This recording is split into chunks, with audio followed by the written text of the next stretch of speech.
table, and you don't have bread in front of them. Listen, when they're at the host stand, I'm already throwing bread in. Are you afraid The of oven, getting them warm. So they haven't even sat down for 2 minutes, and they got bread. I think I have What? ideas. Yeah, you're supposed to be on things I'd like 3 to stars, I ate 4. achieve in this I think I'm talking world about waiting before tables and stupidity. I have to go, You but seem pretty high. I don't think No, I'm I'm having a great time. This has been some great podcast, Rio. I love you guys. I love you guys. No, I My heart's think we I'm have sure these there's little going to be things. better These are good. This will be a little fun for us. We get to see each other. Friday night, it's going to be a few day, 9/11. Genetic Parades, people feel bad. Let's go out and crack some jokes and smoke some reefer. I truly believe that. I think They have 9/11 there's sort parades. evolutionary Memorials. algorithm on happening. TV. You got to feel bad. I'm going to feel bad. That's what it is. It'll be fun. I didn't know we were doing this. Yeah. Okay, that's all. Nothing. You saved jujitsu for me today. I just hope you know that. You say you jujitsu for me. Why? And I think Because I know we talked about it a podcast or two ago, constant but there's nothing I've wanted to do more since I started kettlebells I think I'm than to quit particularly, jujitsu. an optimum. And that I know why people like it. would be greater optimum. I can see that it's great, but I just, What do you think is the meaning of it all? I'm terrible when I go to get beat up, and it's just, I had a hard time. So what I was, and once I started kettlebells, I was just loving that. So I think I'm going to quit jujitsu. There's nobody to beat you up. No one will you beat me up, but so we went. I wasn't even going to go today. I was going to go later, and then you said you had an early one, and like I got it today. Like I still don't love it. But why do we have But I've always- thermodynamics? Why do we have our particular A ton. universe? Why do we have these particular hyperparameters that Everything. in nature? We were there for an hour When and we get you into were on the the floor for 30 Faraday minutes. principle, We were there for like kettlebells. And then we did 5 to greater 6 in the sets of universe that kettlebell. allows for life. You did the best workout you've done in a year because you Why mixed cardio is there and you mixed a little Potentially strength many and you mixed universes? good cardio. Well, I don't know. I mean, it was I a don't know hard that part, workout, but that's could not we why. I mean, potentially I've had harder workouts at engineer other jiu-jitsu classes. universes or create It's pocket amazing universes? how much, and this goes for everything, Set how the much hyperparameters, so there is some mutual the information person between teaching our you or the existence and person you're listening universe to would be somewhat affect something. It's kind of like I think that's really how like with like religion, how like Be there's very crazy poetic, preachers and and there's normal preachers, and then really conjecture. good But podcast hosts and bad again, podcast this is hosts. why figuring out I've had quantum good gravity teachers would with jujitsu, allow us to but I like it's why I click with Yogi Love Steve. that. I dug with what John was saying, and it was a small. I don't do well when there's a lot of people. quest to figuring out. I'm terrible. I need a little bit more focused attention, and it was great. Like, and it was something that I think I can do from now on, like Nia, because that's what I was told. Since I have such short arms, like T-Rex arms, that I'm going to be better on top. So Nia and Bailey I was like, what is this? Like, it's something I can actually kind of do, and I don't have to wrap my arms around somebody. Statistical divergence between our predictions Yeah. of the world There's and people the that world do with itself. no legs. And Yeah. Because having you still, regimes it's of a energy great scales, physical exercise. scales, I in was which you scared have the first no year. I used to go visibility, once a no week. ability I used to to put see. my gi on and not go. That's Really? kind of I an wanted to insight. do that, but Put I'm my like, gi on, get in the car, We want to be able to drive, understand go the around the world corner and go home and better tell my wife in some order to story best how it started steer already and I felt embarrassed going in. steer And then you know how bad I feel about myself. And You in know how general, bad it's a I felt capability about that has not evolved going. because And I go better in you there can and see predict the 16 world, better people you in it because capture I felt the utility of worse free not energy going than towards what I your felt own going. sustenance and growth. Like the embarrassment of And not being able to I think breathe and quantum not doing gravity, the escapes everybody again, else is is kind doing. of the That's a final boss form of embarrassment. in terms of knowledge Bartending, I acquisition. play brick. I built scaffolds. because I once quit we when we got to the mastered third that, floor then because I was scared of heights. I've done it all. I've Actually, quit more But jobs between than here you and can there, I imagine. think I was your there's a lot typical to loser learn in the that was going to mesosphere. end There's a up a lot Subway of sandwich. information when I to was acquire 15, about our world, You and know, a lot I of always was looking for that answer. engineering, There's no answer. perception, prediction, and The control to be answer done is you work hard, to you get to know climb up something, the Carter show and then you scale can and take your thus chances. that's the Because great no matter what, you challenge know of something. times. If I, And when you're not if sure where to tomorrow go, Mercy but was the 10, moon and paved I the bring way. Mercy in here with this computer and do the Yo, podcasting and fix the microphones. Beth, When she's thank you 18, for she's going to thinking be of Cassius Thank you Morris. for the work you're doing. Thank you She's for going the to know everything humor about with this without the even things knowing. we will. But see, that's also the Thank point. you so much for So having me on. Cassius Morris has been doing this for 6 years, whatever, Thank you for 10 years. listening to this conversation. When he gets here, he's gonna have to start Support at the this bottom. podcast. And that's Please what I check think is out kind our of about sponsors in the Not description. really. Kind of though, at least some. Now, and leave you with some That words 8 years of Einstein. did something. That 8 The years first- put Cassius yeah, Morris you're in the not middle sure. level. Listen, if I would have came here when I first started comedy, or when I came here at the 6-year mark, with 6 years to come to LA for a guy like me, that was very too soon. Because I was far from being ready to move to LA as a comedian. Wow, really? When I came here, because I did the triple runs and I hosted that triple, and I just something I knew 30% of the people, which made my journey a little easier. I knew Doug Stanhope to get me into the store. I knew James Stevens III. I knew Josh Wolf. I had friends down here. Me doing comedy before edged me into some rooms. Like, you follow me? Oh, no, he'll definitely go ahead fast because after a week people will wait. you're 18 and you're doing this in college about how great the school is and how great of an education you're getting. So when you leave college, you're like, I don't want to be a mailroom guy. I want to have all this great, expensive education now. Don't be a mailroom guy and see how fast you get your head handed to you. Exactly. So you don't have to, but it's the same mentality. That if I would have stayed at VMAN, the podcast stays at 6 a.m. and every Monday, win, place, a show. And every Friday when I'm in town, just those 2 days, I'm going to go to Marcelo's class because he does tire throwing. He does all that shit we do in kettlebell class at the end or the beginning of class to get you tired. So when you do jiu-jitsu, when you learn jiu-jitsu, you learn how to do it from techniques, not strength. So you're not jumping on people, you're not tackling.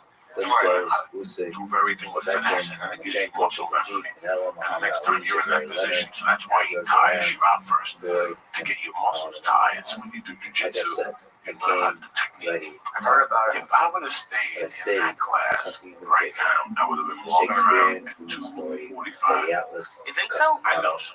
Like, what would you say? Look at you. You're like 2 hours like Joe would know. He would take the bait. Red Man would go, why is he yelling? Is he crazy? We didn't even start this fight. And Joe would go, watch what's going to happen. In the early Boom, boom, 80s, boom, boom. young He tried to get it. For him to do well, he's got to get a little pissed off at something stupid. Shoes, somebody's haircut. In the back of my mind, Caspian Sea, you sandbag son of a bitch.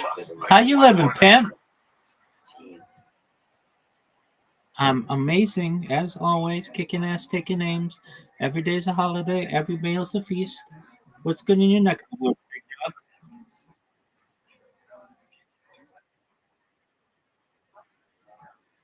dog? Absolutely. 5:25 in the morning. You're like, you know what? Let's see what the rabbi's up to. Excellent. All right, here's a breakdown of where we're at. Same shit, different day, basically. But I've just absolutely terrorized these poor people on Blue Sky, and I'm really fucking proud of it. Yeah, exactly. So I'm at like, boy, like maybe 2 months of incessant, relentless spam against them, and the platform can't stand me, which is great. They've even put out statements from their like moderation team saying like, we are aware that there are people, lone individuals who are attacking us and our growing platform. We do everything that we can to ensure a safe environment for all while still being able to keep out bad actors.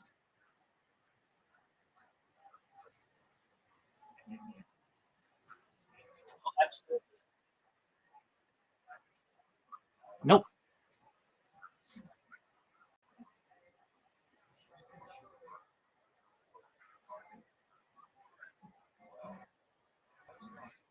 Yeah, essentially. So, I could read to you like what people write, but it's the same shit. Who the fuck is this? Every fucking day, this person spams me. Blah blah blah blah blah. Here's what I do though, which it really comes down to what is spam. I mean, that's really what the big question is in all of this.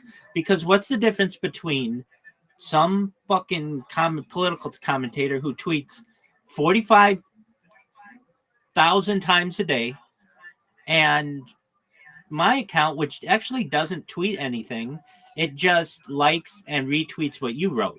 What's the difference? Well, I understand that there's a fine line. It's basically very subjective. And until that is a legally defined idea,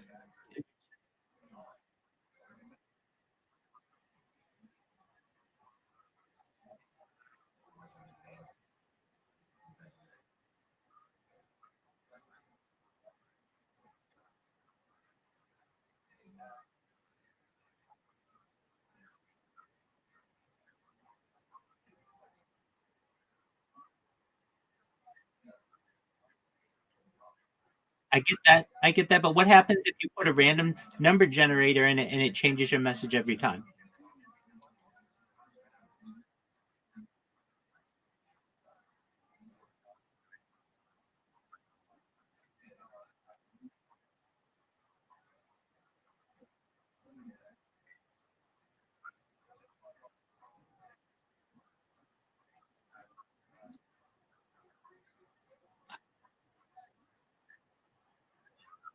Oh, I get that.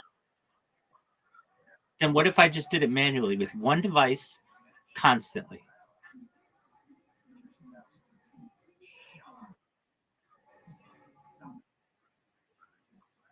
Yeah, exactly. But that's subjective.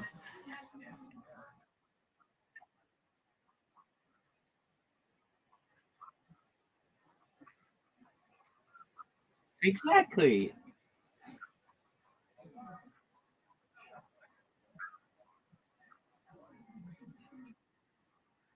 Oh, I completely understand, but it really gets to Justice Potter Stewart on pornography. I'll know it when I see it. And it's basically like I know spam when I see it. And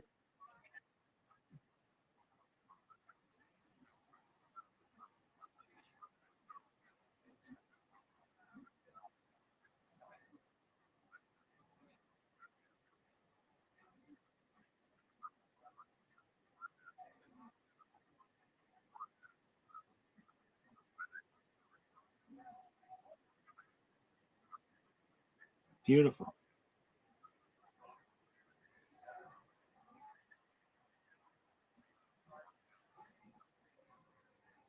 Could be anybody, baby. With the right lineage and righteousness. Could be anybody. There's that argument too.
Just anybody with proper lineage and righteousness could be the anointed one. Perhaps we all are. Who knows? That's not for me to determine. I recognize that, I mean, how do I define spam? Um, I take it as it's like one person's terrorist is another person's freedom fighter. It's it's how you look at it.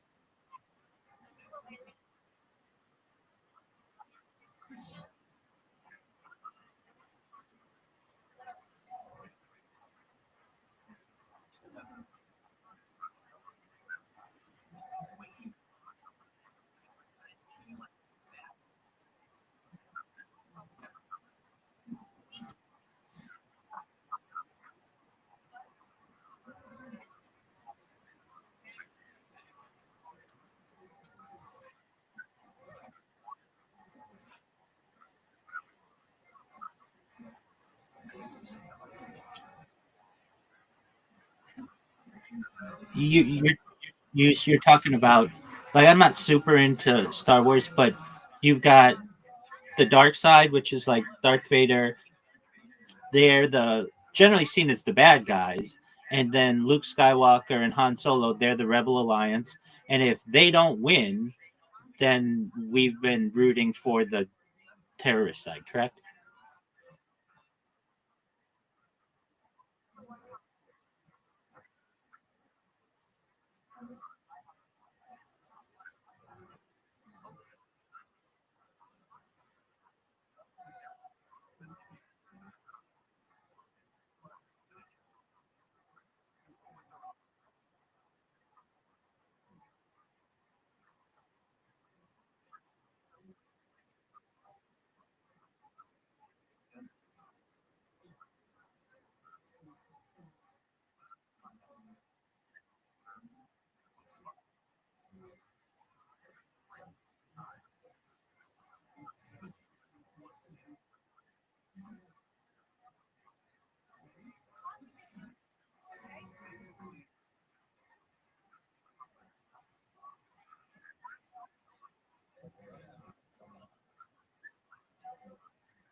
I get that.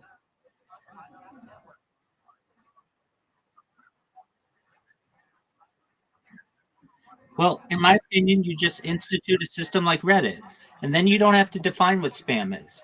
It's essentially you got to gain karma, and it's the people who determine whether your stuff is worth karma.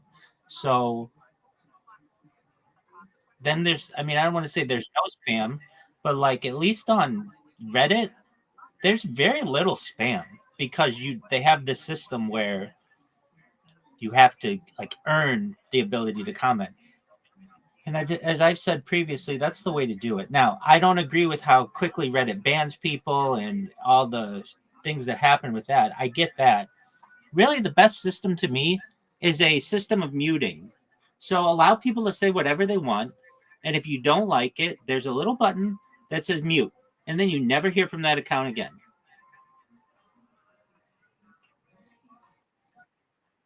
Yeah, I mean, it's very simple. Like, you don't have to. Exactly.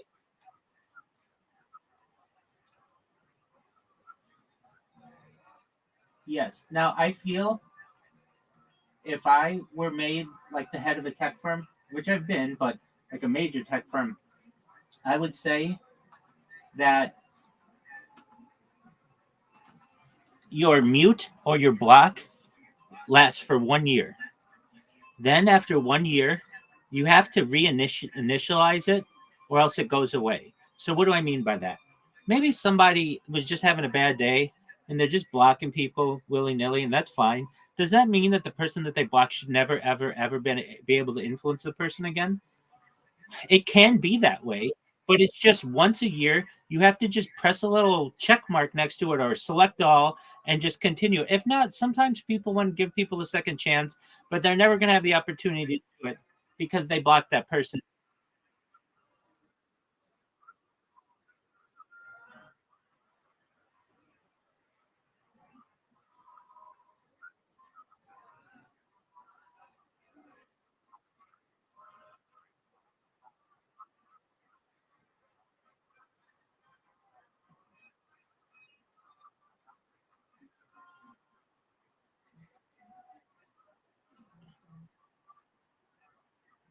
Incorrect. Incorrect. Because if we're transhumanists and we're living for tens of thousands of years, because you did something wrong 6,000 years ago, it should not force you to still be blocked by that person. Now, here's what I'm saying. I don't think you understand the system. You basically can reinitialize that block once a year for everyone you want to block. So say somebody harassed you 6,000 years ago, that's fine. It's just each year you have to just say, yeah, continue to block this person. That's all. It's really simple. But there may be sometimes like I get more shit on the internet than any person ever, even in here where people are just really mean or whatever. And given enough time, there's the old adage, time heals all wounds. And eventually I'll let people back in for, as long as they didn't do anything that I feel like harms children or something like that.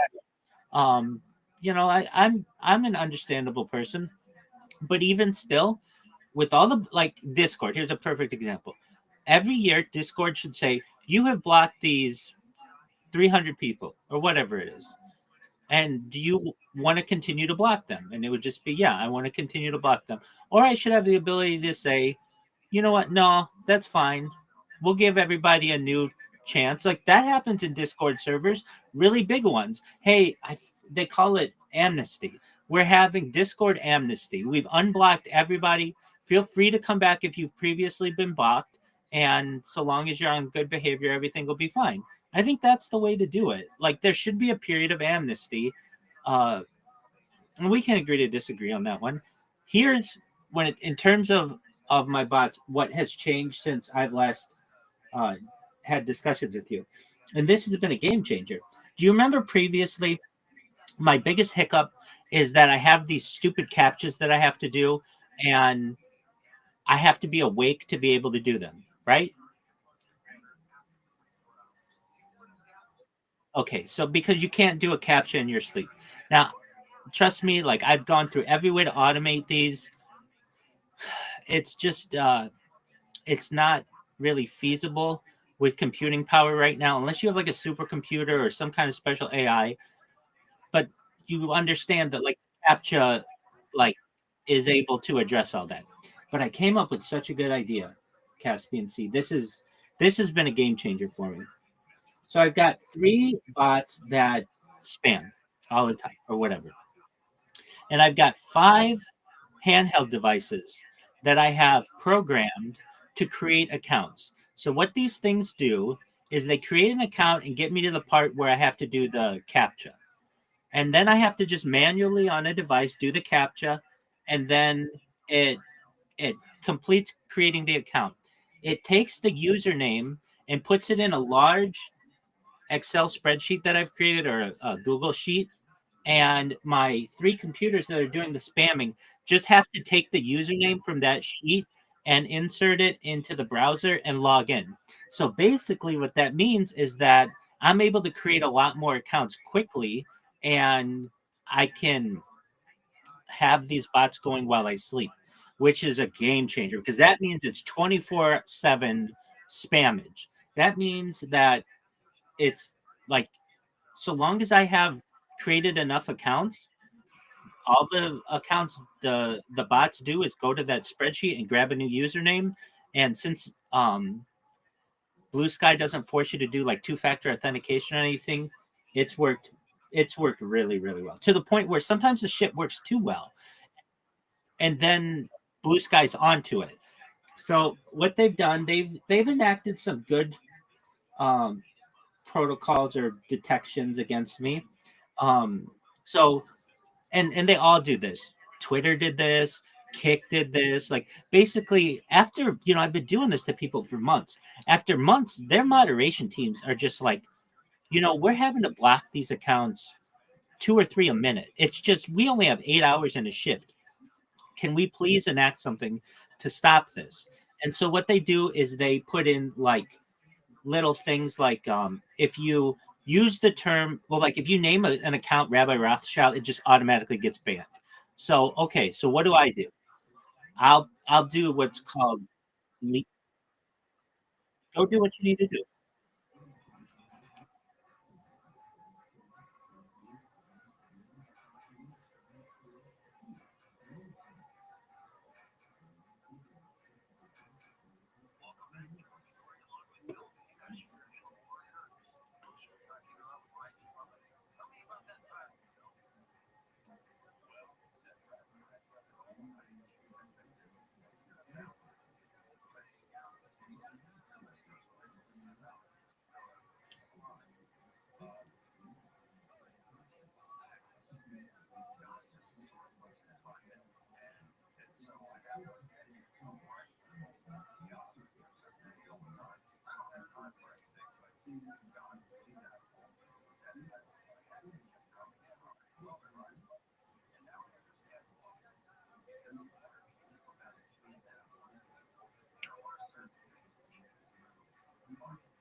You're good.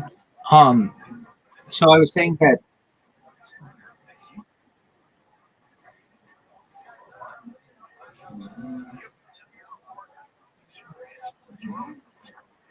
you're good.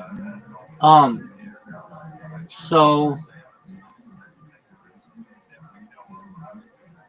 um, just one moment. I'm watching my bot, and it's working, but it needs a little adjustment. Anyway, so YouTube or Blue Sky puts in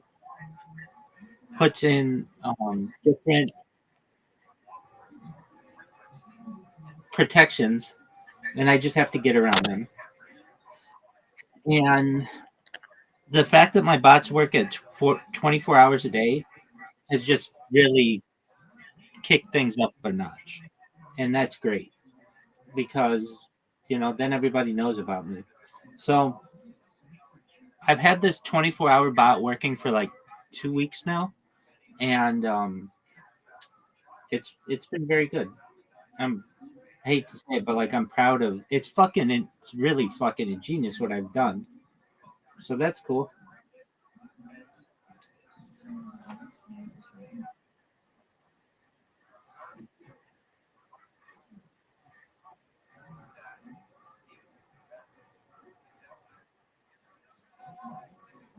Word. Um. Okay. What else? Like I just had somebody 16 minutes ago comment on me. I mean, it's the middle of the night, or I guess on the East Coast, it's like just still pretty early in the morning. Um, and as I continue to let these bots go, just throughout the day, just everybody will start talking about me, and that's cool. It gets people in here, and some people are really cool, and they're like, quit spamming me, and I explain to them what I'm doing. They're like, okay, well, that's actually a really neat thing. So I'll allow it basically. I get other people who, like, I had this guy yesterday named Nathan come in, and he's like, fuck you for your spam, and then just left, which is like, all right, well, yeah, I mean, dog, it's telling me it's working. And yeah, so that's what's going on. How is Kaya?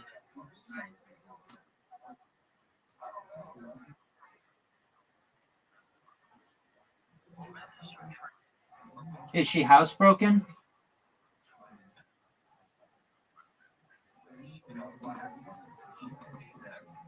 Is she done, is she done teething?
Is she done teething?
I don't know if you can hear me, but you sound super far away.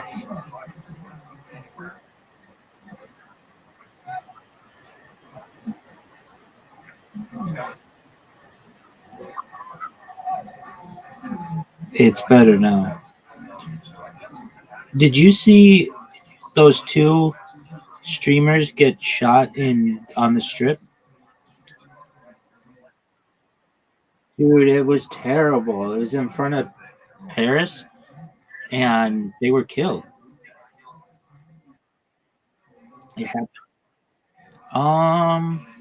It was two Kick streamers. I think the guy's name was Connor.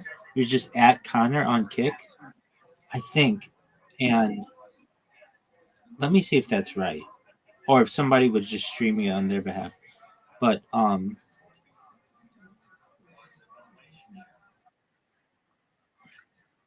no, no, no, no.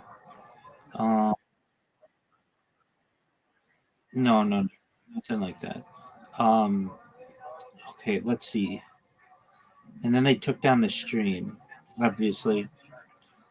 Um, let's see here.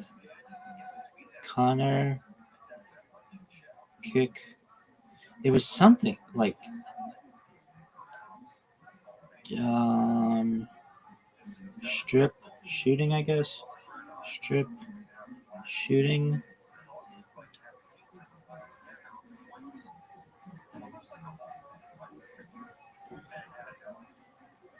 Someone should. Okay, maybe it wasn't that person. Okay. Here it is. Two. It was on the Vegas subreddit. Two dead in Las Vegas strip shooting.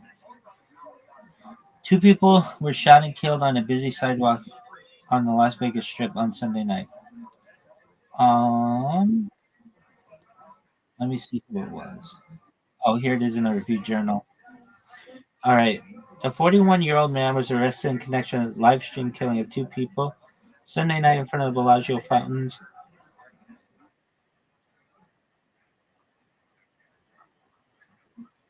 Yeah, they were both streamers. I'm not exactly sure if he streamed himself doing it. Police said the suspect, Manuel Ruiz, walked into a Henderson police station and turned himself in on Monday morning. Ruiz was taken into custody and was expected to be booked in Clark County Detention Center on 2 counts of open murder with a deadly weapon, conflict using social media profiles. Okay, gunfire erupted in the 3600 block of Las Vegas Boulevard near the Bellagio at about 10:24, according to Las Vegas police. Metro officers on the patrol area heard gunshots coming from the west side of the strip and immediately ran towards the gunfire. And they found 2 victims who were lying on the sidewalk, suffering from apparent gunshot wounds. Under Sheriff Andrew Walsh said during a news conference, "Our officers rendered medical aid to both victims, but their efforts to save those victims' lives were unsuccessful." Walsh said at the 1:45 a.m. briefing, the police knew who they were looking for, and it appeared the suspect and one of the victims had feuded with each other in the past. The Clark County Coroner's Office is expected to release the victims' identities. A spokesperson for MGM Resorts, Jones Bellagio, did not have comment. Before Ruiz's arrest, Welsh said the suspect and the victim had previously engaged in some type of conflict using a variety of social media platforms. A video of the shooting was circulating on social media. The video, which appeared to be from a live stream, shows a woman confronting a man on the sidewalk with with the Paris Las Vegas hot air balloon sign and Planet Hollywood across the street in the background. The woman appears to be confronting the man, who pulls out a handgun and fires at somebody off screen. The shocked woman screams as multiple gunshots ring out. Information unconfirmed by police circulated online about the shooting, suggesting that one of the 2 people shot dead had been a YouTuber and that the gunman was also a YouTuber. Uh, let's see here.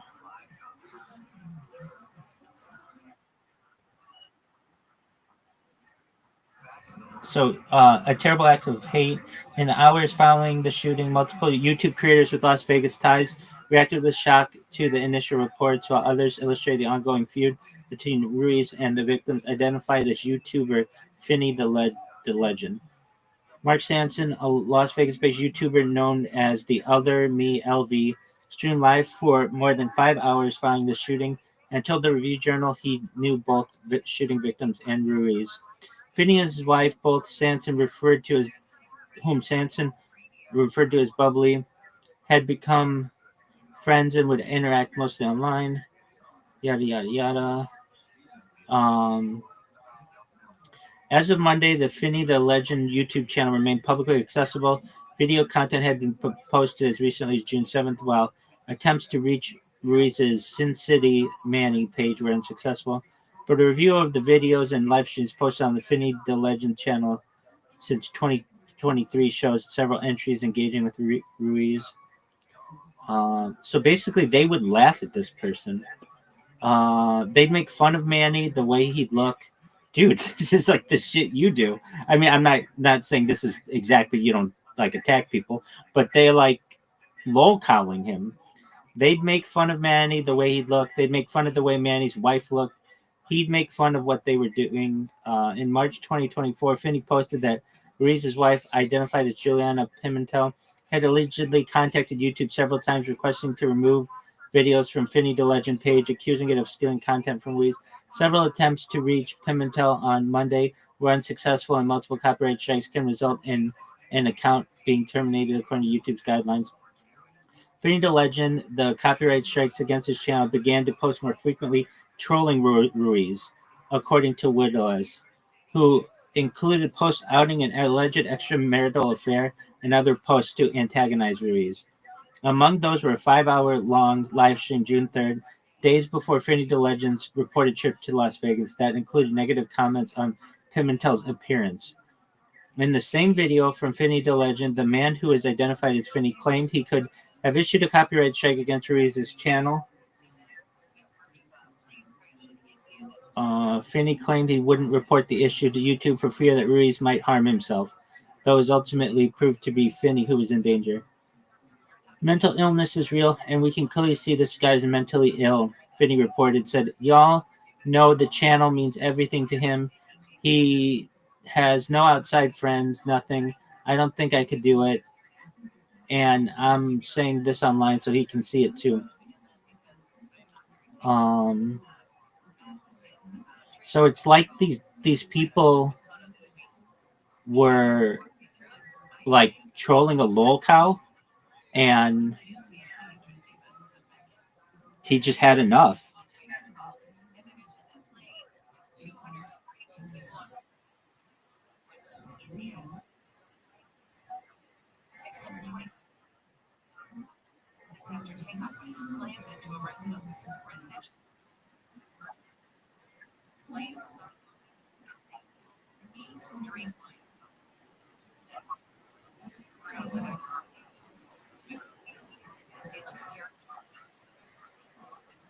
About 3 minutes. 4 people have been arrested. Straight day of anti-ICE protest. Many of these at night until 6 a.m. So just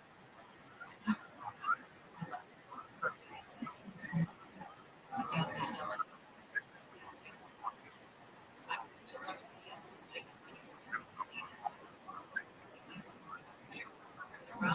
Civilians now California overwhelmingly to authorize a strike. The protest have already spread. Recent 150th birthday celebration between Washington, D.C.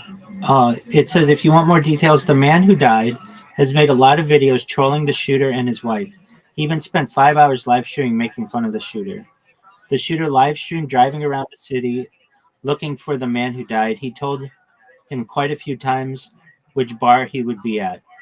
I've seen many comments on social media claiming the shooter has been threatened and this was self-defense. Social media commentators clearly do not understand what qualifies as self-defense. Well, I don't know. I can tell you at least death threats against me have gone up since I've been spamming people, but I get it. I've been getting them for a long time. And I'm a free speech advocate. So I live by the idea. Sticks and stones may break my bones, but words will never hurt me. Say whatever the fuck you want to me. That's fine. People have to be, just ignore it, I guess. Um, okay, strip shooting. I want to know what the username. I thought it was the guy at Connor. Um, it was live on Kick, and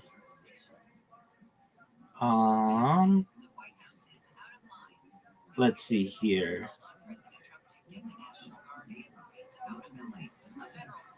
I don't know why they wouldn't put that information.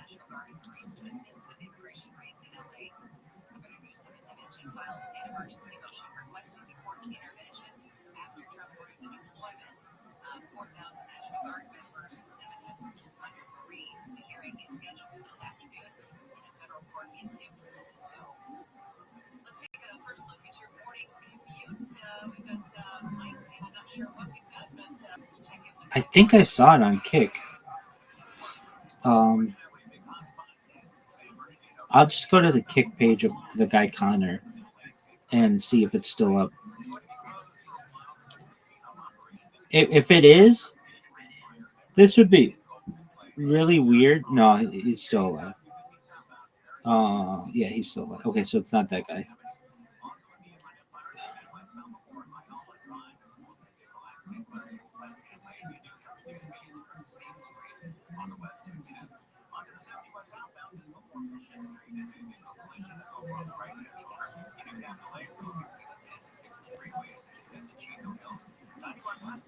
Maybe it's on the Kick community.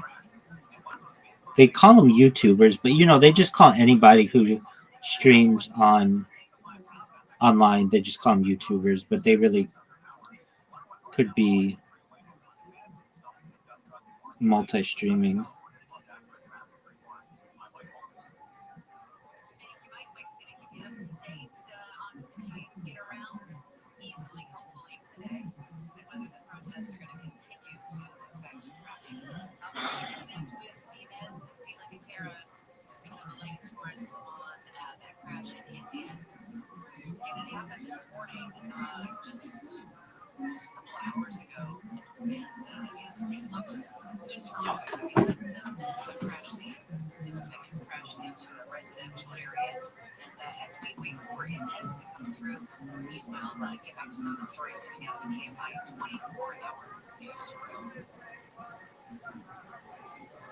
Anti-ICE protests have spread from LA to several other cities. Protests have broken out in New York, Chicago, Las Vegas, Denver, St. Louis, Washington, D.C. Ahead of possible protests, Texas Governor Greg Abbott has deployed the National Guard to ensure peace and order.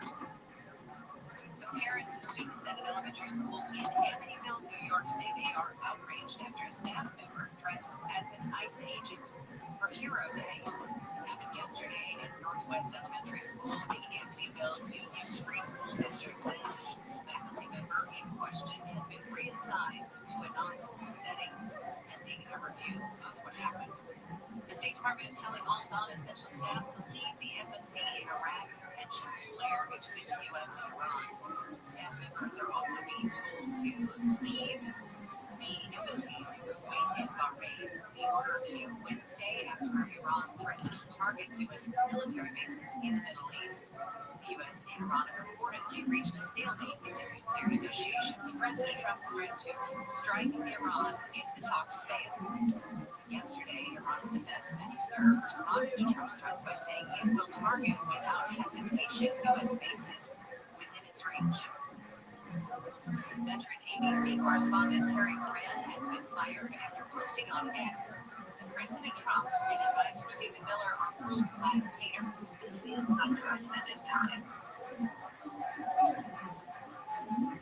USC journalism expert Christina Bellantoni says Moran's firing raises questions about personal expression versus objectivity in the digital age.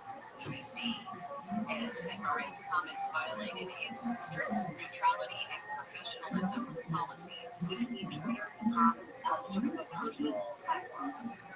Moran's contract is not being renewed, though some claim they bow to pressure from the White House. President Trump was greeted with a mixture of boos and cheers at the Kennedy Center for a performance of Les Mis last night. Some cheered when Trump entered the theater, others booed and shouted expletives and called him a felon. Trump took control of the Kennedy Center and named himself the board chair earlier this year. Okay, looks like we've connected with ABC's Inez de la Matera. Thanks for coming on with us so last minute. So we know that this just happened. It's still developing. And there's a lot we don't know, but let's tell us please what we do know so far about the crash of the Air India passenger plane. I think it's really easy. Yeah, I mean, lots of moving parts here. So we know this is like the body of the airport. 242 passengers on board. Of those 242 passengers, 169 were Indian nationals, 53 are British nationals, 1 is a Canadian, and there are also 7 Portuguese nationals on board. This was a Boeing 787 Dreamliner. After 12 weeks, there's never been a crash on this type of aircraft before. There's never been a fatality due to this on a 787. And this is the first destroyed 787. The pictures coming out of the crash site are really dramatic, and it's really often. The first pictures we saw, and then a picture came out showing that the plane that crashed into the building. The big question is whether there are any survivors. We are not sure at this point. There were images circulating showing that to a hospital, but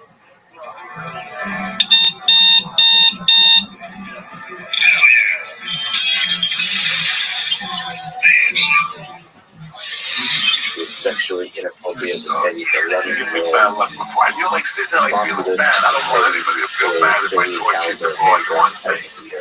It's just something I do to get me fired up. Like, you had to wear those shoes tonight. You had to wear those shoes tonight. You know, even like you make the show with Paul after you make those things. Yeah, like when those classes, the crazy, I destroyed you. Like, you gave me a break. You can't do it. That's right. After I got on stage, I have to get real fired up about something. Do you have like any other people like sometimes it's just the color of the wall, bro. I'll just start yelling if I'm alone in a room. Oh, no, I didn't. But I remember, like, is there like someone at the who's always at the store who you would always go after, or just like beat up for nothing? Like, how do you use somebody late? It could be anybody. It could be somebody works with us. And don't look at me like, what are you saying to me? Why are you saying these things to me? Because I'm just getting fired up. That's why I get anxiety. Oh, you don't get fired up? I don't get fired up. The anxiety wins. That's where the anxiety comes from. I end up when anger ends up getting anxiety eventually. The anxiety drills me to get angry. Is that what you feel on stage? Angry? Not angry, but I'm venting. I'm letting this anxiety out of my body. It's a break so I can happen before I go on stage. It's the week's event sitting in the back row. And every person that anger I had growing up, so every week I let a little more out. You know what I'm saying? Like every week a little bit more. So I'm getting on stage. I know you're telling a joke, so you're trying to be funny. Yes. But are you happy? Or is it like you're yelling at like your wife? I'm happy. But I have to go to a certain place to make that joke work. When Joey tortures you about watching TV, what's in his business? When I do, with my girlfriend, I went to the gym one time, that hurt right there. If you say that on stage, that's what they want. Have you been bugging this office? No, I didn't know. You understand? They don't want to hear. I really feel the disease of my pork fries because they don't need it. It's something that bothers you. I'm talking about what you think about it. What is it? And the reason it's the thing that makes it the funniest is that we all have something that bothers us that, come on, get over yourself. It should not bother us. It has nothing to do with our lives. But one time in our life, we let it go into that special dark place. And now every time we think it could be something that you all believe in. I don't care what you want.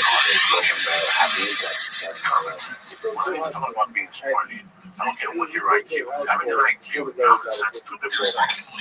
Common sense is, people are going to go around with one side double point to your left leg. What kind of human being is Probably wants to shoot pregnant. Please tell her call me. I want to get on the podcast before she busts her nose. That's the third time I got to tell you this. I don't want to disrespect you. All right, thank you, sir. I'm going to get back to home. Be safe out there. I have to say something. I want people to know that I'm on the phone. I don't back around these houses. It's like Caruso's is there. A bunch of people on the street featured from Drake places. That's how she got Drake. That's how she got it. This was with this music. If you watch Office on a General, come on with your girlfriend.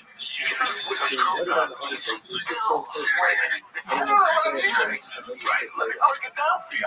It's time we let's face it. I'm using credit cards. It's under $50. What is that? Something that we need to scam off your elbow. Rub it on my stick. You know what I'm saying? And that's what he plays. He plays a guy that gets a guy to buy shoes in the hand. He sells it. He takes 10% off the time. He stops. He goes on the speed. Or so. And a whole lot of this movie, like, okay, I'm not registered.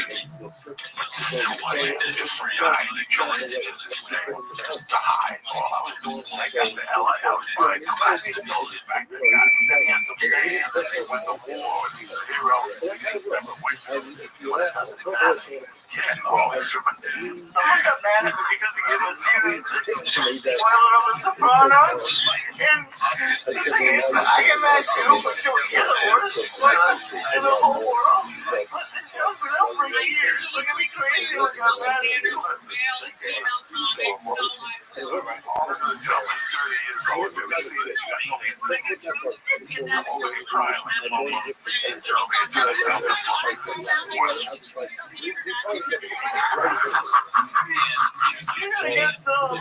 About season 6 of The Sopranos.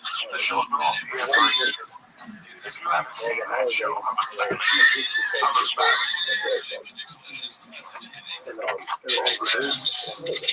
Hold on 1 second. I gotta take this real quick. If I knew this was gonna happen. What's up, doctor?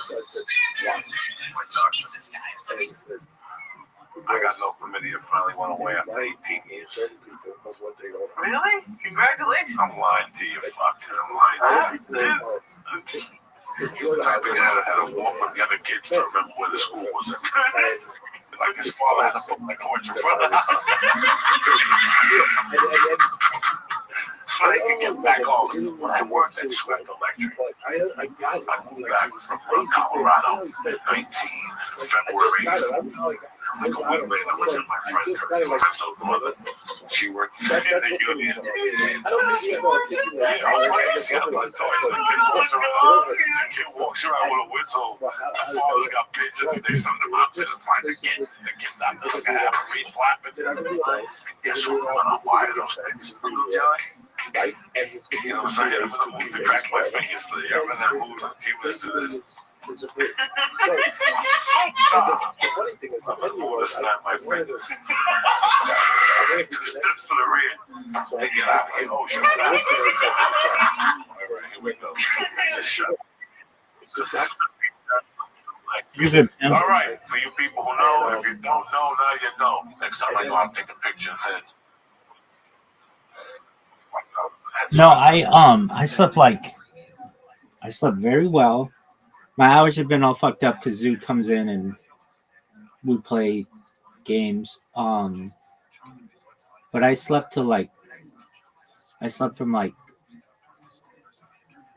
3 p.m. to midnight or something. So I missed all of the protests last night. It doesn't seem to be like it was too big. It was fucking popping off in Santa Ana and of course LA, but nothing too much seemingly last night or the previous night either. I was watching the LA city council within the past couple of days. Dude, there's this fucking like people ask me all the time, who's your favorite YouTuber? And I don't really fucking have one because I say I don't watch YouTube, but I literally watch it 24 hours a day. But it's not like I go out like I watch podcasts, which is different. Um, but there is a YouTuber, like a little, somewhat small time YouTuber, but he's getting big. His name is Smoke and Scan, and I've been watching him for 5 years since the protests in 2020. And basically, what this guy does, well, you watched him. Um, remember that night there was that high speed chase with those guys on the dirt bikes? Yeah, we were watching Smoke and Scan. Basically, he just does like high speed chases in LA, but he also does protests and stuff. And he just he's getting bigger. He got recently mentioned the Washington Post, and Red Band knows who he is. Red Band, the guy from Kill Tony and Joe Rogan, did a like a shout out to him because he was watching. Red Band was watching Smoke and Scan stream in VR like a few nights ago. Anyway, that guy covers the. He just covers like local LA news, which I really like, and um, and he's pretty funny. So anyway, I've been watching him for the past few nights, and just whenever there's like a historic event, any kind of protests or elections or debates and things, I do my best to make sure I stream that on the big um on the projector just to get it archived. But last night I was unable to do so because I was asleep, and that's okay because I had been up for far too long, and now I'm refreshed. So I plan on being up all day until tonight, and then hopefully get my hours. I'm sure they won't be back to normal, but somewhat back to normal. And yeah, how about you? Have you slept yet, or are you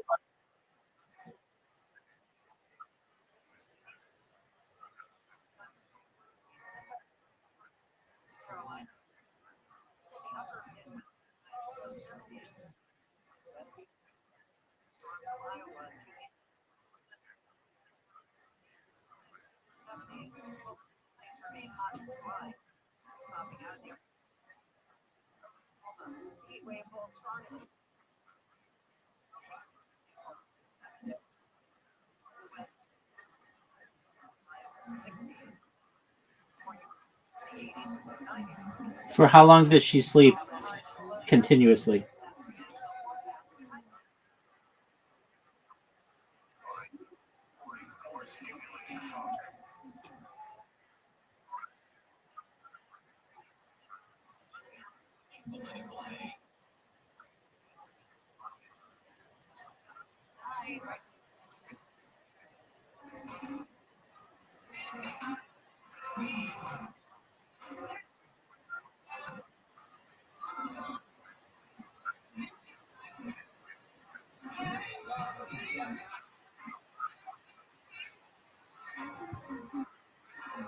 Right.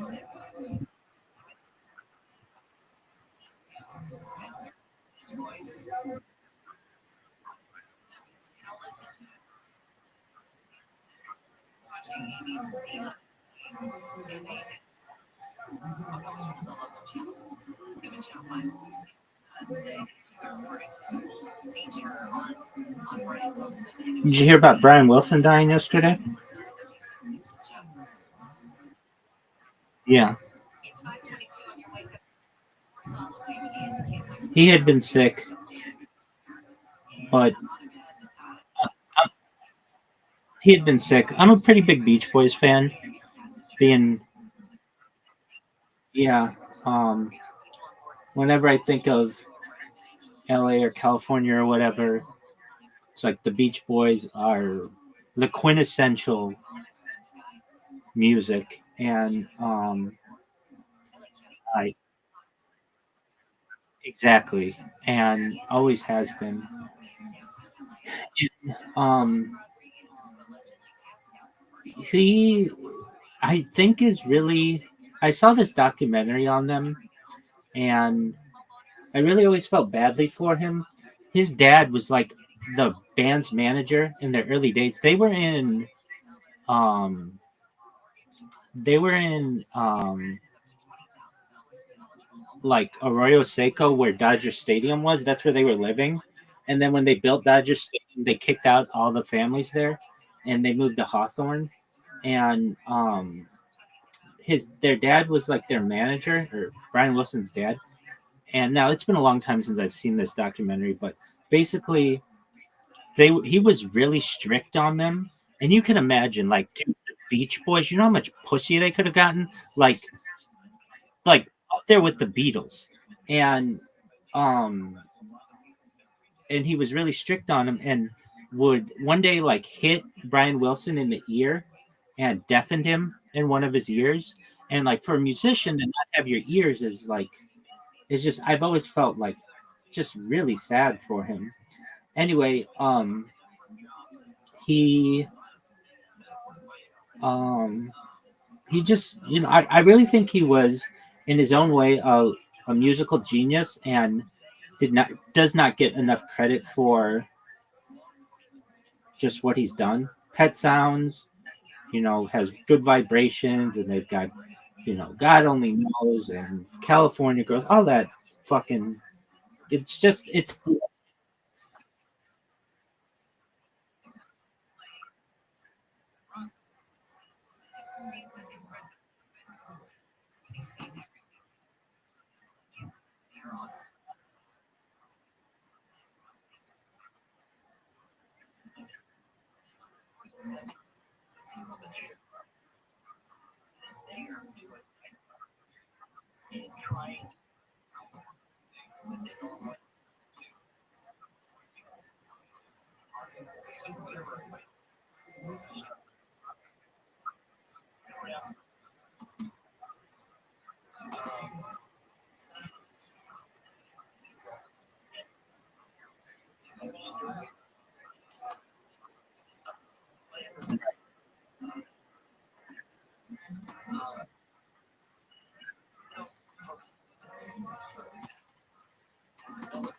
right. I mean, I don't know. When I think like New York, I think like Billy Joel, or New Jersey, I think like Bruce Springsteen, and or like Frankie Valli.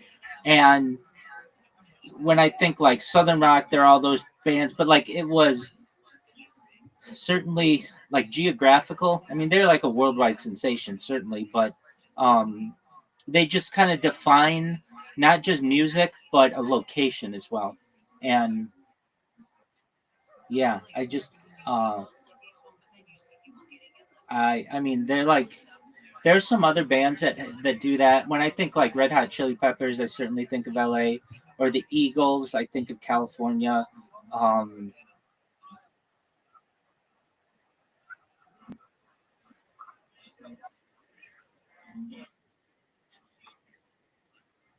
exactly, exactly.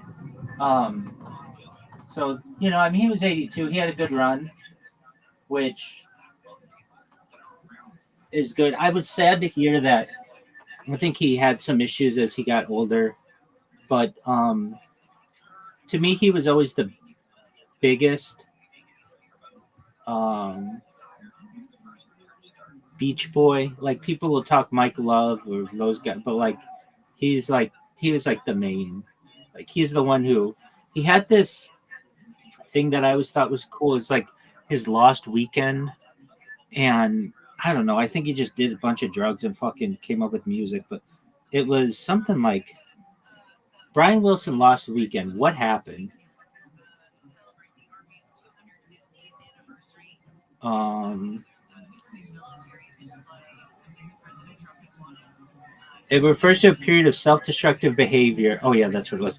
And declining productivity in the mid 1970s, marked with his struggles of mental health, substance abuse, and retreat from public life.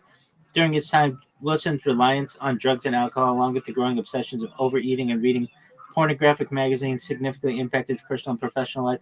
The period followed the death of his father, Murray, which further exacerbated his fragile mental state.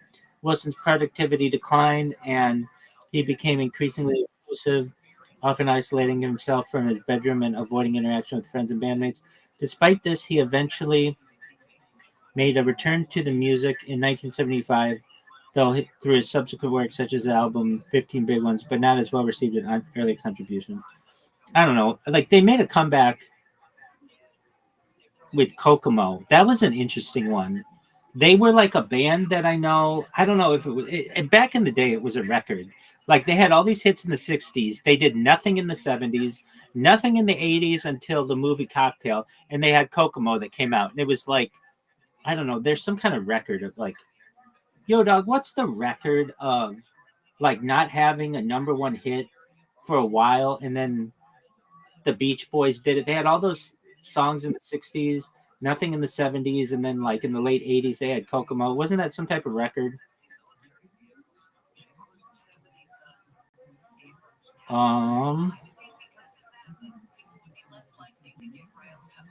The Beach Boys had a notable gap between their number one hits, which eventually was broken by Kokomo in the late '80s after achieving 3 number one hits in the 1960s, namely Surfing USA, I Get Around, and Help Me Around, even though they had like a billion other songs.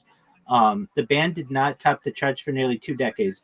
The gap was filled with experimental and critically acclaimed work such as Pet Sounds, although these did not reach the number one spot on the Billboard charts. But I cannot blame them. They were up against the Beatles. It's like, even though you've got like Good Vibrations that comes out, but like if, like Come Together's number one, like, you're not going to beat that.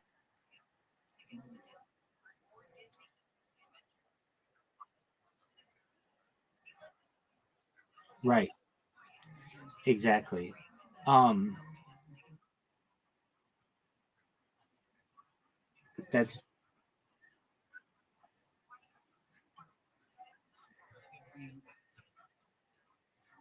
that's right. You know who has never had a number one hit is Bruce Springsteen.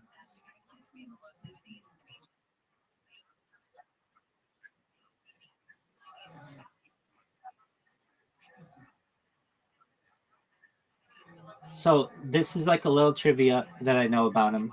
He's never had himself a number one hit, but he wrote a number one hit, which was Blinded by the Light. Revved up like a douche, another rotor in the night. He wrote that, and it's a number one hit. So he sort of does, but you would think like Born to Run, Born in the USA, um, hold on, like he's got like a billion songs. But he's got like Dancing in the Dark, um, Glory Days. Like, one of these would have been number one, but the thing is, he had to go up against Michael Jackson.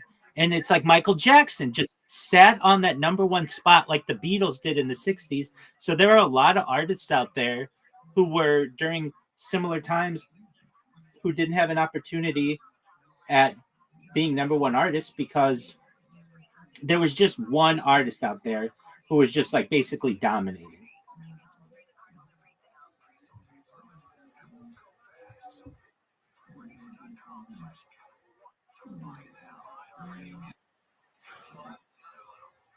I find that fascinating. I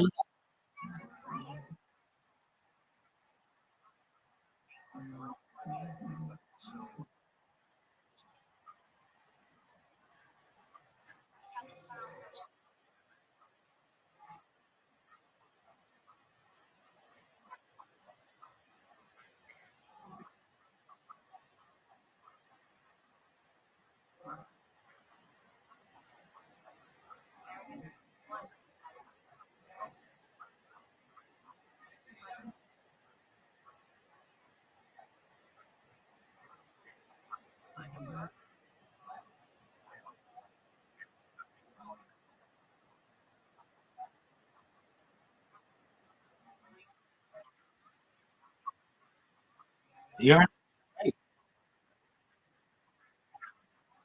Exactly. Like, even if you watched Netflix and I watched Amazon Prime, we would have no overlap or very little overlap, and still you wouldn't be able to watch everything on Netflix, and I wouldn't be able to watch everything on Amazon Prime, and neither of us would even touch Hulu or other stuff.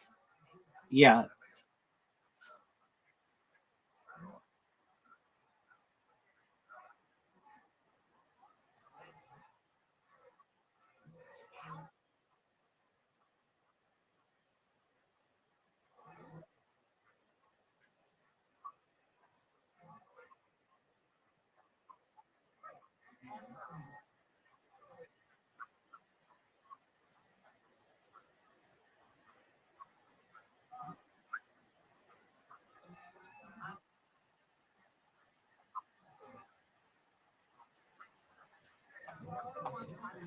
Yeah, they're very unique. I guess like Sam or Jan and Dean like had similar, and the Beatles had like Hermits and the Rolling Stones, but they are still different.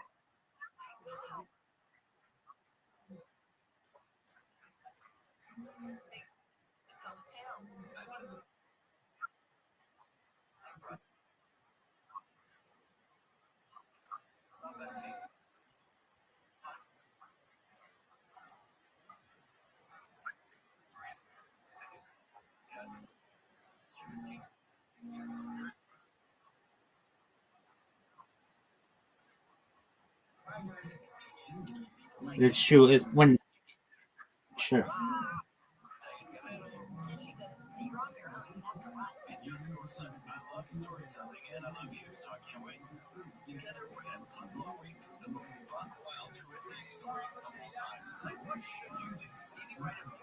would hide under the desk.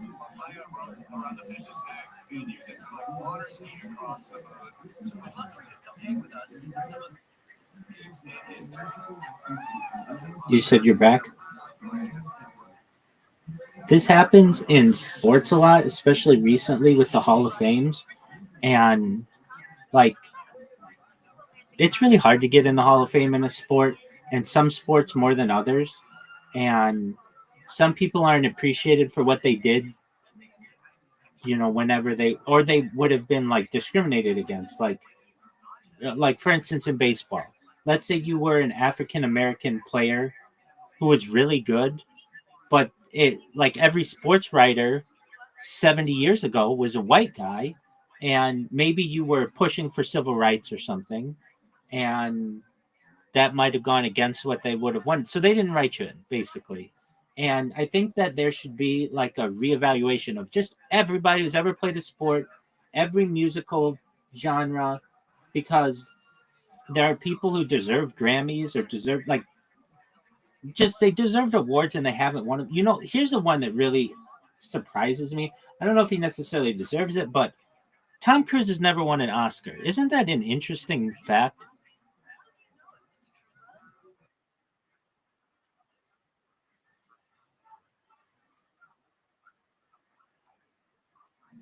Yeah, but even a lifetime achievement award, they give those lifetime achievement Oscars out, like for what he's done for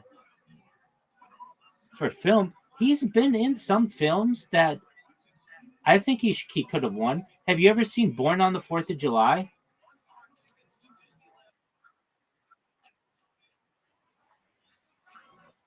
or like Rain Man?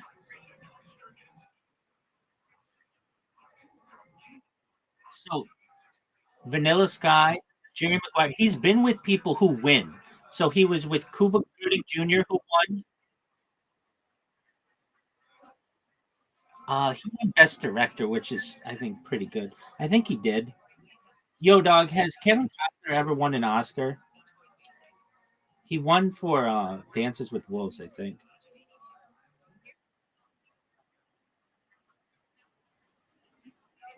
He won. He won Best Picture and Best Director, which is like good enough, and director.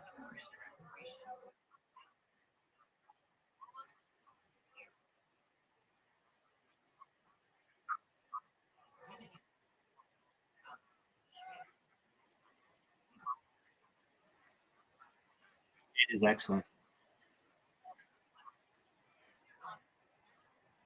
No, he's not.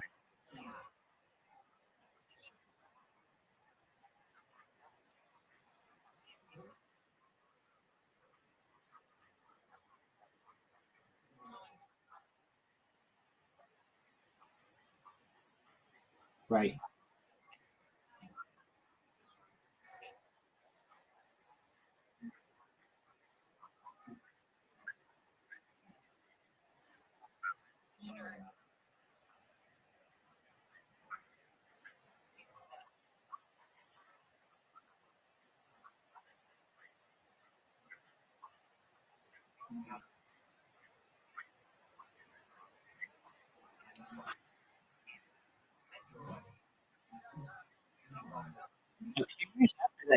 Postman as well, which wasn't as big, but it was kind of the same. And I think that was a pretty good.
Have you seen Yellowstone?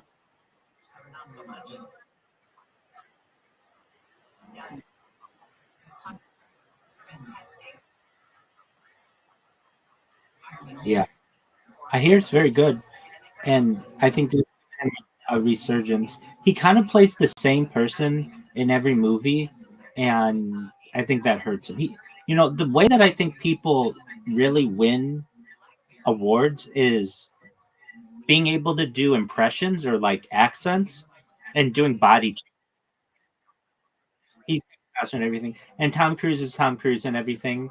It's not like like Dustin Hoffman in Rain Man plays someone who's developmentally disabled.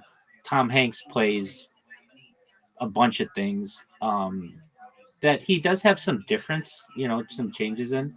Leonardo DiCaprio, um, he plays some different characters, I guess. Um,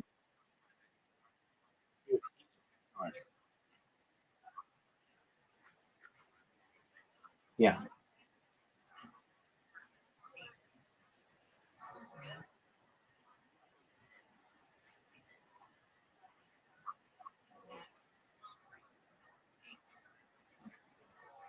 right. Fall,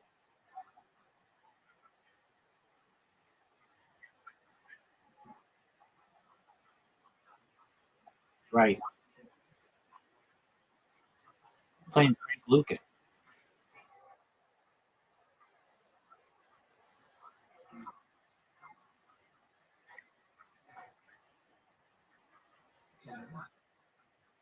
Yeah, you saw him in Gladiator 2. How was he in that?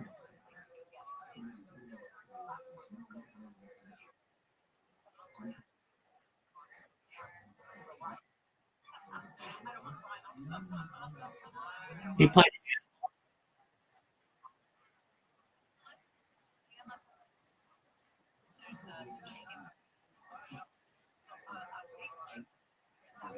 You're good, big dog.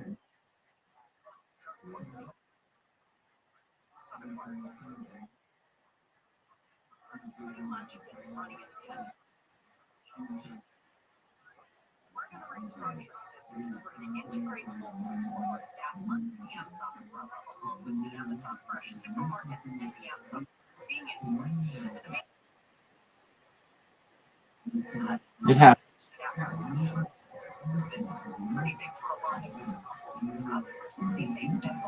Dude, if you want to get rid of the hiccups, there's a surefire way to do it. Everybody's got their home remedy or whatever. But there is one. Okay, here it is. It's 100% guaranteed way to get rid of hiccups instantly every time. All right, so here's what you want to do. It's 3 steps. Fill your lungs with your mouth. Very important that you use your mouth. So don't use your nose. So just fill your lungs with your mouth. Swallow twice in a row. If you have difficulty doing this, generate saliva in your mouth. It'll help you with the second swallow easier. And exhale slowly through your nostrils. So breathe in through your lungs, swallow twice, breathe out through your nostrils.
Change your body.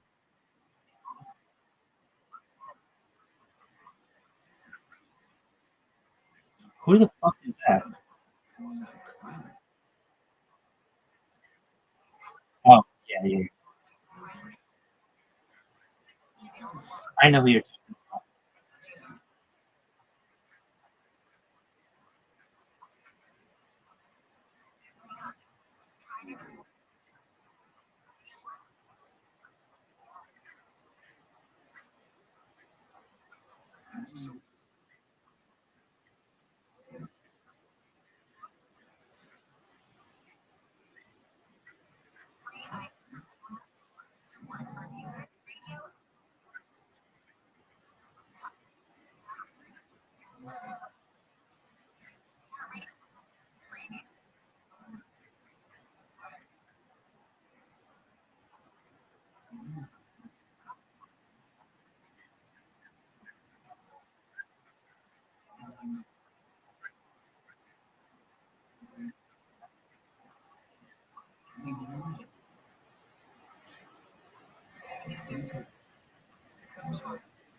Yeah, I mean, you're like at that point, you're basically a director.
Right.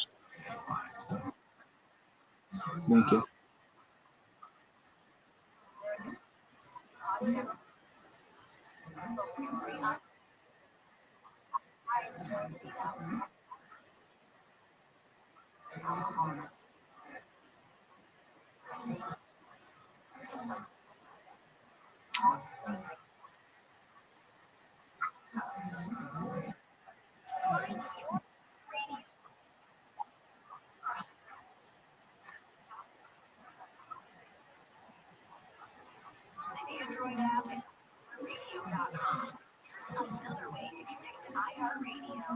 Amazon Fire TV supports iHeartRadio with a beautiful big screen display while you enjoy your favorite music, radio stations, and podcasts. Make sure you link your iHeartRadio account and use voice controls for easy navigation between content on iHeartRadio. iHeartRadio on the big screen is easy to control from the remote or with voice controls, and it provides large cover art on the screen. Pardon. So, thank-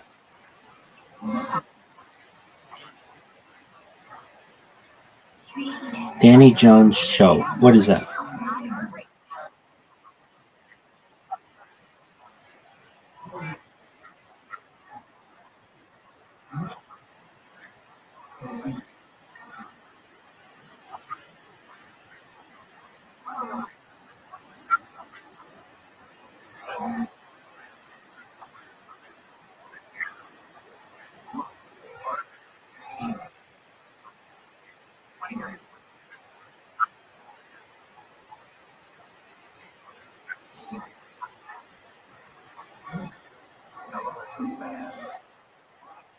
Dude, this is a great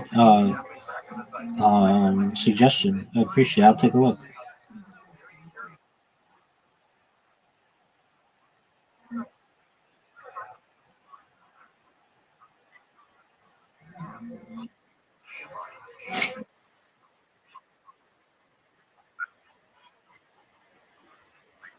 Yeah, I saw that.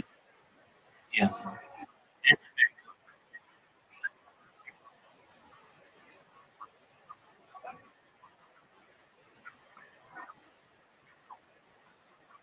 Okay.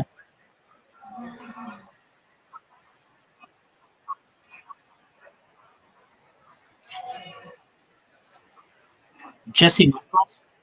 Yeah. I watched this guy the other day. On Joe Rogan. Yeah, and that's interesting that you said these two guys because I've watched the Y-Files guy, his Joe Rogan twice, and I've been falling asleep to this Jesse Michaels one. Um,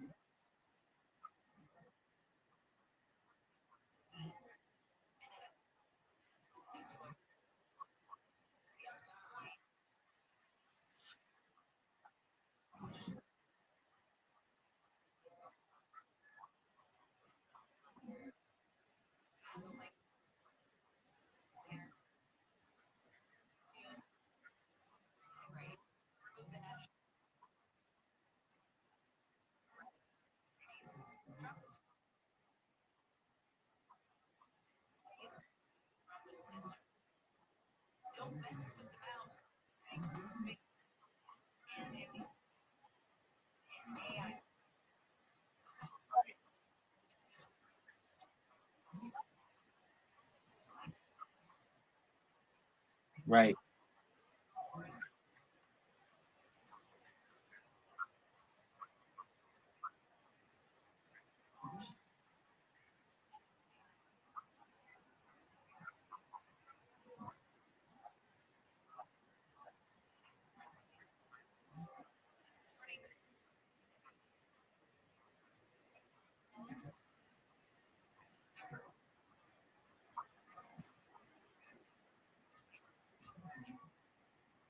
He's had some big people.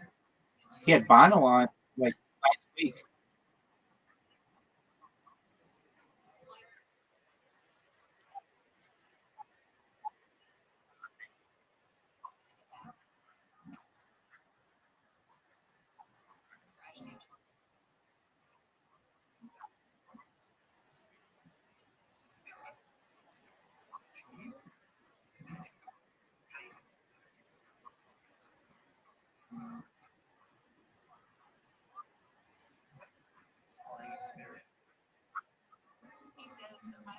Excellent. I'm gonna take you up on that. So I've actually been doing this thing.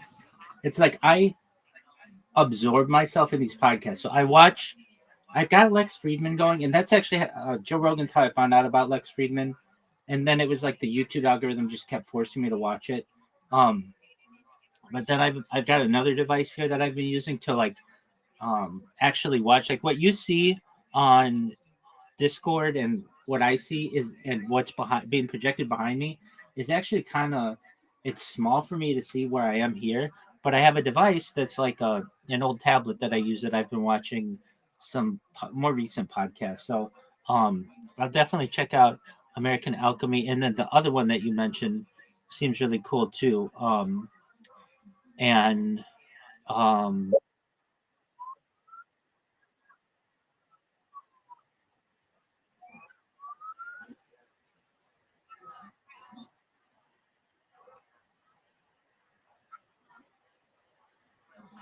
Alchemist Aquarius.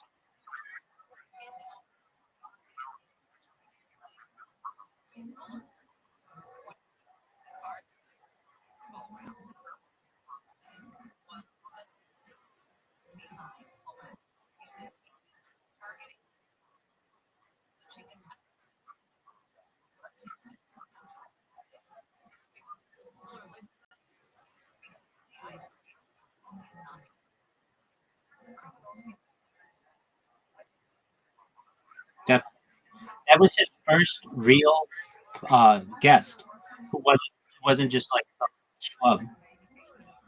Welcome, Mr. Aquarius. How are you?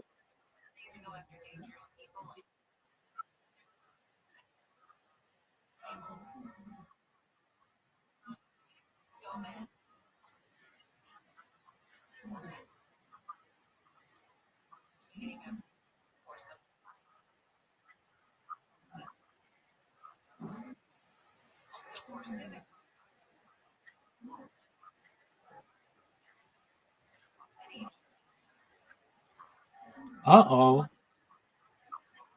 Okay.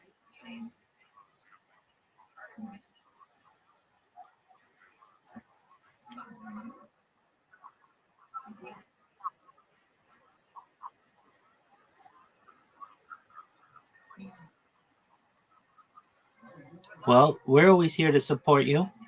Apologies last night. I was sleeping away, and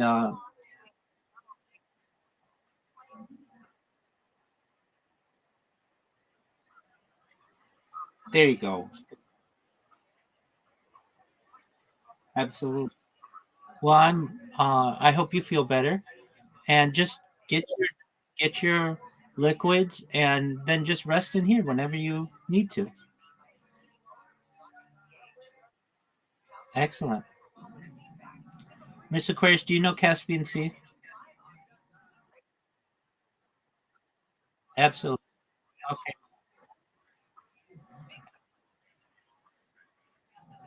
Life of life. All right. Back to what you were talking about. Caspian Sea. Um.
Why don't you?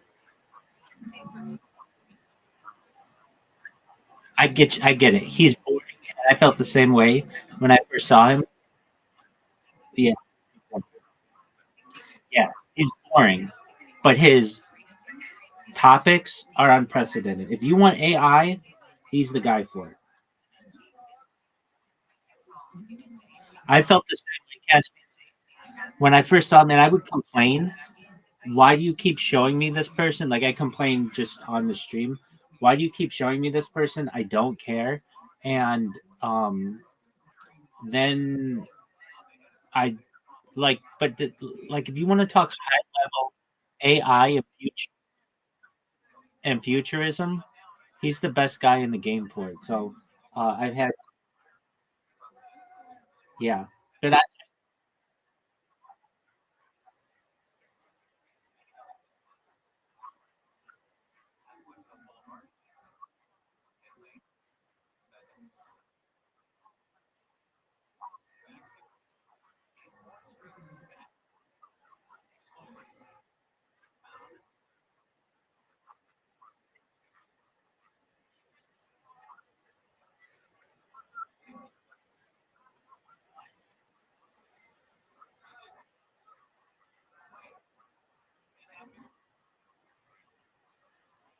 letting that steam open your past.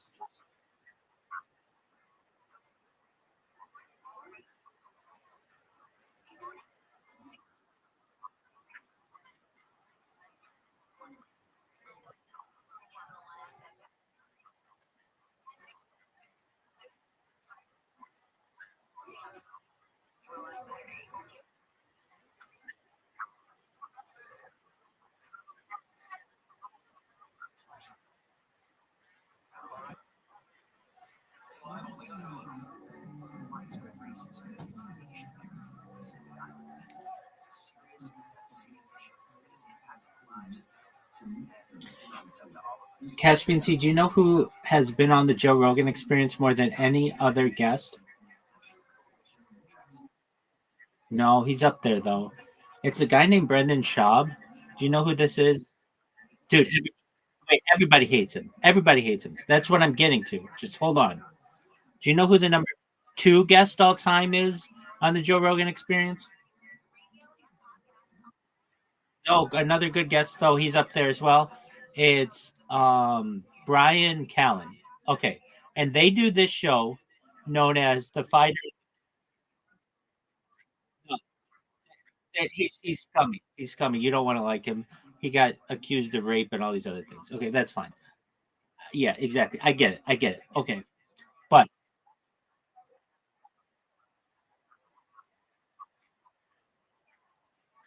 right, exactly. Garbage about him.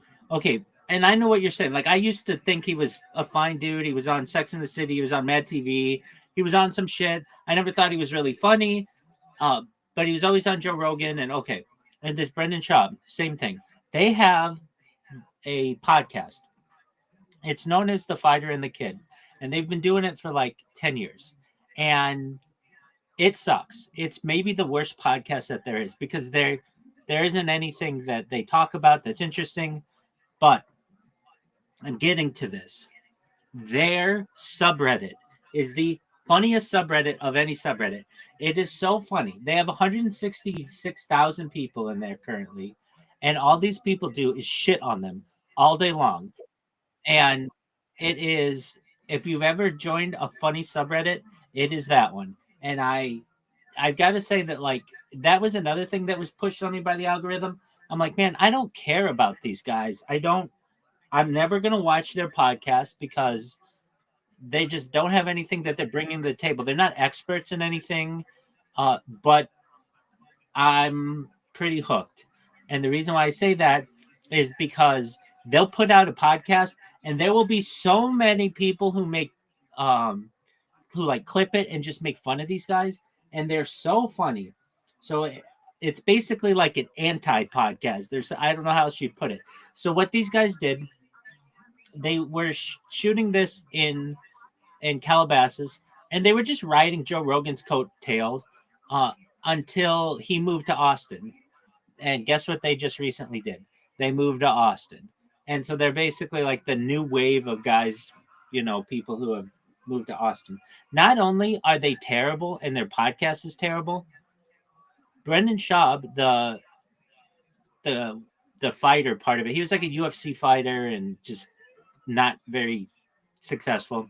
And the funny thing about him is he fails at everything he does. So then he went to become everything, and that's why these people love shitting on him, and it is like entertaining that they're so shitty. He puts out a comedy special that airs on Showtime. This is a few years ago. It is the lowest ranked comedy special in the history of IMDb. It has a 1.7 rank. Then he puts out another one on YouTube. He goes around promoting this thing. He's on um what is that guy's name? Jake Paul or Logan Paul, one of those guys. He's on the podcast or whatever his fucking podcast is. He goes around, and this one just gets just absolutely shit on. And so if I can ever recommend like an anti-podcast, if you ever just want to laugh at somebody, go to this subreddit. I highly recommend it. It's absolutely hilarious, and you won't be let down. So I can't tell you like, oh, there's this one podcast that you've got to see because it's so good. It's because it's so bad. But I'm gonna start checking out Danny Jones and the other guy. I saw the other guy, and when he was on that Michael guy, last name Michael or whatever, um, I saw him on Joe Rogan, whatever, like last week or something. And I've been listening to that podcast as I go to bed. Sometimes I won't listen to a whole podcast. I'll listen to it like 5 different times as I fall asleep and kind of get the gist of it. And I just didn't really learn anything. But again, like you've said, we're pretty deep in ufology, so it's not like we have to convince. Yeah, the only thing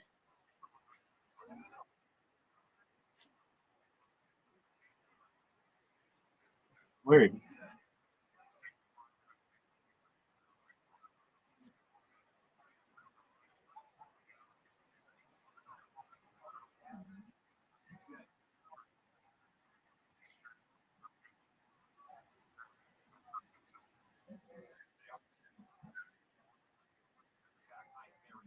There's nothing new to learn.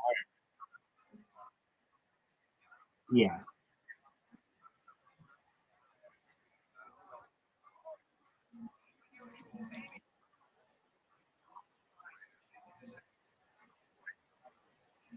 they're very cool. Yeah, I'm gonna perhaps even start them up.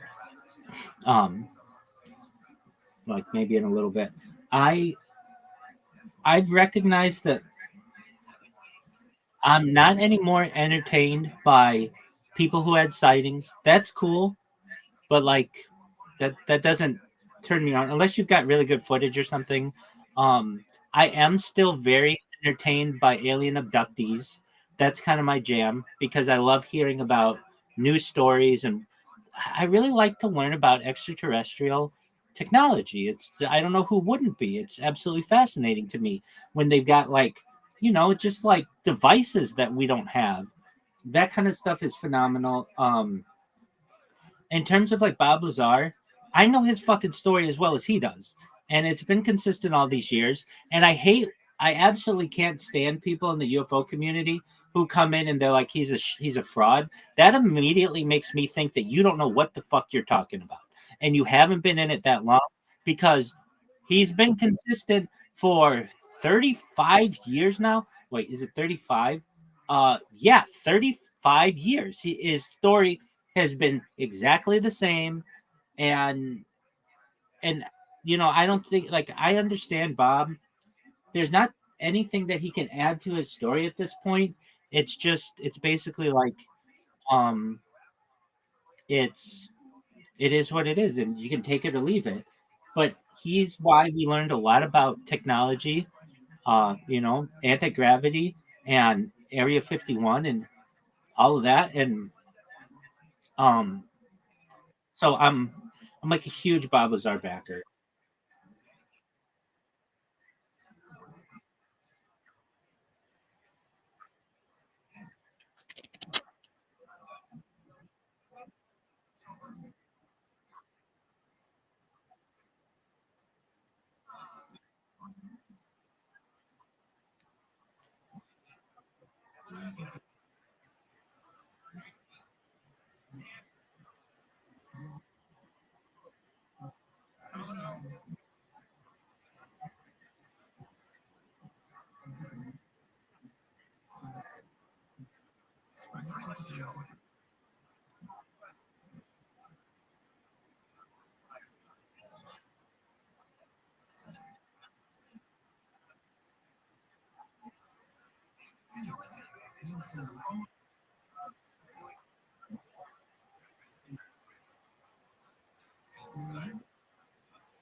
Absolutely. But no one knew what element 115 was before this man.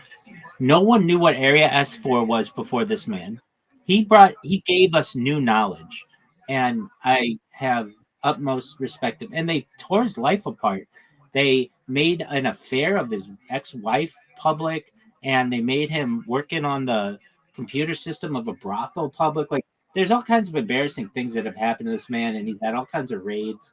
And I personally, I'm a huge Bob Lazar supporter, and I hear these people in the UFO community who are like, I think that, like, I haven't learned that much. Or how would they put it? I think that Bob Lazar is like a disinformation agent, and I'm just like, disinformation of what?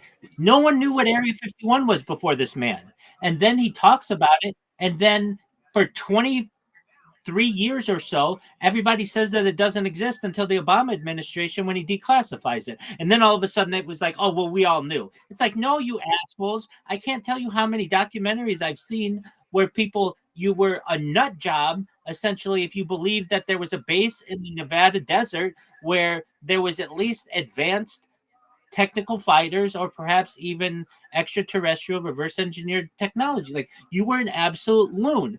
Absolute loon, and they would call you that in the public, and there was nothing you could do about it. And then it gets declassified, and then all of a sudden it's like, oh, now it's to be believed, and I can't stand that.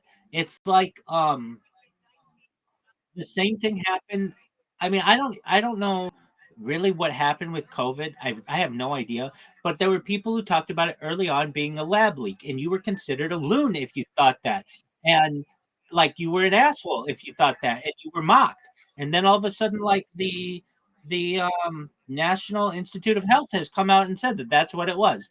And so it's like these phases of this double talking that occur that just bother me. That's why when people try to label things as being debunked or things as being um uh not just disinformation, not just misinformation, but malinformation. That's another thing, like a word that has been just contrived. That malinformation is stuff that is true but is hurtful. It's like, what in the fuck what are you talking about? That's just information. You don't have to label it as that. um all of these different terms and qualifiers and things, I can't stand them. And so, with that being said, and I'm a huge Bob Lazar backer, but there's not anything more that he knows. He hasn't worked at Area S4 since 1989, and so to have him on another show, or he doesn't do interviews anymore, but like, to even just say like, "Hey, we want to hash this out again." I get it. It's basically it's old news essentially. I get that, and um, I understand it. I get it all. In terms of what gets me going, um, really alien races get me going. Like, that's the thing that is, I don't know, most exciting to me.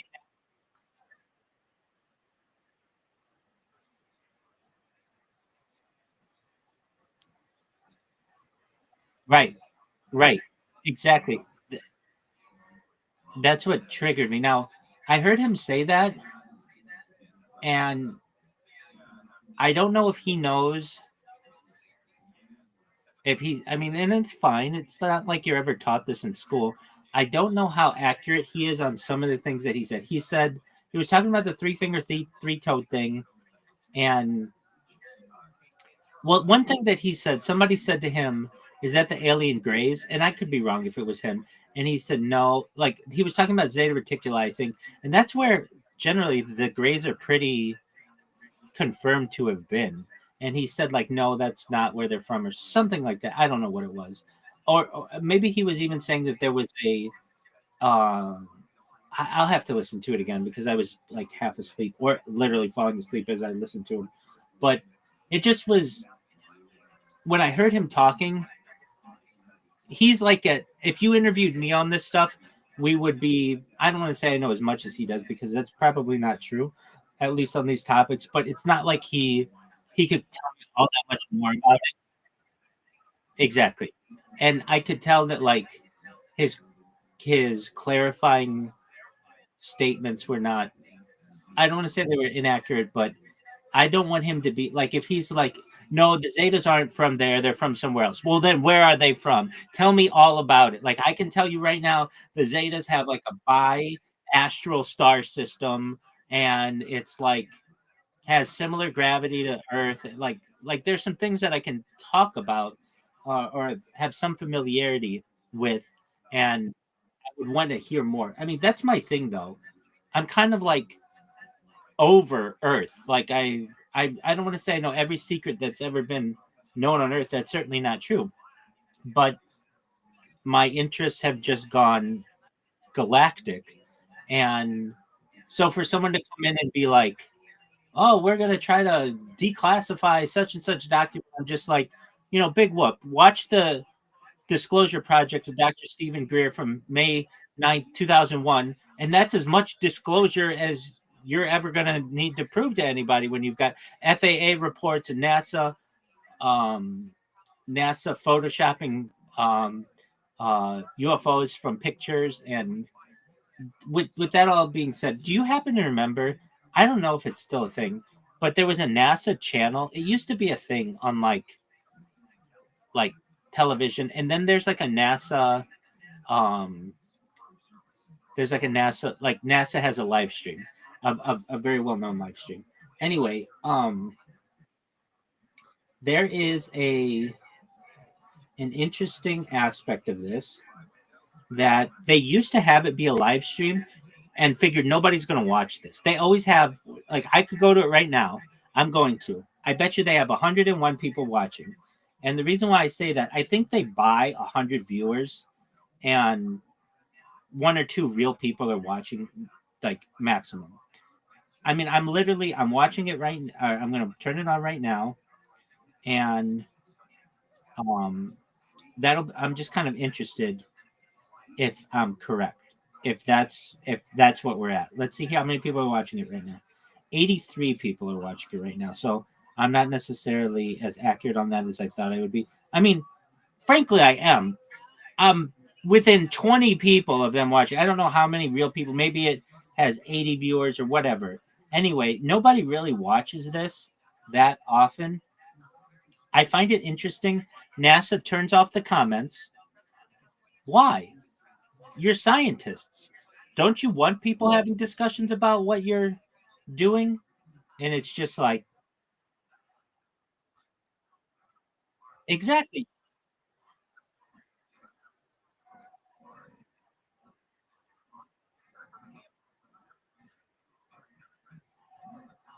No. You can't do that on YouTube very long without losing your account. That's why somebody gets flagged and they lose their account. That's why you have moderators. You're NASA. You have the budget for moderators. You hire hundreds of interns a year of college kids, even maybe high school age kids who have nothing to do. Just say, moderate this channel. And you can also limit people's text that they use. So if somebody wants to use the N word or the whatever word, you can get rid of that. Like, I don't believe that. It's because they don't want people calling them out. Yo, dog, how is it that XYZ happened in the Apollo program? Or why is it that this is on a delay? Like all the stuff that I think that they should be called out on. They just don't want to put up with any of that discussion. So they have comments off. That's fine. If they want to do that, that's cool. Anyway, I know that they used to do a live stream that was literally like a live stream. It wasn't delayed. Or if it was, it wasn't delayed enough, and people used to just take their footage straight from the NASA live stream of UFOs, and it would be tons of them, like from the International Space Station, tons of them, like what would you even call it, like waves of them that would just be flying around.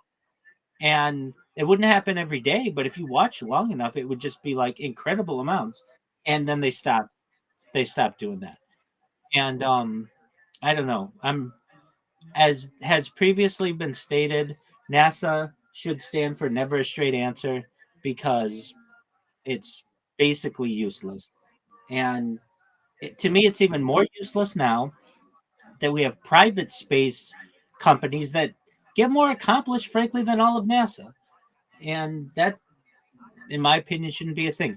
How is it that we have Japan, who just recently tries to put some kind of lander on the moon, and they fail? Yet we did it multiple times in the 1960s and 1970s with less computing power than is in a Walmart watch. I'm very skeptical of what comes out from that organization. You know, here's a completely unrelated topic, but I want to bring up, completely unrelated. If I say to you, Caspian Sea, we live in a democratic country, that doesn't sound strange to you, right? Exactly. But it's not. And that to me is absolutely ridiculous. Democracy is simplest form. Hold on. Let's talk this out. One person, one vote. And we wait, wait, wait, wait. In fact, there isn't a single democracy in the world. Exactly. So whenever anybody says democratic principles, I already just know that they are like a sheep. They're just not even thinking about it. Now, if you want to say that these are Republican principles, basically a representative principles, okay, I get that. I get that, because you vote a representative in. But for anybody to even talk about democracy anywhere in the world, for any government, to me is just a garbage discussion. And to me, it's actually oxymoronic to say that the United States has a representative democracy. That's a republic. That's not anything democratic at all. Democratic is one person, one vote. Now, people will say that's a direct democracy. Well, what are we talking about here? Well, we're talking about a representative democracy. That's a republic. I don't know why you are using the term democracy, because it's basically to pull the wool over the people's eyes and make them think that they have power, but they have no power.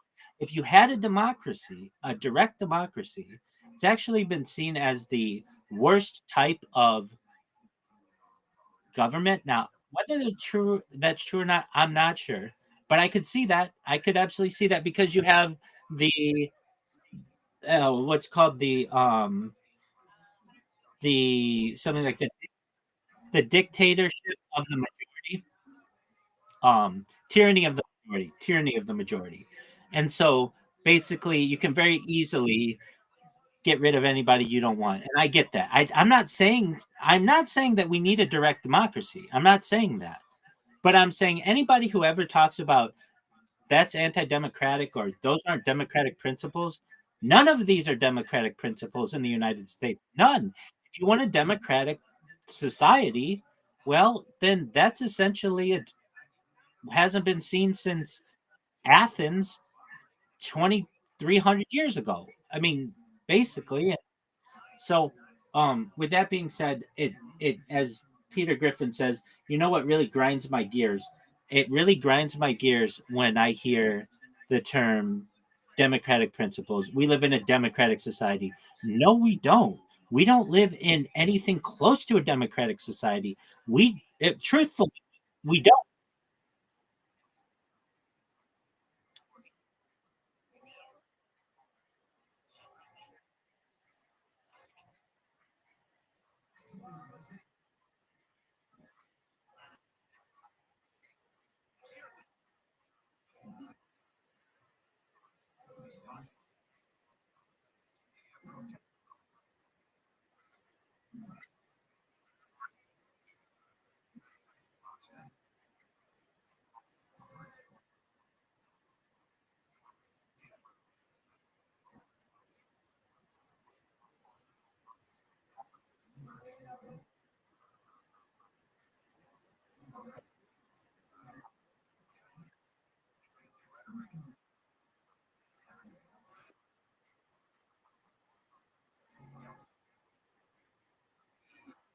That's true. Did you ever see that Family Guy? I think it's when Lois. It's an early one. Lois runs for student council or not student council president, but like school board president, and she's debating somebody or whatever, and she just realizes to appeal to the lowest common denominator. You just go 9/11, and everybody's like, "Yay!" Like basically, like like uh like there's a phrase like they hate us for our freedom. I hate that phrase. It's like a phrase that I can't. Um, I just I hear I hear I've been hearing for 39 years, almost 40 years, democratic principles, democratic ideals, and I'm just sick of it. I'm sick of hearing that. We don't live in a democracy. We don't live in anything close to a democracy. If anything, it is a constitutional republic, and the word democracy shouldn't be used. It should not be used in it should be like a word like um what's a word that would be like similar that just isn't even which isn't even relevant.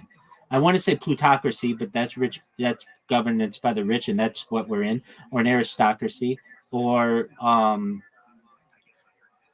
it's a, it's like a, it's just like you said, it's propaganda, and I leave it at that. Um, anyway, now the another phrase that I've seen changed, and I can't stand when language is altered. Nobody talks about it. So we have during the 2020 protests, those were mostly peaceful protests. Don't you remember, Caspian Sea? Yes. Just like World War II was mostly peaceful. Truthfully, if you took the amount of time that people were pulling triggers on guns and compared that to the amount of time where no one was pulling triggers on guns, it was more time where people were not pulling triggers on guns, which, uh, like by definition, would make it more peaceful than not. Was it still incredibly violent? Absolutely, all the terrible things. But with that being said, they've changed the phrase from mostly peaceful now to largely peaceful.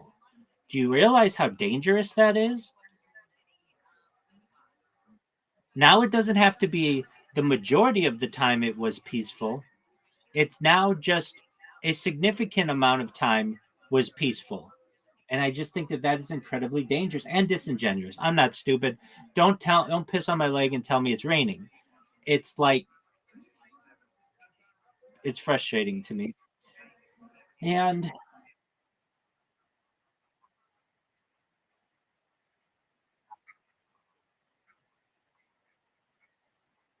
right,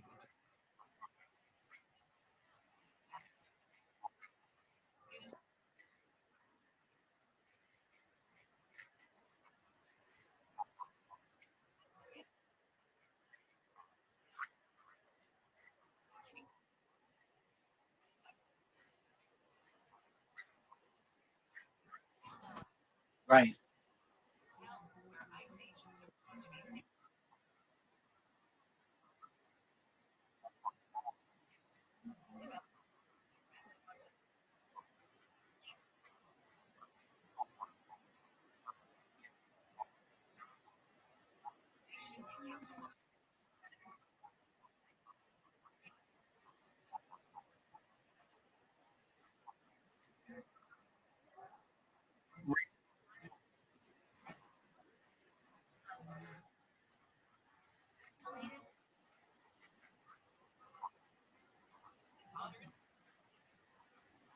Exactly.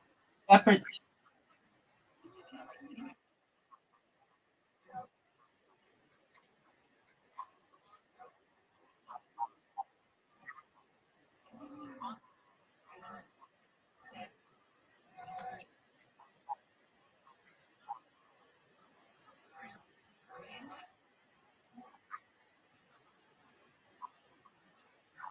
right.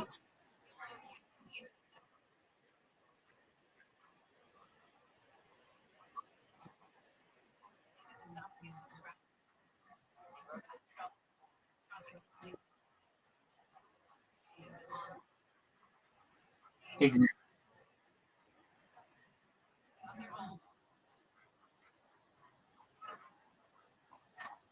I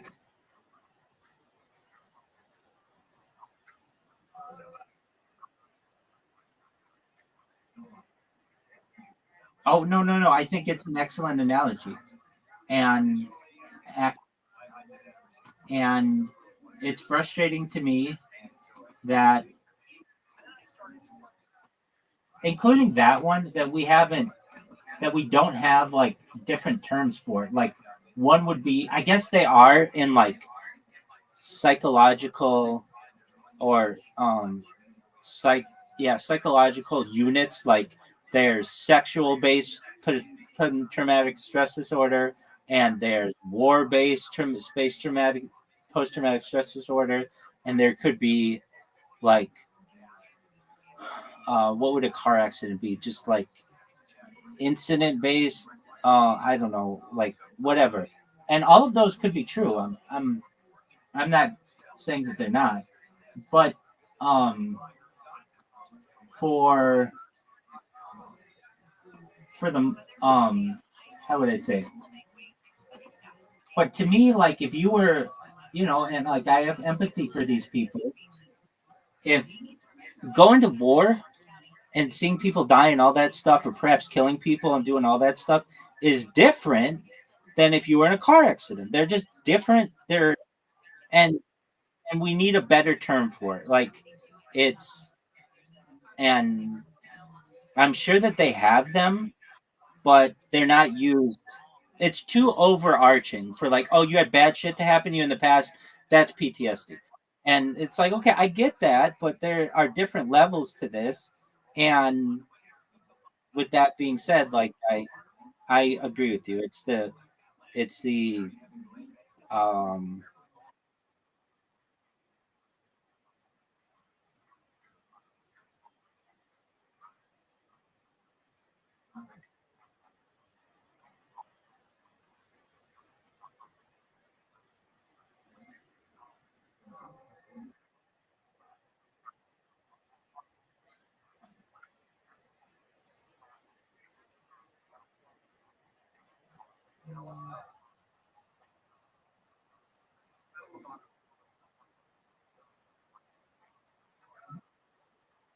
I,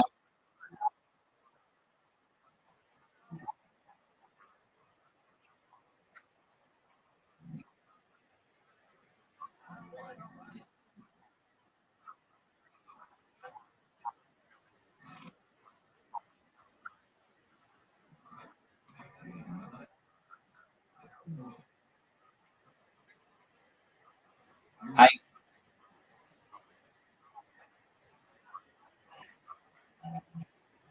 I agree with you. A big one is used now is autism.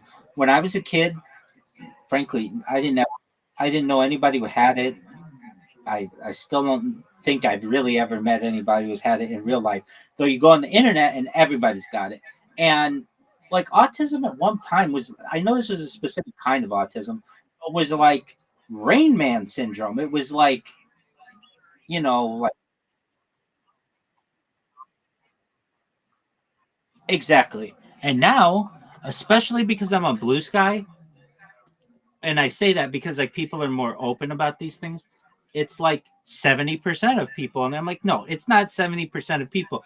You think because you're socially awkward that you have a very serious psychological issue, and they're unrelated. They're unrelated. Just because you were bullied as a kid, which I'm not saying is cool, does not necessarily mean that you have the same thing that Rain Man had or whatever it is. Like they're they're separate. And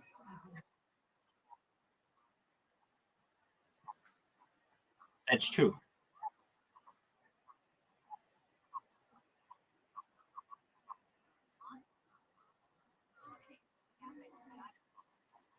We can't get the spectrum, absolutely. Anything.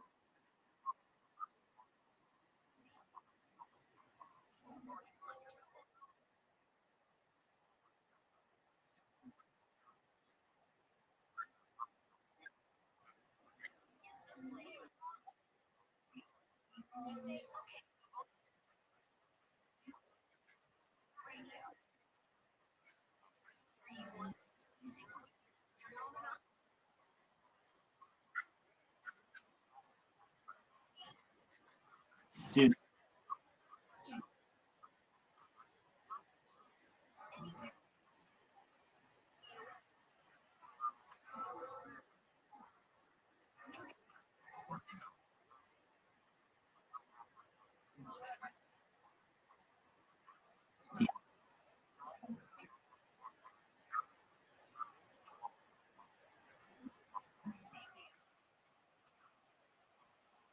that's not.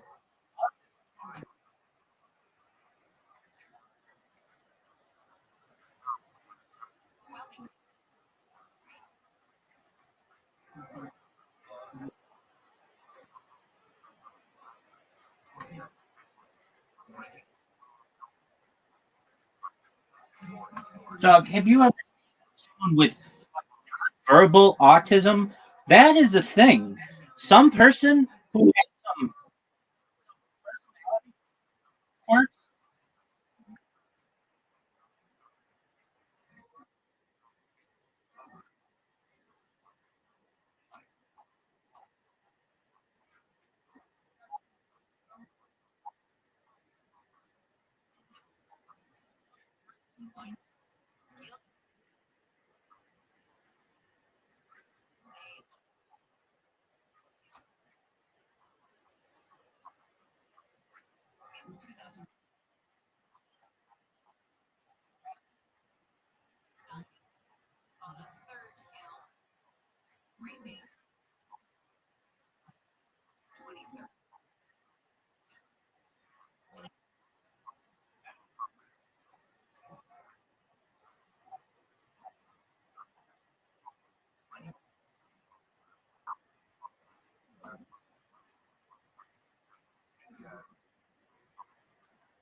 Yeah, they just do it to be different or to explain their social awkwardness or their personality quirks. I get that. I get that.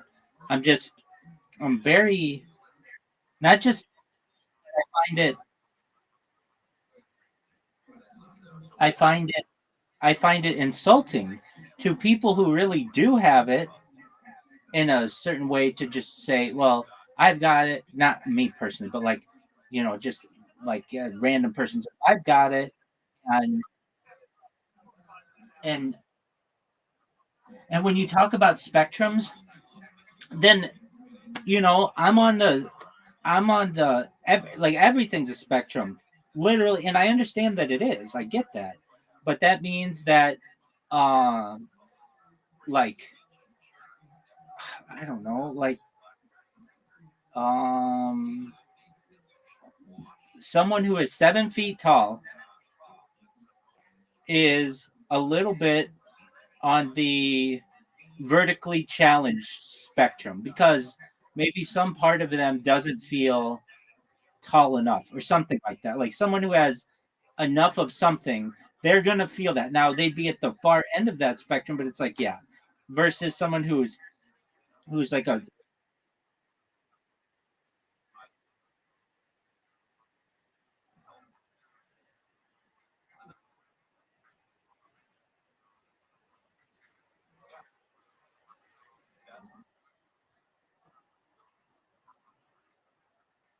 Yes, exactly.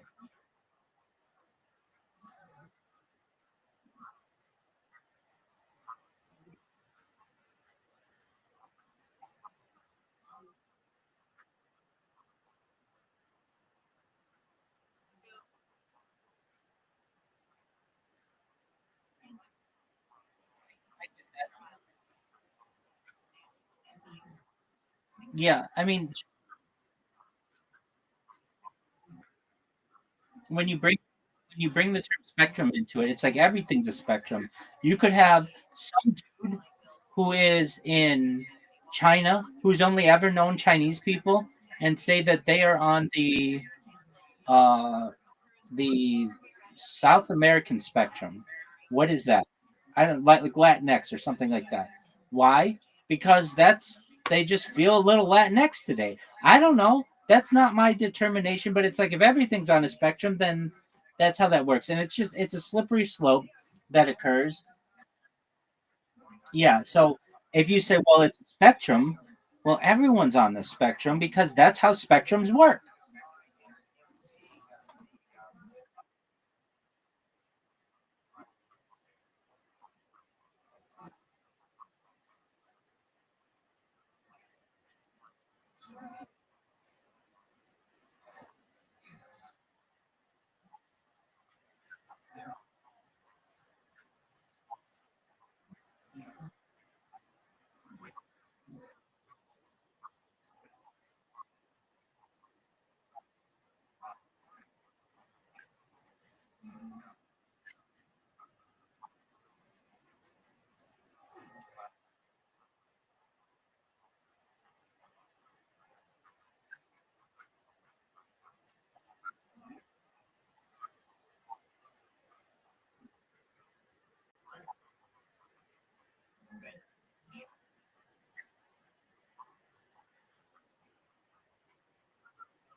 I get if you're saying that if people say that everything is a spectrum, which I agree it is, at what point do you have normalcy? Like, at what point is it like not affecting you? Well, if everything's a spectrum, then I guess it's always affecting you. I don't know. I just I don't enjoy the turning of words from their original intent, and I don't know. The word democracy really is one that bothers me a lot, and I just wanted to mention it because, like, we don't live in a democratic society, and anyone who says otherwise is uninformed.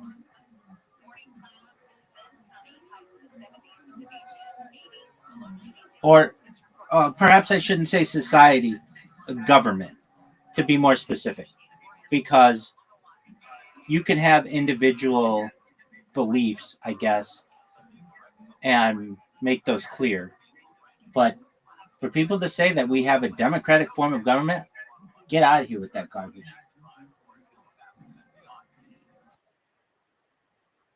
Right. And then to even say, like, for the Democratic Party to call itself that doesn't make sense to me. I can see it being called the Progressive Party, and that's cool. That makes sense to me. I'm all about that. But don't call it Democratic Party because that's not what it is. You're not advocating for one person, one vote. You're advocating for progressive principles, which I get. That's cool. I'm about that. And Republicans is at least more accurate because we're in more of a republic form of government. But so I guess that one's fine. But the Democrat part of the it's it's to me a misnomer. And anyone who I hear like just talking about these things, I'm just like, well, I don't really believe anything that you're saying because that's not the type of government that we have.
That's true. Or perhaps cryptography. You're good. Dude, did you hear about Peter Thiel's new fucking company? It's freakish. It's exactly what you're talking. So Peter Thiel, he's like the guy who started PayPal with Elon Musk. Okay, yeah, dude, scary as fuck.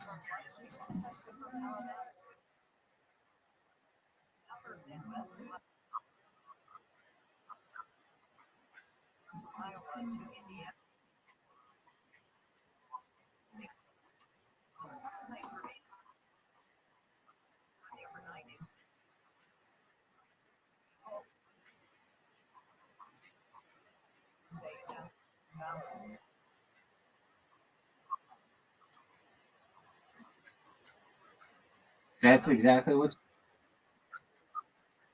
that's exactly what's coming.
Oh, for sure.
Absolutely. Just one moment. Just one moment, Caspincy. How you living, Pam? What's up?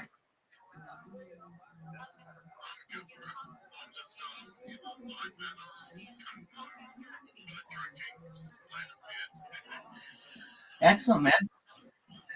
Do you have Discord?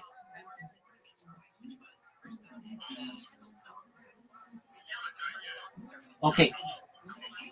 Okay, here's what I want you to do. I have a big Discord, and I want you to join because I can hear you a lot better. And I'll introduce you to my friends. And you feel free to hang out in here. It's discord.me/rabbi.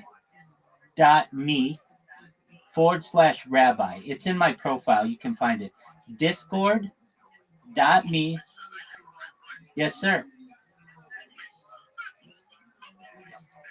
Excellent. So come on in here and I'll tell you about what I do. I stream my life 24 hours a day, 7 days. Yeah, exactly. Yeah, that's the link to my Discord.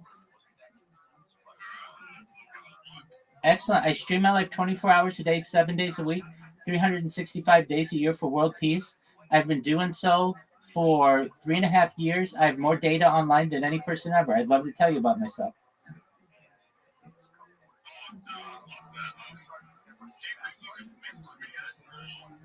I would love to, but when I send private messages, I get banned.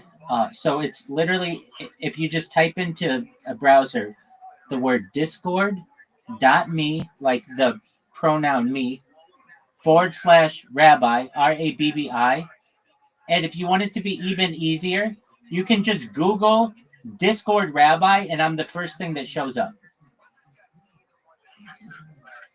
Yeah, if you just type into Google Discord Rabbi, I'm the first one that shows up. You'll see it. It's Rabbi Rothschild's All Hell. Excellent. I want to see you in there. I'll wait for you.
That's what gets true. Show the card.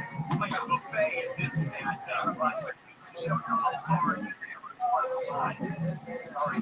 Disney.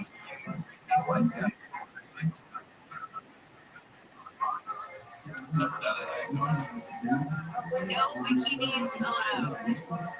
Syria issued a new dress code requiring women to wear bikinis or full-body swimwear on all public beaches. It's the latest cultural shift since Islamist-led rebels toppled the dictator Bashar al-Assad regime last December.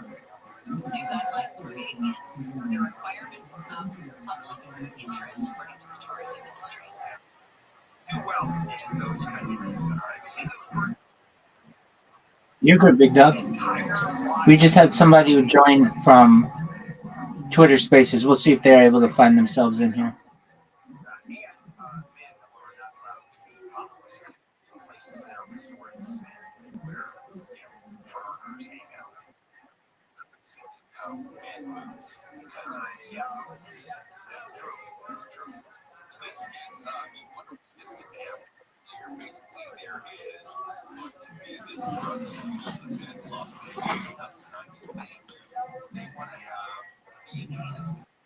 So it's like Olympic style games, except with under, oversight. So everybody's high. Yeah, so it's like, apparently you've got this global watchdog, sports group that is trying to shut this down. But, what they should do this with just alcohol and stuff. It's huge entertaining. Or the three-legged race, the one person who's taken Viagra for Seattle.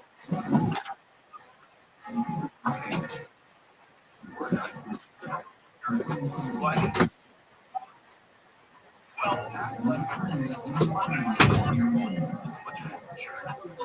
That's true. That's absolutely true. Oh my God, 15 stories. Oh, yeah. That was for you. That was not for listeners. Let's show.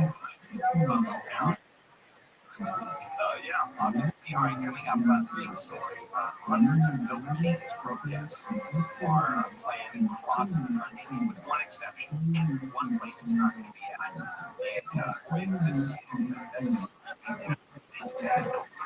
it's about the we'll be back at K5 and 6.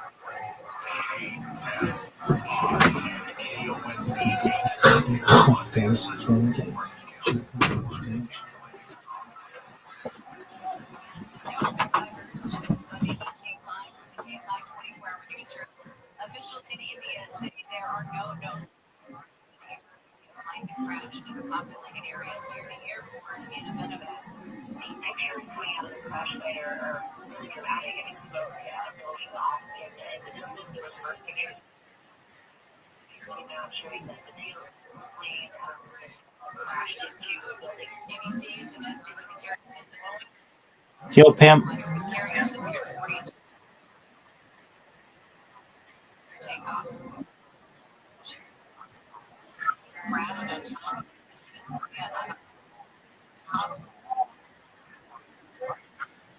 Yeah. Yeah.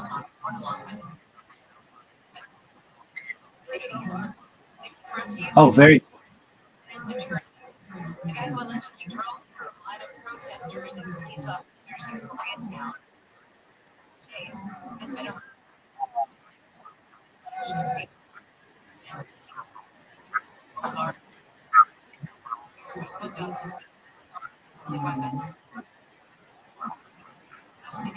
Plus, it was the second night of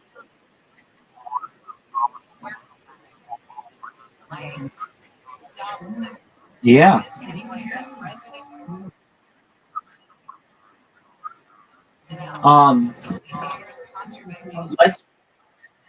Let's talk about this. This is one of my favorite subjects in the world about which to speak. Do you remember? I mean, and if you don't, that's fine. Do you remember the first time you used Windows?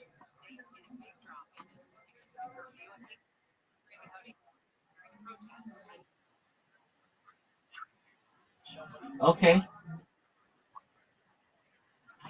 Do you remember the first time you used Windows 95? Wasn't it just like the like you felt like everything was going to be good in the world?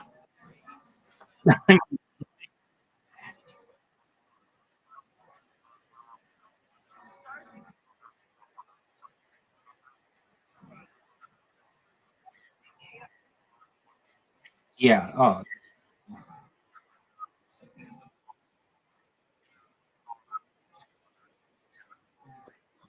Oh yeah.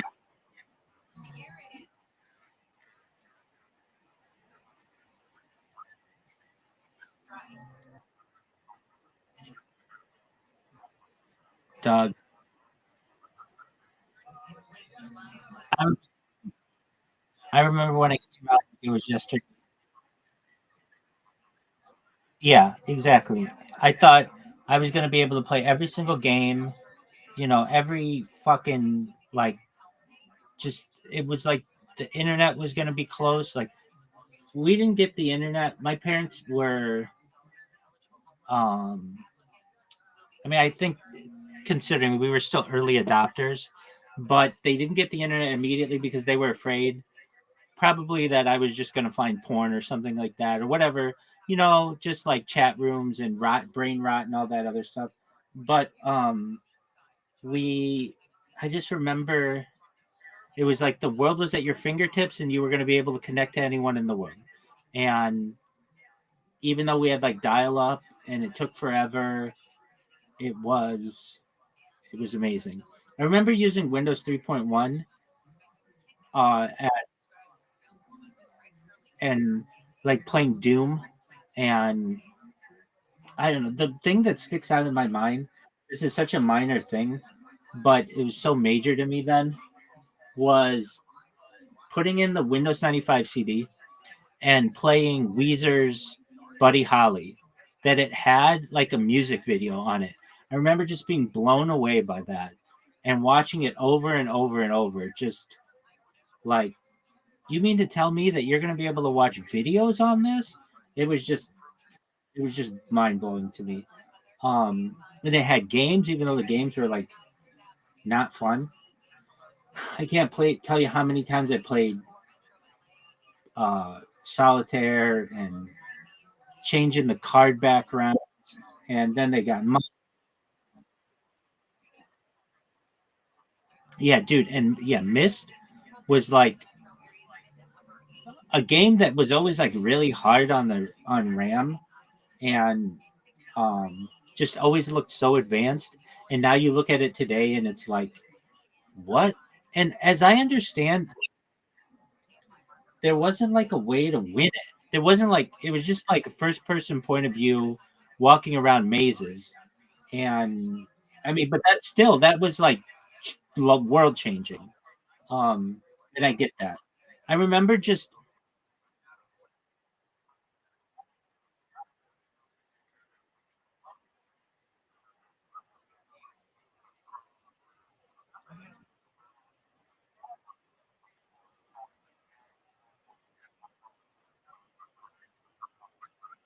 right.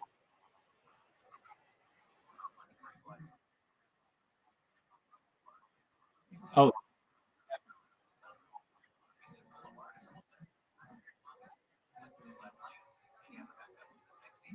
do you have a CD-ROM to be able to play those CDs?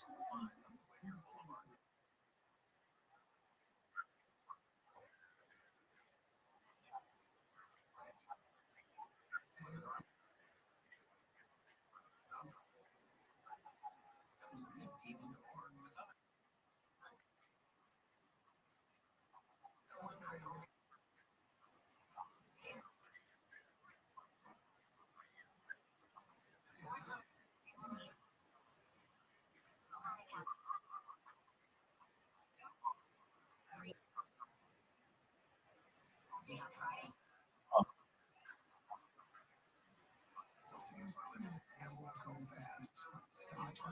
yeah, I remember Windows 95 was expensive, and people standing outside of um, Best Buy. One of my favorite things. Well, they had the commercials for it. I loved it. Like software used to market, and that was cool as fuck. It's like they don't market this shit anymore. So at the time, it was $209.95, which today is probably like closer to $500, and which would be pretty expensive for software today. I mean, some software, I guess, other software not. But it was like no strings attached. There weren't, you didn't have to like. It wasn't pay as you go. There was no subscription model.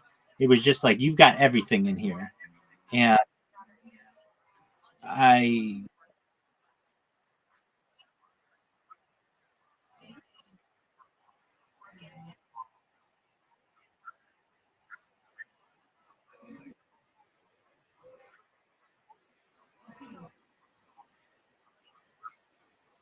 yeah,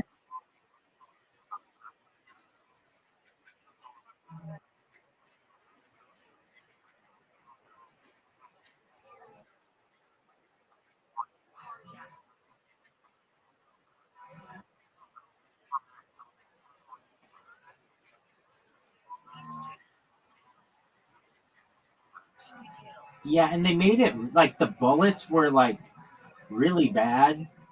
Like bulleting, it just there were a lot of issues with it. There still are. Um, and now you have to pay as you go, which is an absolute joke.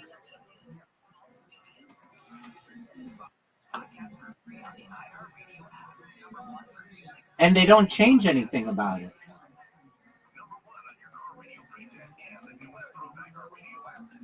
It's a scam.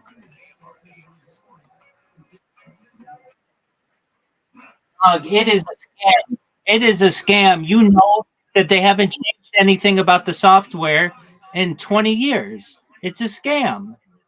Instead of you buying it one time, you have to buy, you have to pay hundreds of dollars each year to be able to get the same features. It's like whatever, $9.99 a month. So it's $120 a month just to be able to use the software. That's a scam.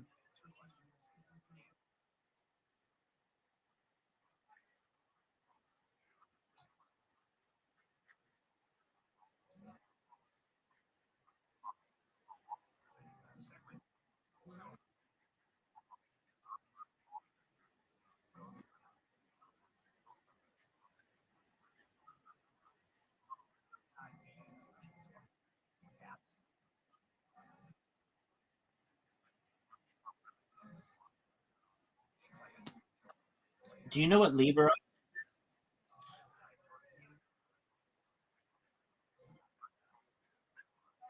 Do you know what Libra?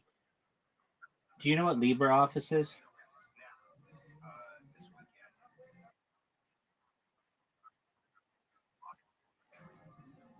Exactly.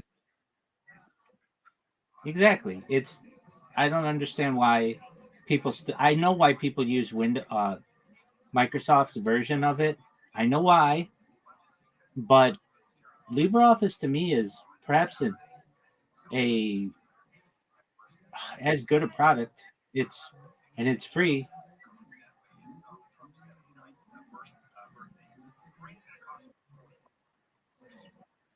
Okay, so like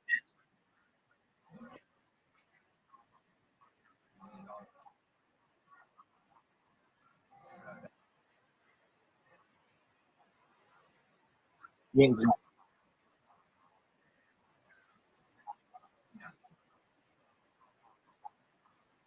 exactly.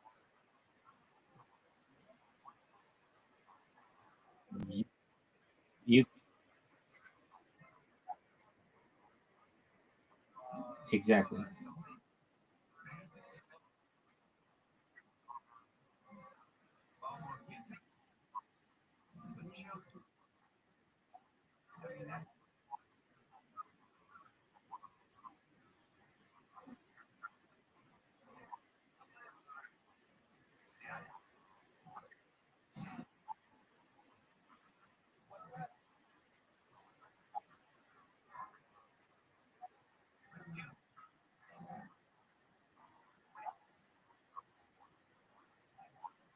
That's true.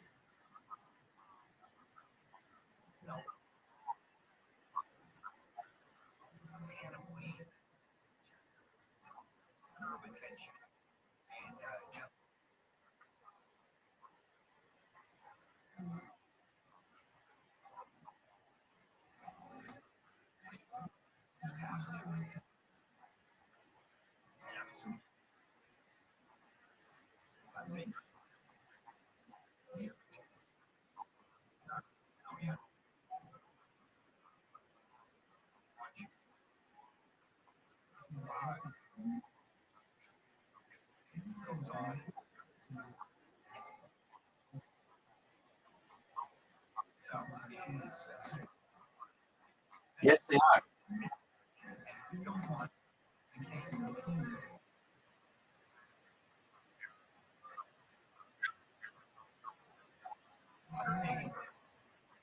Yes, they do.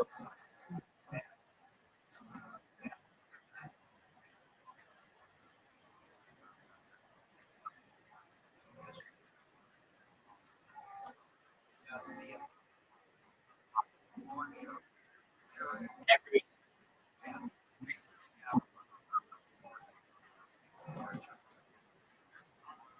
right.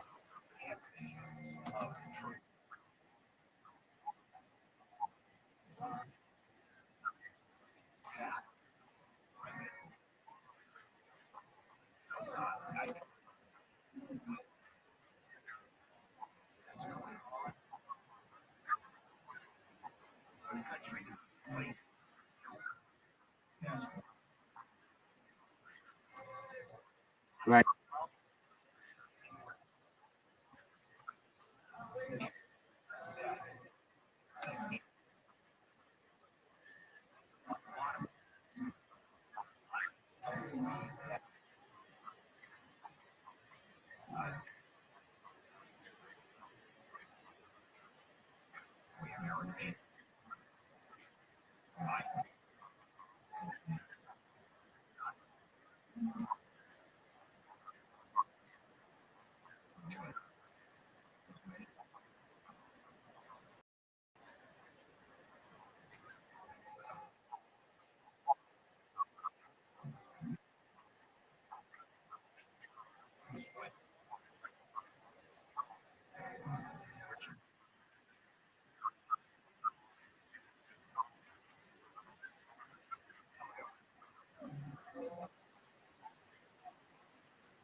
Right.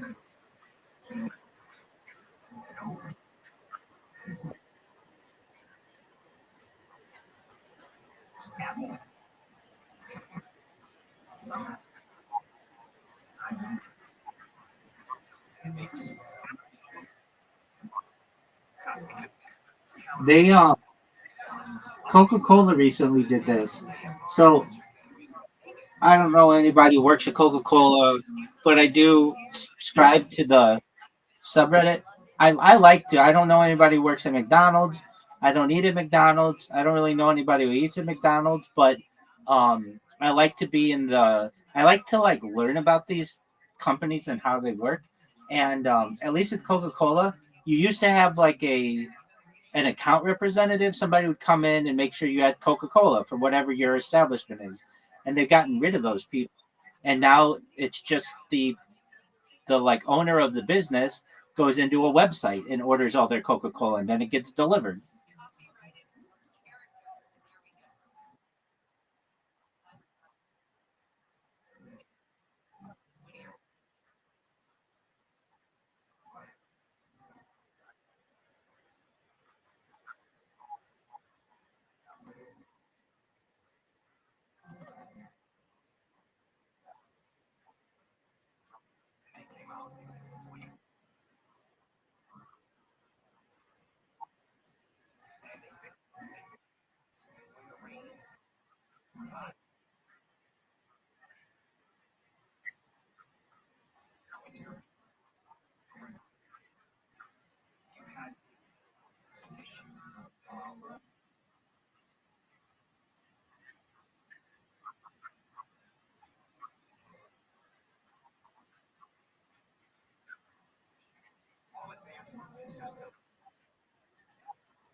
Right.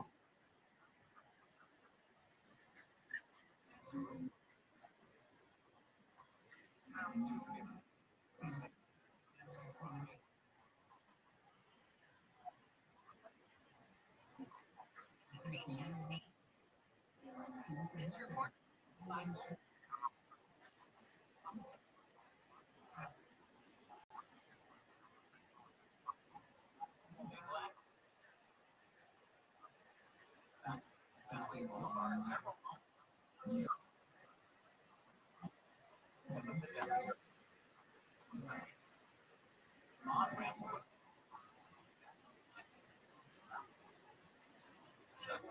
Right.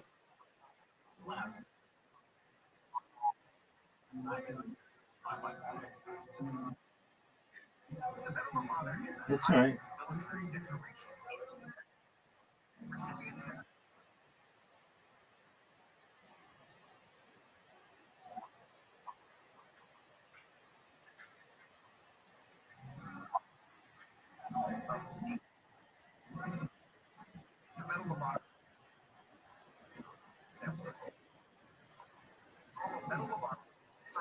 Right.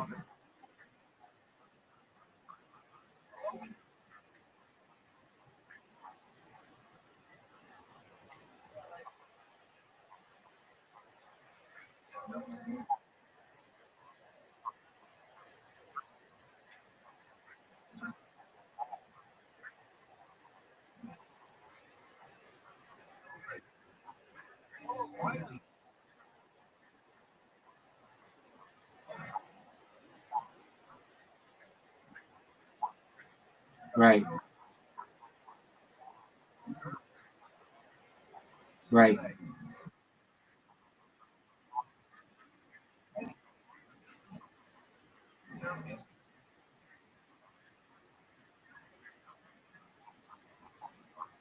Right. And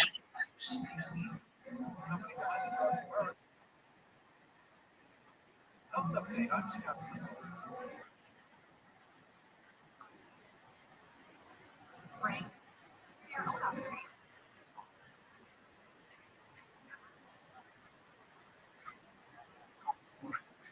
Citizen science. right.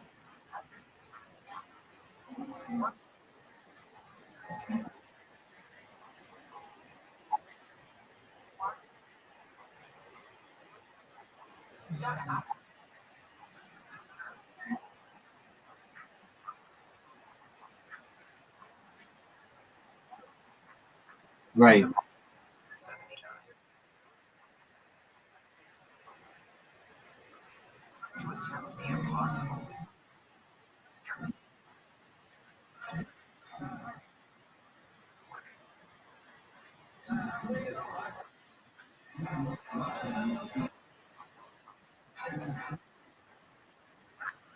What a dog.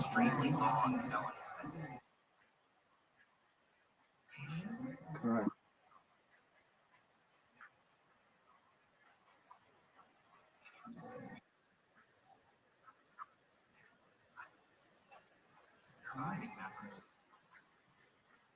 That's correct.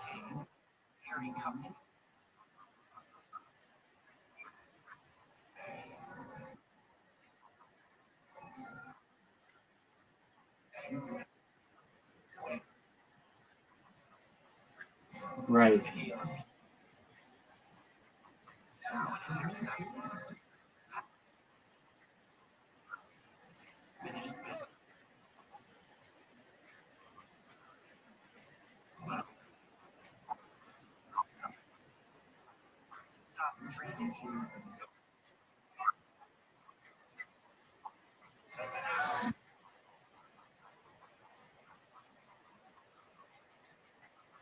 Right.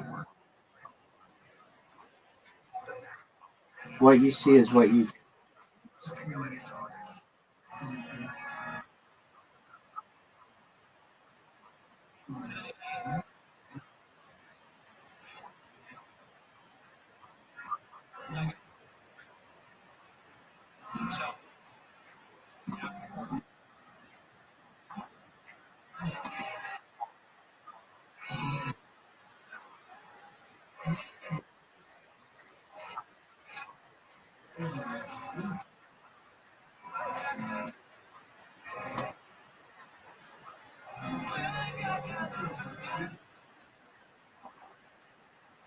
Yeah.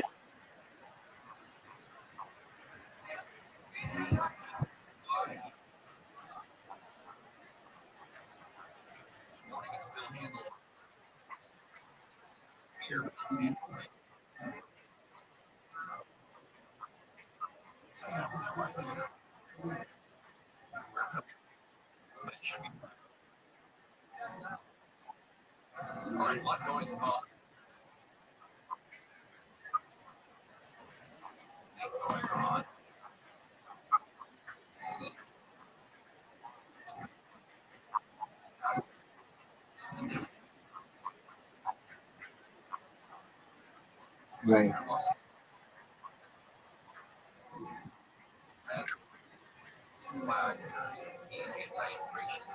Now I have seen also, I don't know if you guys have, but the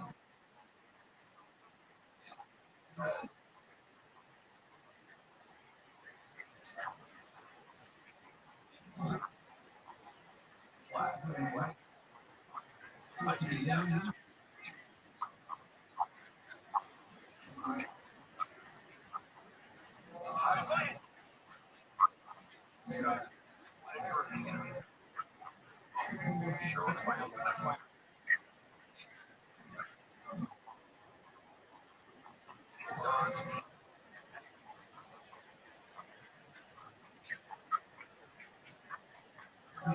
Right.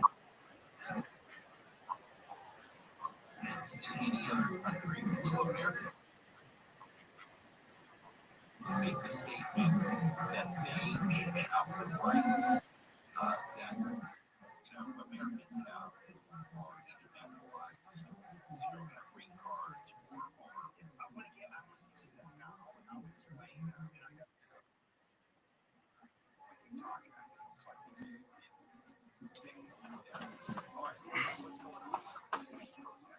All right. Which one's better? American whatever or that Jesse Michaels guy? Oh, he's the same thing. Yeah, I'm gonna try that one.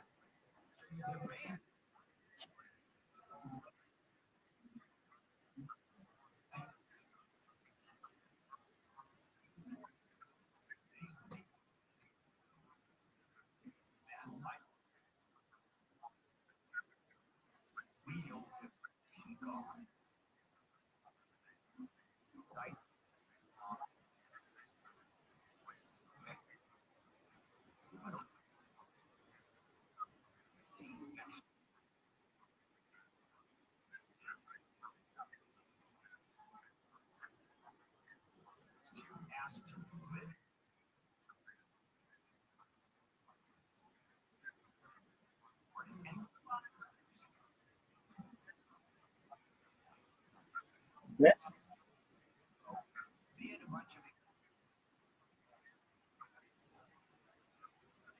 Right.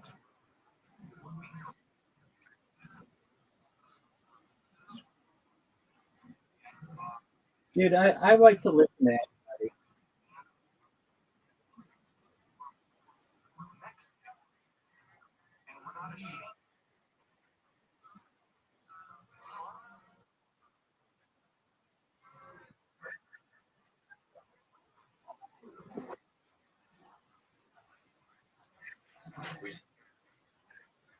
I'm friends with this dude that I just learned. Joe, I'm sure you. Oh yeah, I know Joe very well.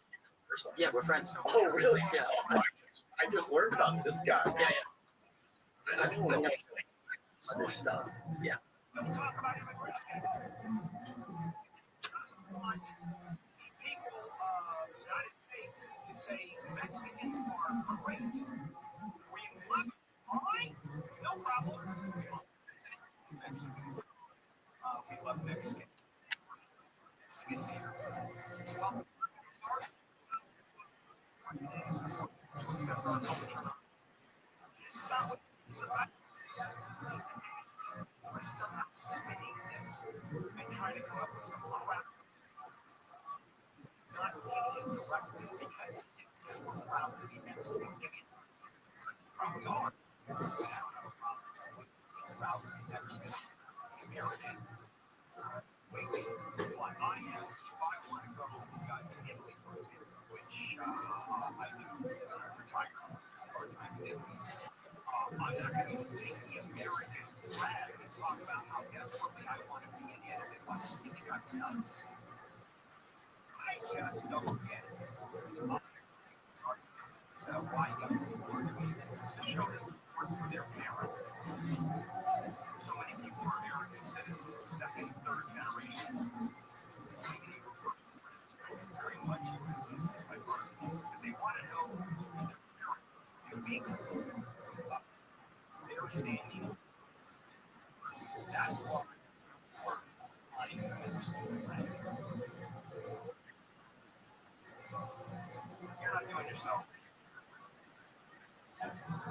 You fly the Mexican flag around where immigration is the little tiny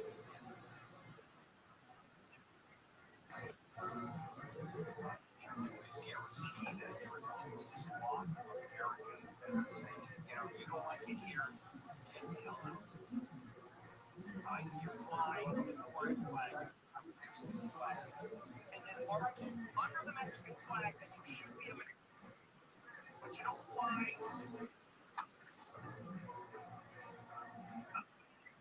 That's just dumb. That's just stupid.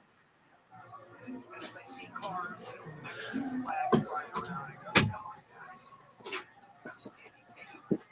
If you want to make a point, fly the American flag. Say, this is where I want to go.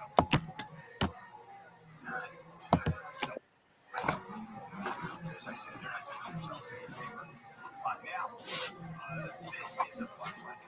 Les Mis is, I think, the best musical ever. Trump went to Les Mis last night. And what does that mean? What does Les Mis mean to everybody else? We sort of had a view what Les Mis means. Trump. And I'll explain. This is a gift for all of us. It's Festivus. It's Festivus for all of us. Maybe you're in a gay fight. Yes, I am. A federal court hearing is scheduled on whether the Trump administration can use the National Guard and Marines to assist with immigration raids in LA. Governor Newsom filed an emergency motion requesting the court's intervention after Trump ordered the deployment of about 4,000 National Guard members and 7 new Marines. The hearing is scheduled this afternoon in a federal court in San Francisco. The mayor of Huntington Park, he is a Marine veteran, has a message for the Marines who are going to be in LA. They are expected to defend their oath. When you're here,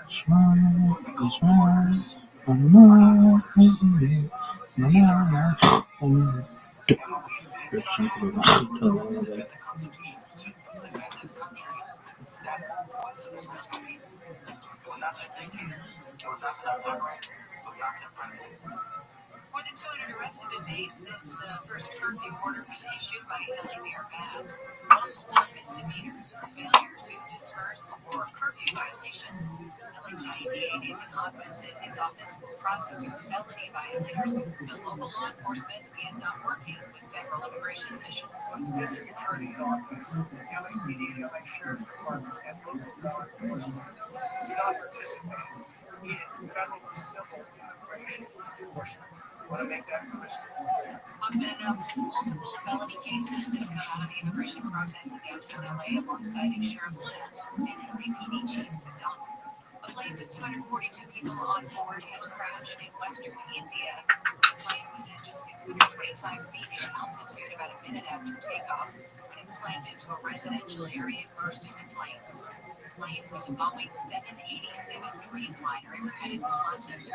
Police Commissioner Ahmedabad says it does not appear that there are any survivors. The State Department has told all non-essential staff to leave the embassy in Iraq as tensions flare up between the U.S. and Iran. Staff members are also being told to leave U.S. embassies in Kuwait.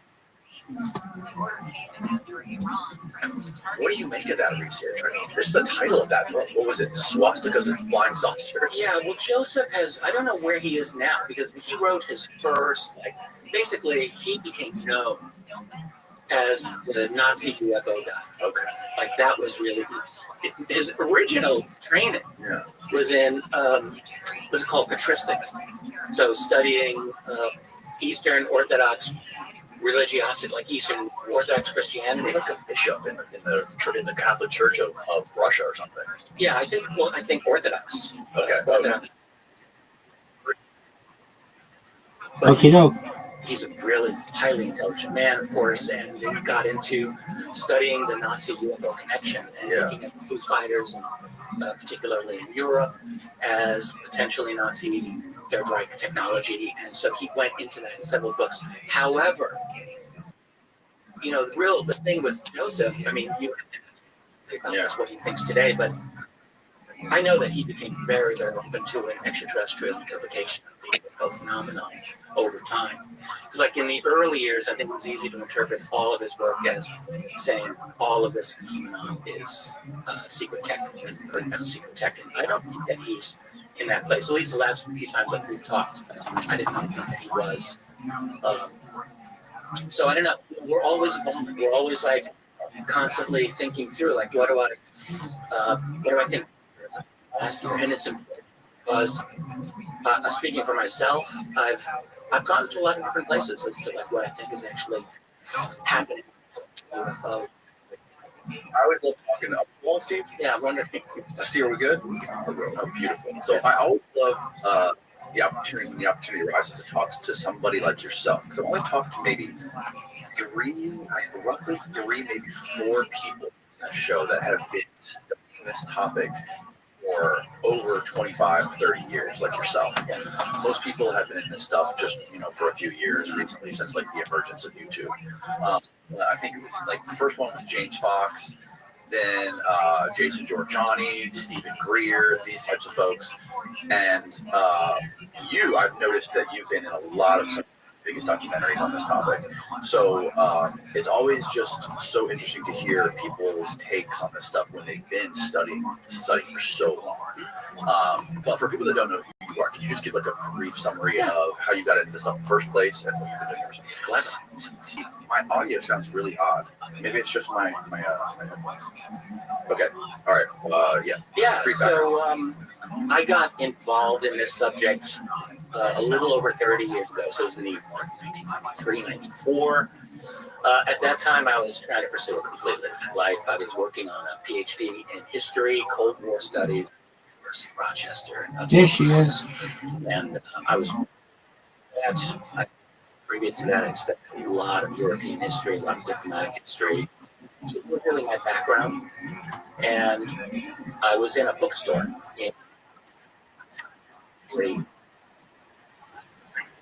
and I saw a copy. That's okay. You can just. Field.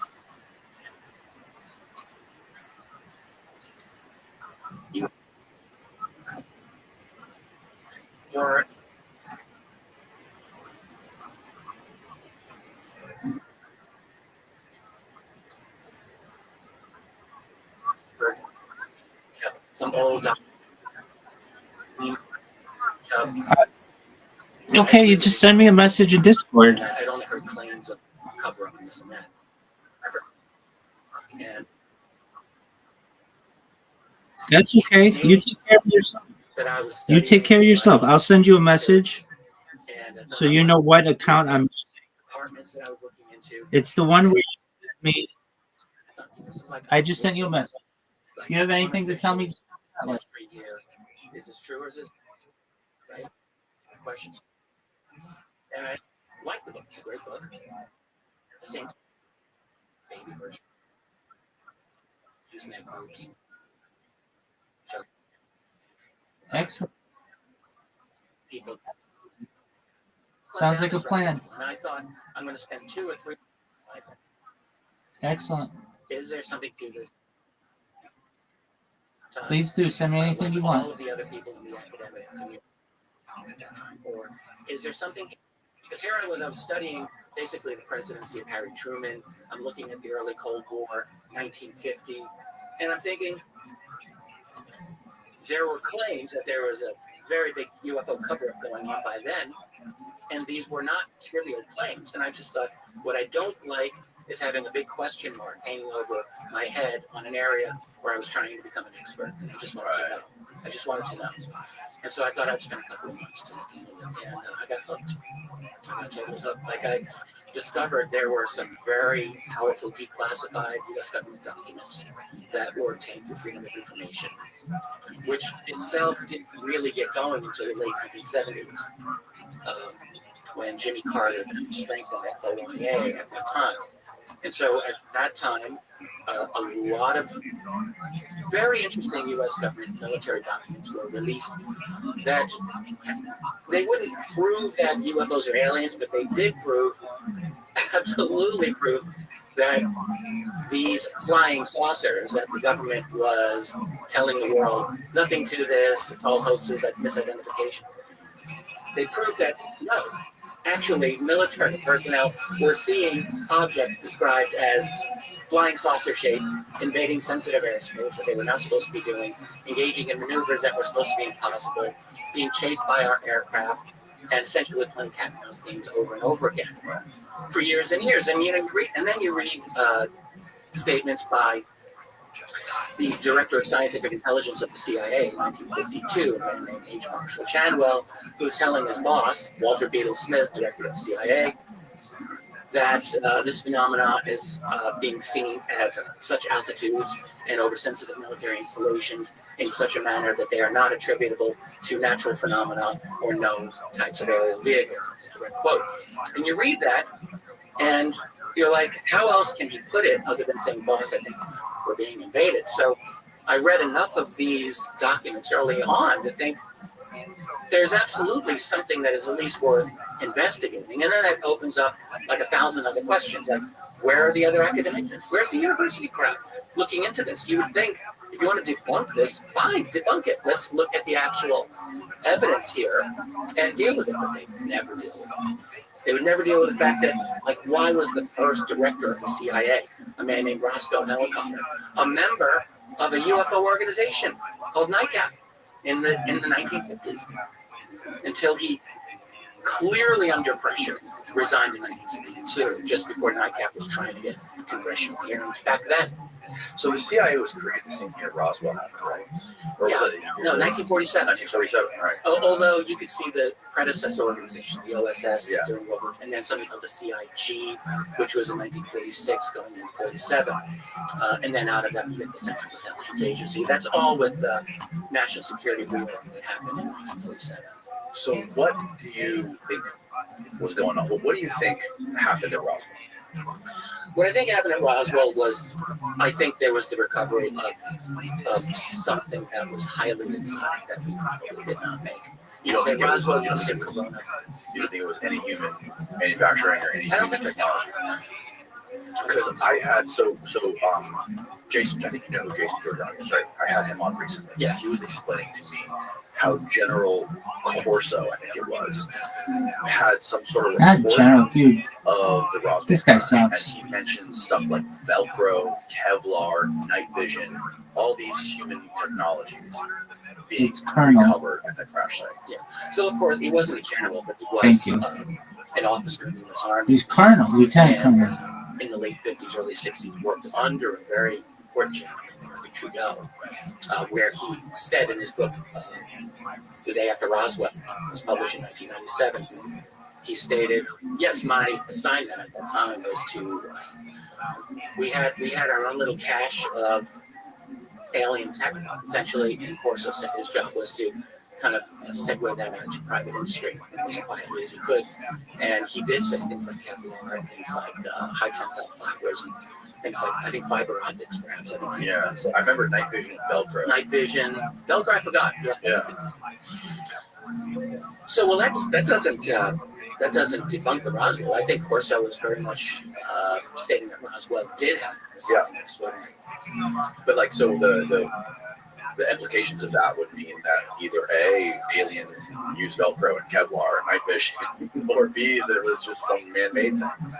Well, no, there's a third possibility, which is that, when we're being all theoretical, because I wasn't there, you weren't there. But if you are imagining that you've got a team of brilliant human scientists studying this magical alien tech that they can't figure out, they still might be able to generate some pretty interesting ideas as a result of that, which might be variations.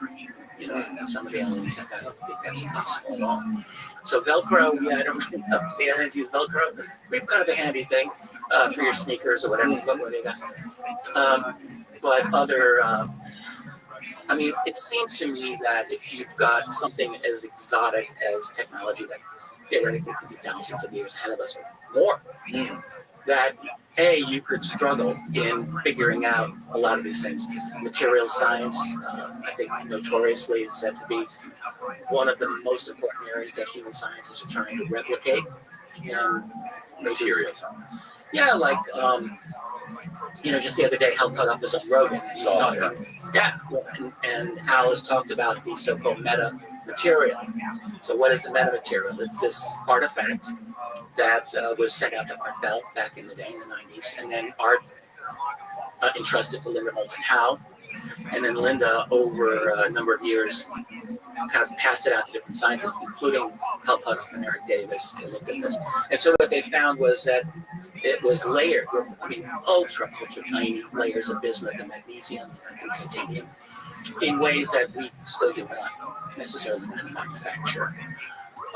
And so that would be the material science, and that would be an important thing. Like, you need to master, if you want to do what flying saucers do, you need to have the materials that are sufficient to be able to withstand whatever we need them to do. Or in the case of what Howe speculated, what was his phrasing? He said to serve as a wave guide for high frequency electromagnetic waves in the terahertz range. And when I heard him say that the first time, I'm like, what the hell are you talking about?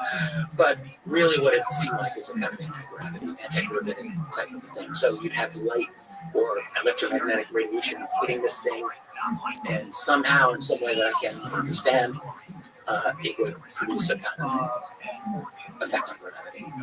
Wow, that's very interesting. Yeah, so in other words, this is really interesting to me because, normally for years and years you're thinking, how do they do anti-gravity?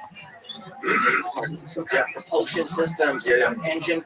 But no, if it's in the skin of the craft itself, that's a really kind of nifty solution. And maybe that's part of what they do. Wow.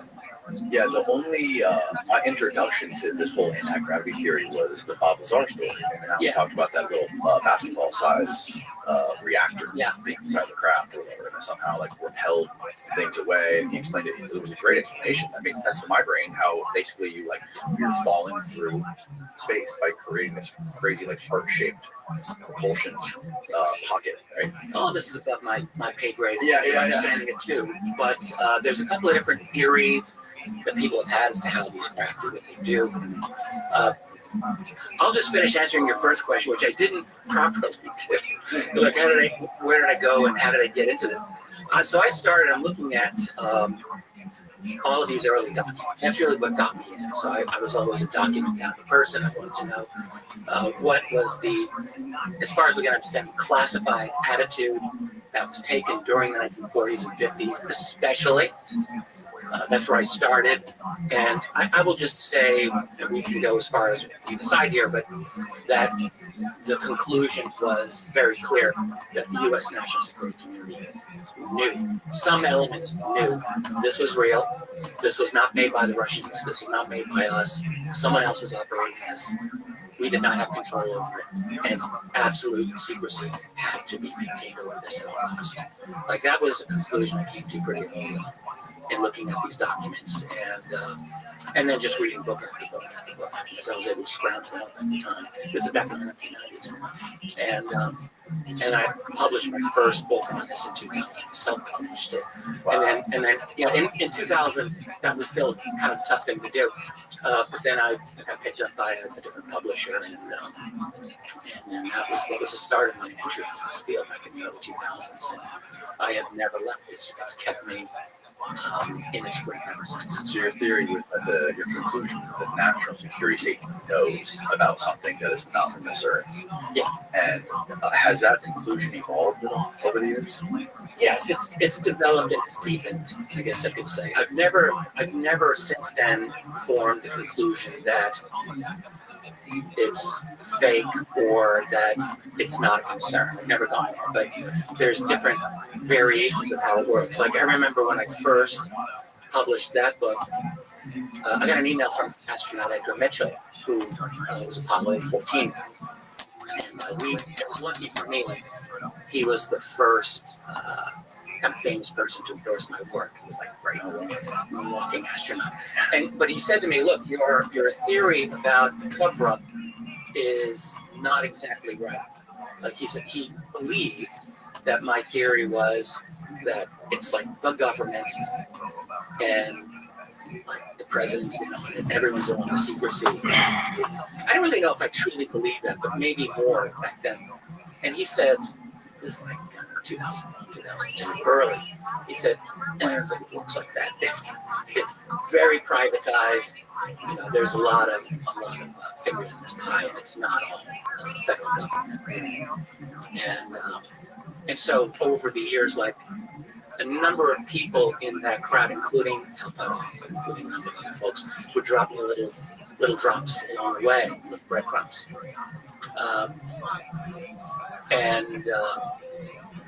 Indicating we've got a privatized system, like, more and more you look at it. There's government, there's classified elements to this, but there is also an element that is beyond government. Yeah. And it's kind of nebulous. Like, who are these guys? Is it all think tanks and corporations, or is it something else? And I don't know the full answer to this day. But that's a big part of this. So you're dealing with a kind of a labyrinth of secrecy, and to the extent that it's privatized, makes it much more of a challenge for people to use, like, freedom of information, for example. Right. Well, that's by design, right? Yeah. So that all of that was an evolution through my years of looking into this. I have to say, one of the biggest turning points for me in this whole topic was that documentary that you were a part of about Paul Benowitz. The Magic. Yeah. Oh wow, that was Mark Pilkington. Okay. Yeah, early. That blew my mind. That totally blew my mind. First of all, such a well done movie, and two, it really was eye-opening to see the extent that the intelligence people, the people in the Air Force, and NSA would all work together to basically scramble the mind of one individual just to alter public perception of something.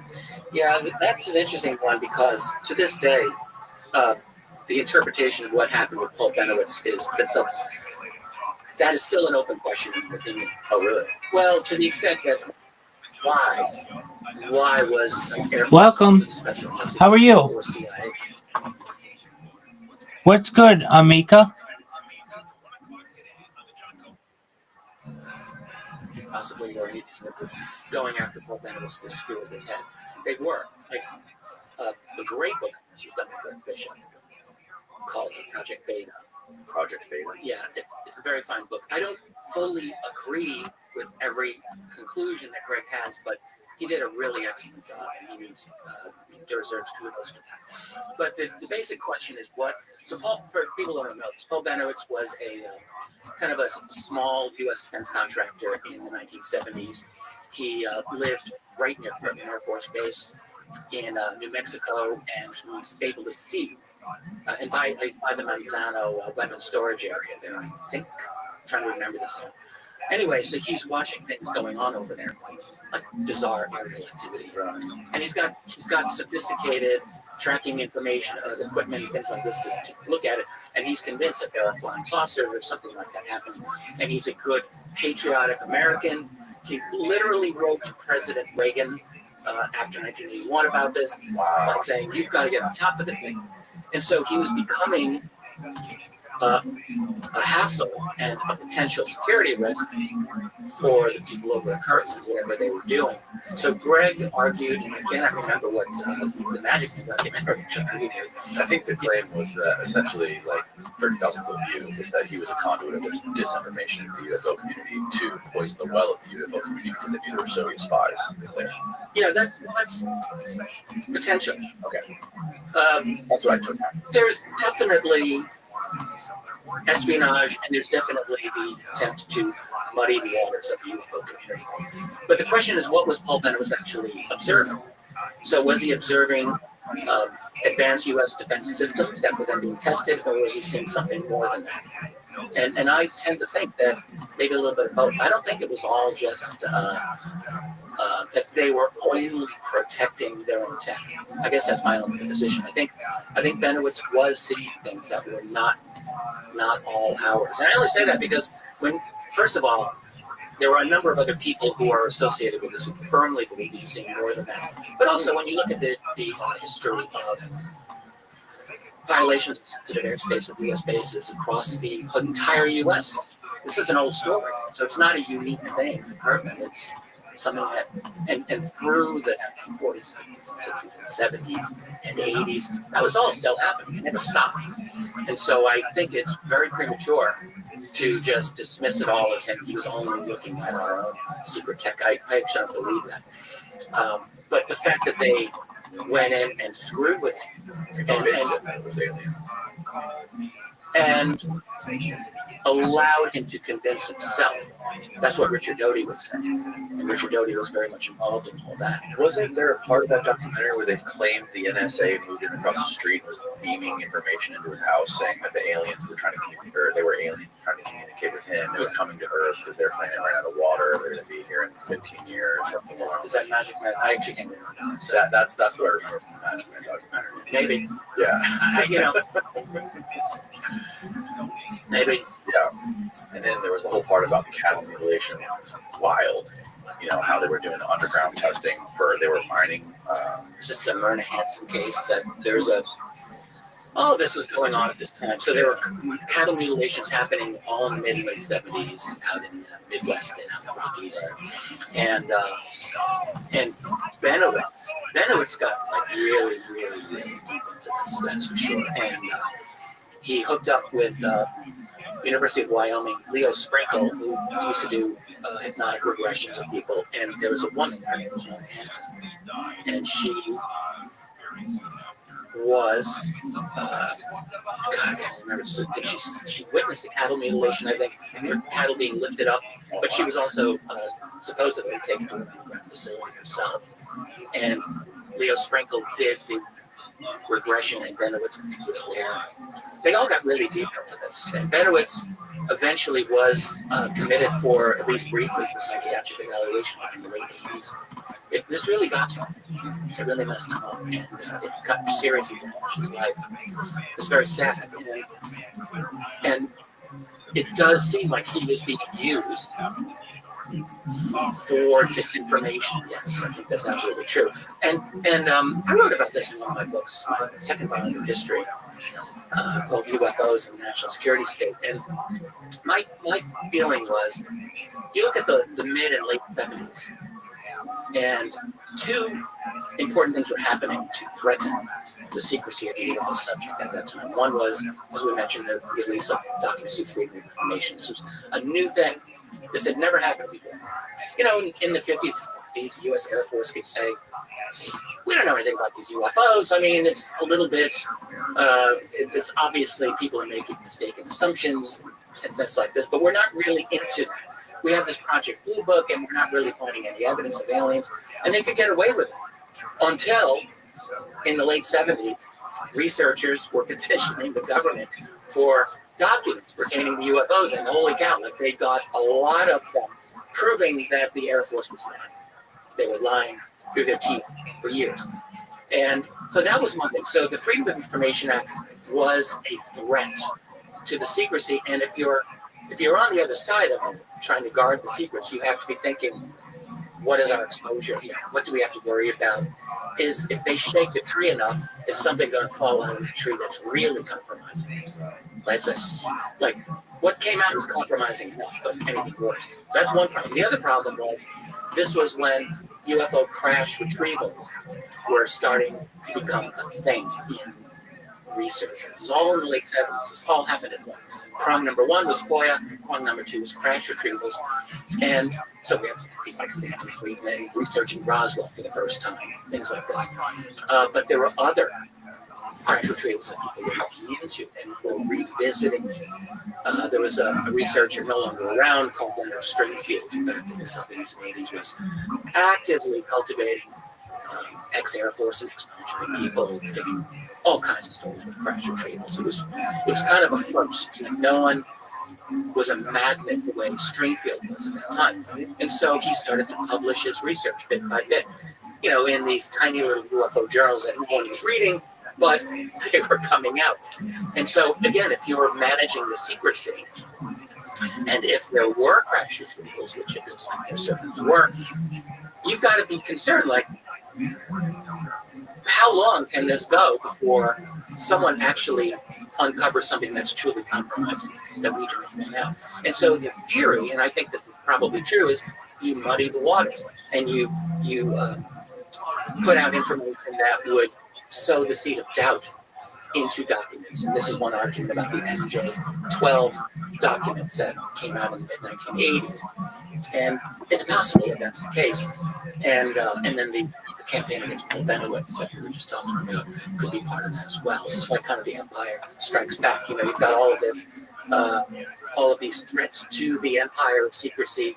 And the late 70s, early 80s, they make the decision in the early 80s, like, let's do something about that. And which is the case, like to this day, new documents may come out, and you've already got people saying, is this real? Is this lies? Is this disinfo? It's amazing to watch. It's very effective. It's really effective. I mean, so if they were going to that extent with Richard Doty and Paul Benowitz in it was the 80s that was happening. If they were doing that in the 80s, imagine what they have the ability to do now with the internet. It's highly sophisticated, obviously, and very likely they've got smarter people than we do, and they're probably making mistakes. I think it's very tough to deal with. Not impossible, but yeah, I mean, we're going beyond UFOs here, UAP. This is an array of things, I have no doubt. But the UFO subject, which is the one that I'm most interested in, I think definitely, we're in an era now since 2017, New York Times, Politico, they do their articles at that time, and it kind of breaks open the space a little bit where people can talk about this a bit more without necessarily their careers being destroyed through ridicule. So that's good. But to think then that the national security crowd is just going to walk away from the table and say, oh, yeah, here you go. Here's all of our secrets. Yeah, sorry about that. We were wrong. No, that's not going to happen. There's far too many reasons to maintain this and to fight every step of the way. So what I believe is happening in terms of all of this, like this has been an argument for us a decade now with a lot of people. It's like, are we dealing with a covert op by the government to have a controlled and false release of UFO information to serve their needs? Or what I believe is we're looking at a factional struggle within that community where there are actually people who do believe in getting this information out to whatever extent they believe they want it out. I'm not sure if they even want it out fully themselves, but to some extent. But there's still the secrecy group, if we can call them that, that is absolutely not resolved to that at all, not reconciled to that, and they will fight every step of the way. Yeah, I think when I had Jesse Michaels in here, I think he told me that as far as like, all of the information that exists about this stuff on the internet, he was saying only like 20% of it needs to be fake. He's like 80% of it can be real, and still no one will ever know what to believe. Yeah, that's fight about it. That's probably right. I think it's even less percent that needs to be fake. Wow, really? Yeah, I don't. Yeah. I mean, I think so. Because there's always, look, you've got trolls out there, you've got hardcore skeptical people out there. Oh, it's crazy. And they will just, like a religion. Yeah, they will hammer on any little thing that just seems a little off, and they'll just go after it. Mm-hmm. And you could have, I mean, we just had this congressional briefing just the other day, as we're recording this, in the very beginning of May. You had. Oh, I missed that. Well, it's very interesting. Dr. Eric Davis. I did see this. Okay. Yeah. Eric Davis, anytime he talks, you really want to listen. So, but why is that? He's worked very closely for many years with Hufflepuff. He's worked with Robert Bigelow's National Institute for Discovery Science back in the 90s and early 2000s. He's the man who interviewed Admiral Thomas R. Wilson in 2002, which was a whole big thing that came out in 2019. That was a big mess, but it was all true. Davis meets with Wilson after Wilson had retired from the Defense Intelligence Agency. He had run the DIA. And this is connected. He interviewed Stephen Greer. So yeah. Stephen Greer was very much part of this. So back in 1997, right, Greer, Edgar Mitchell, the astronaut, a few other individuals were going through Washington, D.C. And Greer, look, he could be very polarizing, but he was right on with this.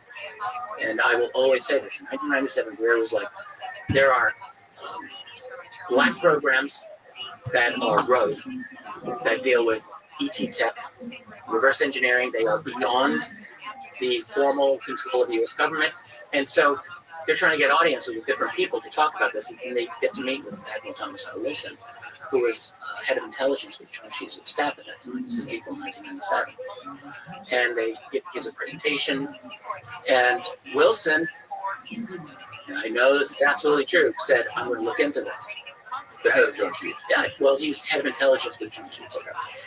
So, or he was deputy head of intelligence for the Joint Chiefs. He then became head of intelligence for the Joint Chiefs, which was head of the DIA. So he was important, and he goes on a 2-month wild goose chase, actually, within the Pentagon's bureaucratic structure. We can go into more detail if you want, but the short version is he finds a number, not just one, several special access programs that is ultra secret programs dealing with T-Tech. He contacts the managers of one of them, and he's actually able to get a private in-person meeting with them. They are the program manager, the security manager, and the corporate attorney. Right, for this. It was a private contractor. We don't know that it was Lockheed, but that's what the money is. So he goes to meet with them, and he says, we're getting back to Eric Davis. Okay. Wilson says, it is your oversight that I am not overseeing this program. You need to bring me in. You do not have proper oversight of this. And they are like, no, we're fine. We don't need you. Well, that's a real problem. And he finds out from them. Yes, right. And he finds out, like, they have an intact saucer. According to what they said to him, they've made painfully slow progress in understanding it. They had what's called the BIGOT, B-I-G-O-T, and it's an acronym. Directed for World War II. Anyway, that's the list of people who are allowed to be on this. And Wilson, he's reading the list, he's recognizing very few names from the DoD. They also have private ownership. And he says, no, I need to be, this is part of my purview. And they're like, no, it isn't. He says, well, I'll complain. They're like, be my guest. We're not afraid. We're not afraid of you. And he did go back to D.C., did complain, and he was threatened with his career, he was threatened to lose a star or two along the way, taking his retirement. And he got furious, but he ended up playing ball. So anyway, because he was there with Edgar Mitchell, and there was another Navy commander named Willard Miller, who's part of this, and Miller. These are Navy guys. Miller, Mitchell, and Wilson are all Navy. Apparently, Wilson and Miller chatted about this after, and Miller, I guess, learned that Wilson had failed in getting access to this program. And so somehow this got back to Edward Mitchell, the astronaut. And Mitchell was in with the National Institute for Discovery Science, Bigelow, and all these other guys, right? Davis, many others. And so they all knew. They all knew that there was this failed attempt by the head of intelligence and chiefs to get access to this program, and he denied access. So it's kind of a big thing. Like, you learn this fact, and you're like, how do we get to Wilson? We want to talk to him. So Wilson retires in 2002, and clearly Eric Davis, who's part of the NIBS group, he's the one who goes out and he interviews Wilson. He got the scoop, and he writes up roughly 15 pages of typewritten notes of his conversation with Wilson. I am mentioning this because someone in that group, and I cannot say who it was, unfortunately. Oh, you cannot say about that. I read portions of that document back in 2006, 2006 and 2007. And then, and I read the portion where Wilson is telling Davis this technology was not made by Earth, not made by man, not by human hands. In the Davis note was italicized. And I remember reading it, struck me as very profound. This is not made by human hands. So they all knew that. So Davis gets these notes. And the only reason those notes leaked out at all in 2019 was because of just a year and a half earlier, he died. And his estate, it got leaked down. So there was a friend of the family who was able to get some of Mitchell's documents. Those documents went to Australia, and from there they were JPEGs. And by the early part of 2019, they were quietly circulating around, like the full notes that Davis had written. And then it leaked out. It leaked out enough in the spring of 2019 that I took it upon myself to do my own YouTube video on it, and I think that's what blew it open in June of 2019. But that's Eric Davis. So Eric Davis is, and he's also part of this legacy program too, right? He was part of Put Off. He was with Put Off and Sarfati and all these SRI guys. Is that right? No, I don't think so. Okay. No. And I don't think Sarfati was part of the SRI thing. Okay. That's Put Off and Russell Tartt. Oh, that's it. Okay. And I know and adore Russell as well. He's a wonderful man. But we can get into that too. I'm not an expert. My wife is a pretty damn good viewer. Yeah, I'm serious. Wow. Tracy is some great job. Seriously great. But no, I've been interested in that. Oh, gosh. It's amazing. And it's real. That is absolutely. Yeah, it was crazy. It was wild listening to Harold. I had a lot of people on the show before. The way he described it, it was very, very cohesive. He made a lot of stuff for me. It's absolutely true. I'll just try to wrap up. Where were we? Eric Davis and the recent wrestling. Yeah, so that was, and the reason I brought that up at all. Yeah. Davis was talking, and he's like, when you hear Eric Davis, as I said before, you must listen to this man. In my opinion, he has a stellar reputation. And so on this briefing, he's touching there's different types of aliens that we become aware of, and he's quite explicit. Davis is saying that. Yes, absolutely. But what everyone jumped on was, unfortunately, and this is not to disparage Lou Elizondo, because I personally like him and I respect him a lot, but he put up an image of what was supposed to be a UFO. And Lou did. Yeah, it was very quickly, debunked.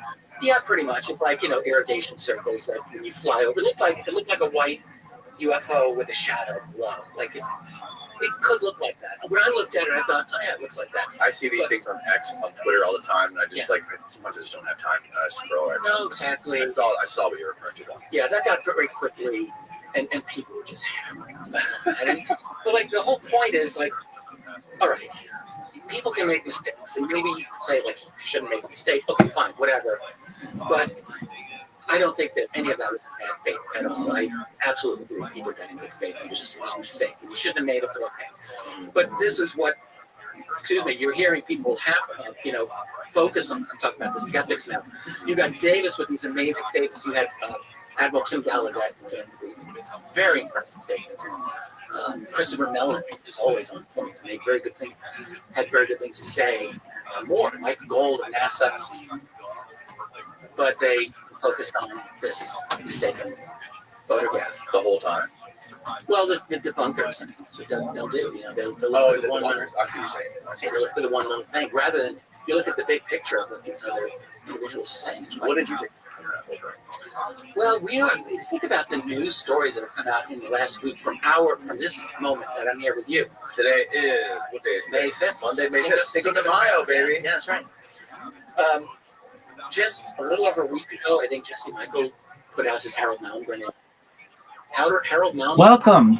This is a guy who was. How are you? What's up, Pam? Living the dream, Doc. Holiday, every meal's a feast. What's good in your neck of the woods? Every day's a holiday, every meal's a feast. What's good in your neck of the woods?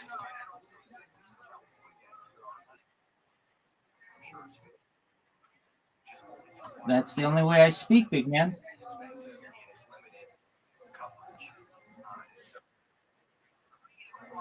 All day, every day. Like a champ. How are you?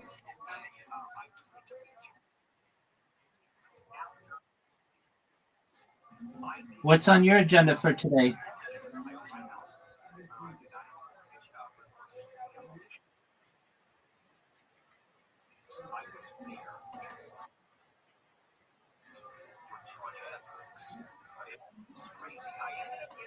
All right. What kind of videos?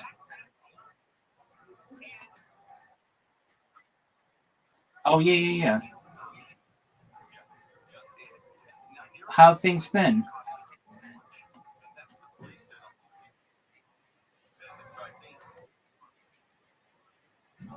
You bought another company out? Oh, you're helping it. Okay, how's that going?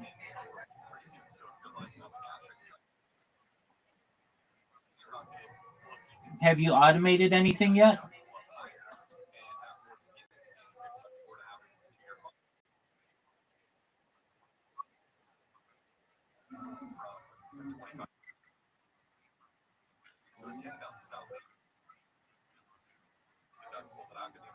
I mean, have you automated more accounts?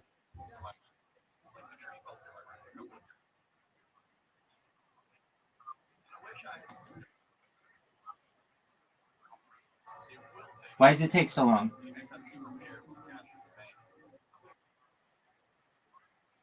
Okay. I got you. Okay. Well, you get there.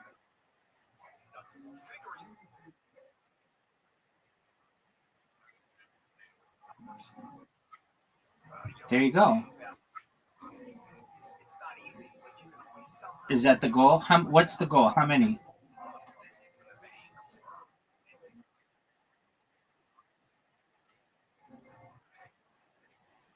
Yeah, dog, that's great.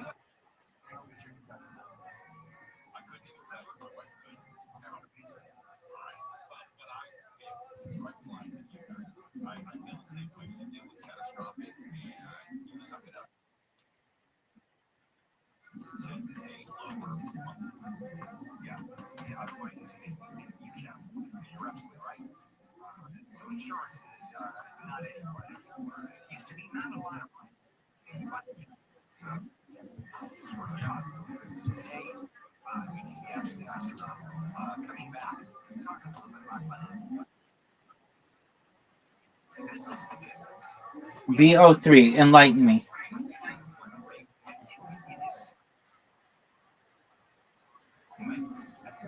Yeah, now I know what you mean. What about him?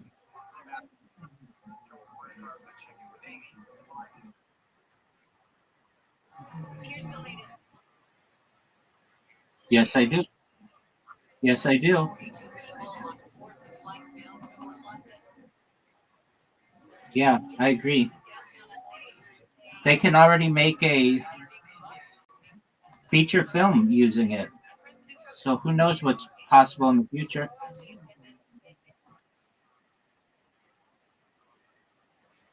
Right. Exactly.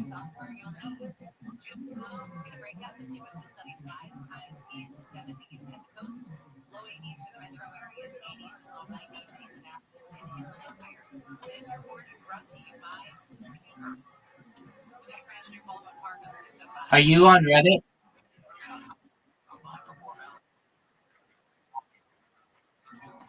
Yeah, I'm in all those AI video subreddits.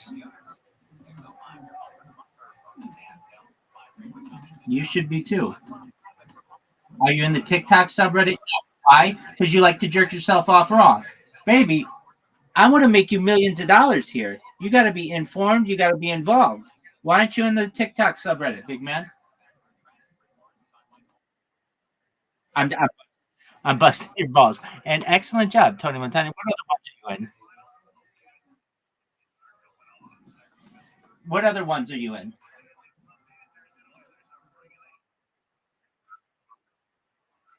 Okay, that's excellent. Good. That's what I'm talking about. Yeah, that's important to do.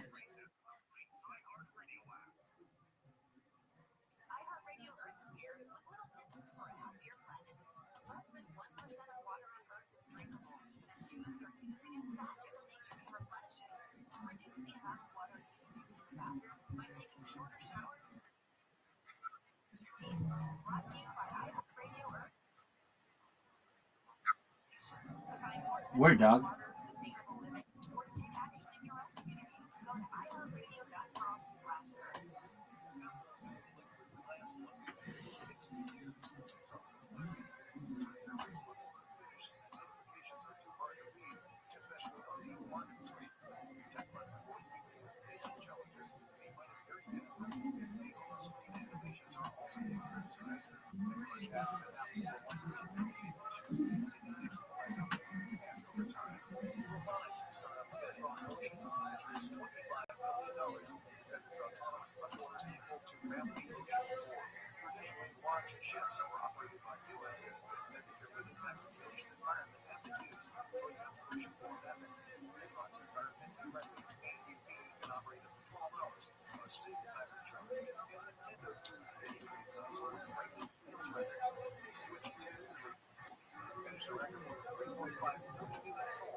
Welcome to How We Made Your Mother, which I think we're calling With You. I say let's connect. This is our new podcast, rewatching 208 episodes of How I Met Your Mother.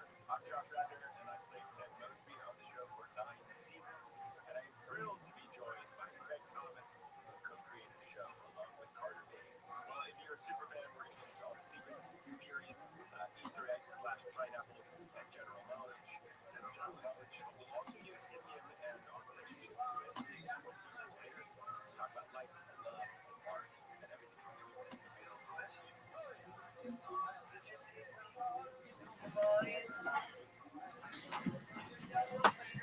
All right, Big Ug. Well, I'm just watching UFO podcast, so feel free to enjoy.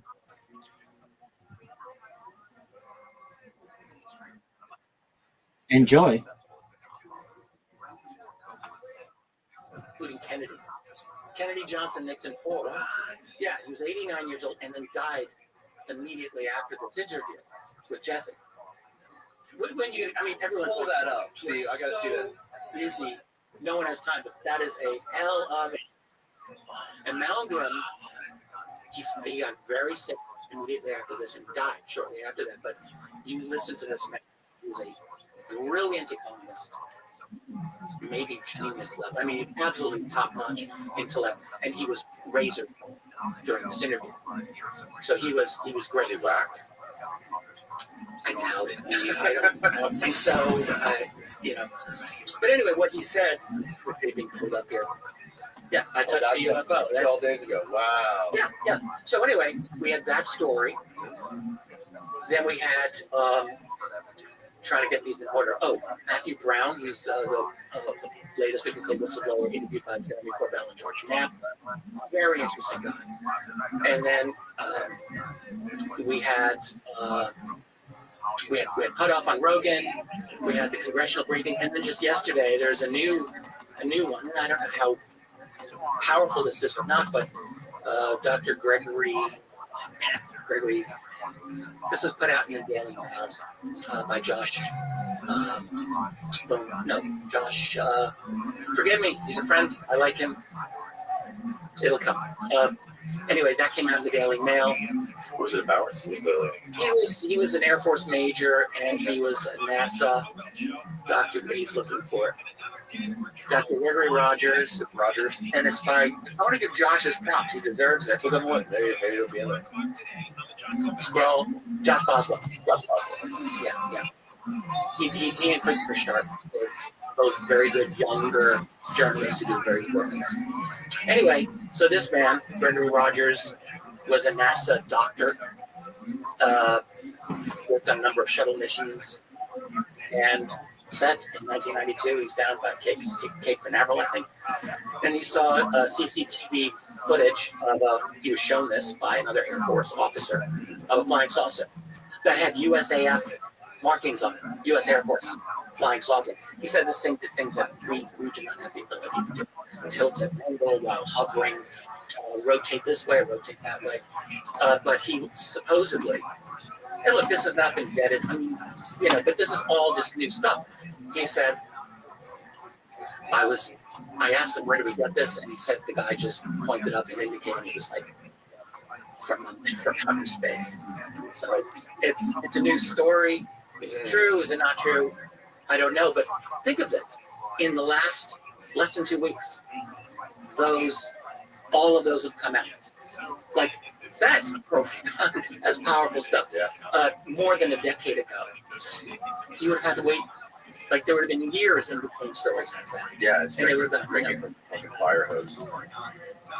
Exactly. So I don't remember why I got into all this, but yeah, I asked you just like what your ultimate takeaway was from that recent congressional thing with Eric Davis and all well, we're looking at a kind of pile-on effect, with the momentum of all of these new revelations and claims. Maybe might be a better way to put it, but more and more new information is coming out at a rate that is unprecedented. We've never, in all of the history of UFO research, and this is something I get to speak very confidently about. There has never been anything like the time that we're in now. This is unprecedented, and where it will lead is a very good question. Yeah. So over the last couple months, my emotions on this whole topic vary. It's like I ride this roller coaster of emotions on the UFO topic. From being I get burnt out on it super easily. I get like this UFO fatigue, and then I also have to forward between like, is it really aliens? Is it time travel? Is it DARPA? And like, my recent thing has been like, this has to be all just military bullshit mixed with internet psychological psyops, or just like you just alluded, feeding us this fire hose of misinformation just to get everyone confused, so nobody can. It doesn't matter what the truth is, because there's just everything's out there and everyone's fighting about it. There's too much noise, and it's like. Yeah, I'm very sympathetic to them. And as far as the thrown out goes, I've done this for 30 years. Right. And my wife could tell you, like, when it's after dinner time, I have to think about other things. I can't do UFOs. Yeah. Like in the old days, I would go till like 2, 3 in the morning, just like. And nowadays, like, I do it in the morning and the afternoons, and then I have to end it. Yeah. I have to have other things going on in my life, so I can sympathize with that. But as far as like what's going on, the reason that I very much believe that the significant portion of this phenomenon is from non-human intelligence. The reason I believe that is I look at the earliest history of this, particularly the post-World War II. But even there are some very, I would say, good, not perfect, but good accounts from prior to World War II that are worth looking at as well. And so when you look at some of these early cases, and then particularly when you read the declassified documents that I mentioned earlier that are available, it's hard for me to square that with the secret U.S. Black Budget project. It just doesn't, because all the intelligence officers that we know of at the time in the 40s were looking at this, and there's nothing that I had seen that really barrels were. Yeah. Were we on camera when we talked about Joe? I can't Where we see it? I don't remember. Well, anyways, we were talking about Joseph Farrell before this thing started. And I'm a friend of Joe's, and I respect and admire him a lot. But I don't even think that he has made a clear-cut case that it's definitely all like, Third Reich tech and all that. I mean, there's definitely the Horton brothers, which was very... Yeah. There's the Horton brothers, and I think now I think we're seeing more and more support for the 1933 Italian recovery. Italian. Mm-hmm. This is, I think, Grush talks about this, right? Grush talked about it. Malmgren in his interview with Jesse Michaels, and Eric Davis in his congressional briefing talked about it. They're seeing all these different perspectives coming in on this. The real man who researched this is an Italian researcher named Roberto Pinotti, who looked at a lot of the original documents that do exist in Italian. And so I think, yes, like this goes back farther in time than a lot of the American researchers, because we're so American-centered, like Roswell and all stuff there. Yeah. No, I think there's, even in the U.S., there were cases to Roswell, but certainly this 1933 case. So you think the fact that these cases of crash recoveries, retrievals, whatever you want to call it, that go back so far, further than the 1940s, do you think that points to it being of non-human origin just because of how advanced it was and how early it was? I think so. That's what I believe in. But where do you think they would have happened? I know we're being super speculative here. I'm just saying, like, I would say another planet. Another planet. Or there's a couple of different ways to look at this. So, Hal Puthoff wrote a very interesting paper on ultra-terrestrial concept, and it's a very interesting paper. I highly recommend people read it. And I think his take, and he just mentioned this the other day in his interview, but maybe there's been a group that's been here a long time that originally comes from elsewhere. They've set up shop in some manner, which I think is totally possible. I would imagine that the extraterrestrial hypothesis actually still makes more sense than anything else. I mean, we can get attracted to interdimensional theories, but does anyone actually even understand what another dimension would be? How does that work? How do they materialize in our? Maybe it's possible, but I don't really understand how that's possible. I can understand how it could be possible, even despite the vast distances, to go interstellar if you can manipulate space-time in some way, bending space-time. Miguel Alcubierre in the 90s apparently came up with some version of warp drive mathematically. The problem is finding the amount of energy sufficient to do it, but same thing with time travel, right? I think so, yeah. So I love I don't know if I'm on top of that, so maybe you can educate me. But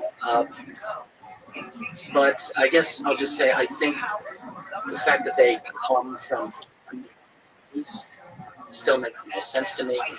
The fact that we would be of interest makes a lot of sense to me. The fact that Earth would be a very interesting place also makes a lot of sense to me. I think all of that makes perfect sense. That if you have the ability, if you've achieved the technological capability to detect advanced life elsewhere, right? We're already looking at exoplanetary systems for life signatures. We just started with this physics. So if you've been doing this for 1,000 years or more, maybe you can detect consciousness So you can go talk about remote viewing. Yeah. Could they actually have the ability to detect advanced consciousness? I don't know. Maybe they can, or maybe there are other technologies that we just haven't envisioned. So they could find us, and then could they get to us? Yeah, probably. I don't see why not. At least in theory, I think it could be entirely possible, and we would be interested because there could be a lot of life in this universe, but how? I thought I was going to conquer the world with these nails, but the truth is, they're so long I can't even unload a ring. We're in the Goldilocks zone, but it takes The truth is, I told my friends I'm a successful YouTuber and I'm making a ton of money, but the truth is, I'm actually which is it's what's the word? It's like terraforming device. It's one. I think it's 1/20th the size of the sun and 1/20th the distance from the sun. I think I'm doing that now. Oh, it's a lot less than 1/20. Maybe I'm getting that math wrong. Maybe correct me with the fractions there. Anyway, the fractions are the exact size comparison to the sun, and the exact distance from the sun is equal, so it creates that perfect eclipse. Yeah, so that's an amazing thing. If that's it, if that's a significant part, the fact that it's a stabilizer of our environment is very significant. It's always got one side turned to the other. I can't remember the word for that, but that could be significant. Totally locked. Yeah, type Steve, what's the fractions of the distance ratio and the size ratio? Find that, and then it is the perfect terraforming device for us. And it's sun size and distance ratio. There you go. You can figure that out. Let us know, Steve. That's your homework assignment. But we also have water and land. But we're not completely covered in water either. So we have enough water for life to evolve in the water, but then we have enough land out of the water that life can crawl up and evolve on land. I mean, that's kind of an interesting thing right there. And we've had enough stability over hundreds of millions of years that we can allow complex life to develop. Right. I mean, yeah, that can't be very common. Now, the universe is big enough that you can think, all right, maybe 1 out of a million systems might have something like this, or whatever it is, and that could still be enough to develop advanced life, which I think, I kind of believe, I'm not an expert in this at all, but I tend to think that life anywhere is going naturally to want to increase its complexity, just because life competes with other life for resources and energy and food, and that intelligence is one necessary evolutionary adaptation that would be useful for any life form, and not just humans. Dinosaurs were intelligent, hell, not maybe compared to us, but compared to previous life forms, they probably were. Intelligence is always increasing, and our body plan just allowed us to hit the sweet spot. We developed these hands that can do things and manipulate our environment, and that further increased our intelligence. So I think life naturally will do that given the proper conditions. Right. And I'm going to guess that in enough parts of the universe, those conditions have existed, so that you then develop life, and then it gets to the critical point where it develops its own ability to manage itself, which we're maybe kind of doing. We're building strong AI, all the other technologies that will go along with it, nanotech and quantum computing, and what kind of crazy diabolical mixture would come out of all of that. And I think that that's probably what other life forms have done, because I suspect that what intelligent life will do is it is guided by the requirements of constantly developing that intelligence. In other words, it's not about, like, our society isn't about the human race anymore. It's really about meeting the needs of the demands of a highly integrated, digitally advanced, artificially intelligent system, of which we are now just a part. Like, we think it's working for us, but I think we're serving the system. And we're serving the system that is becoming ever more complex. And that intelligence will just kind of take off on its own. Because I think it's the intelligence that's the dominant factor, not necessarily the biological contribution to interest. Yeah, I don't know if anyone actually ever thinks that, or if I'm the only person, but this is what I've come to believe. Like, we serve we serve the system that we have helped to create. But really, we are simply actors. We're the caterpillar. Yeah, we're like the servants of what high intelligence demands, and that's what we're doing. What do you think we look like? What do you think human beings, or what comes out of human beings, ends up being in like 50 to 100 years? Well, it all depends on. It's summertime, boys.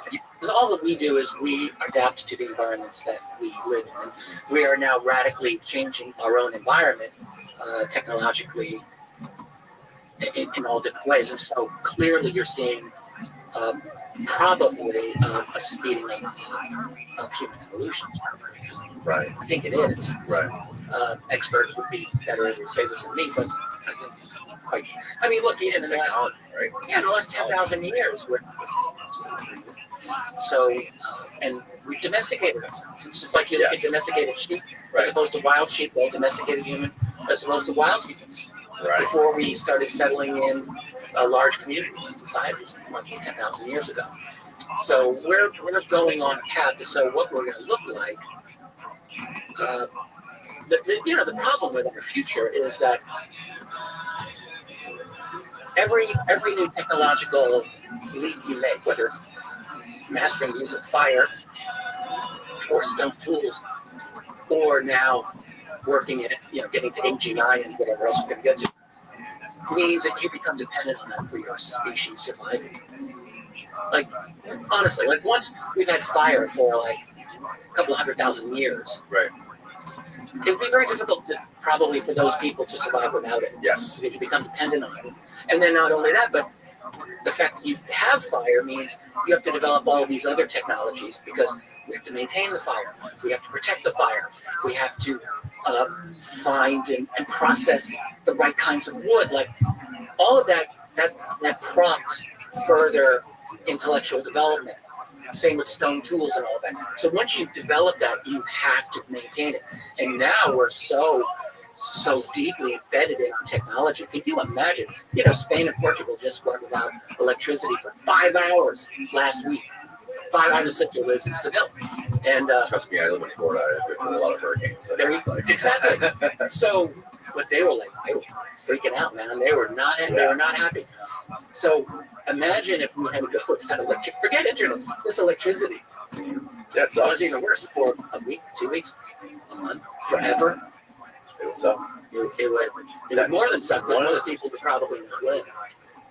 Going back to this, this technology conversation and the evolution of human beings is really, it's something I've been thinking about a lot recently. And it was interesting because I think Hal and Rogan touched on it a little bit on their conversation. But, one of the ideas that I've been throwing around is the idea of like this ESP, telekinesis, having these senses that are not inherent in everybody, but are kind of like extra. Some people have them more than other people, and especially when it comes to things like feeling and ESP. So, like ancient human beings, right? Before we had the development of language, before we had the technology to record memories externally, and when we constantly were trying to avoid predators to stay alive, and before we had anything, like I'm sure we had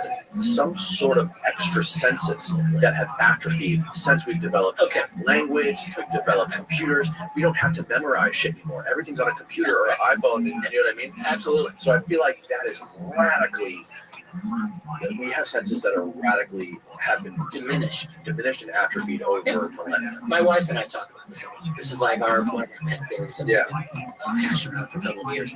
I totally believe that that's the case. We actually are, the brain capacity of a human being today is less than it was among our ancestors, maybe even more than 10,000 years ago. I think it's like a golf ball, or no more than I think. Right. A baseball amount of a brain. We have less. We have a little bit less. That doesn't mean that we're less intelligent. It just means that domestication has enabled us to need less, because the brain's expensive. I mean, in terms of energy. Like it's not free, and so you have to have a reason for it. It's got to provide an evolutionary benefit for you to use it. And I think that you're right. I think that's true. Like we've probably atrophied. And what that, of course, this is material that I shouldn't even talk about, but you hear people talking about microtubules in the brain and the ability to access quantum information in some way. And I'm probably saying this wrong in countless ways, but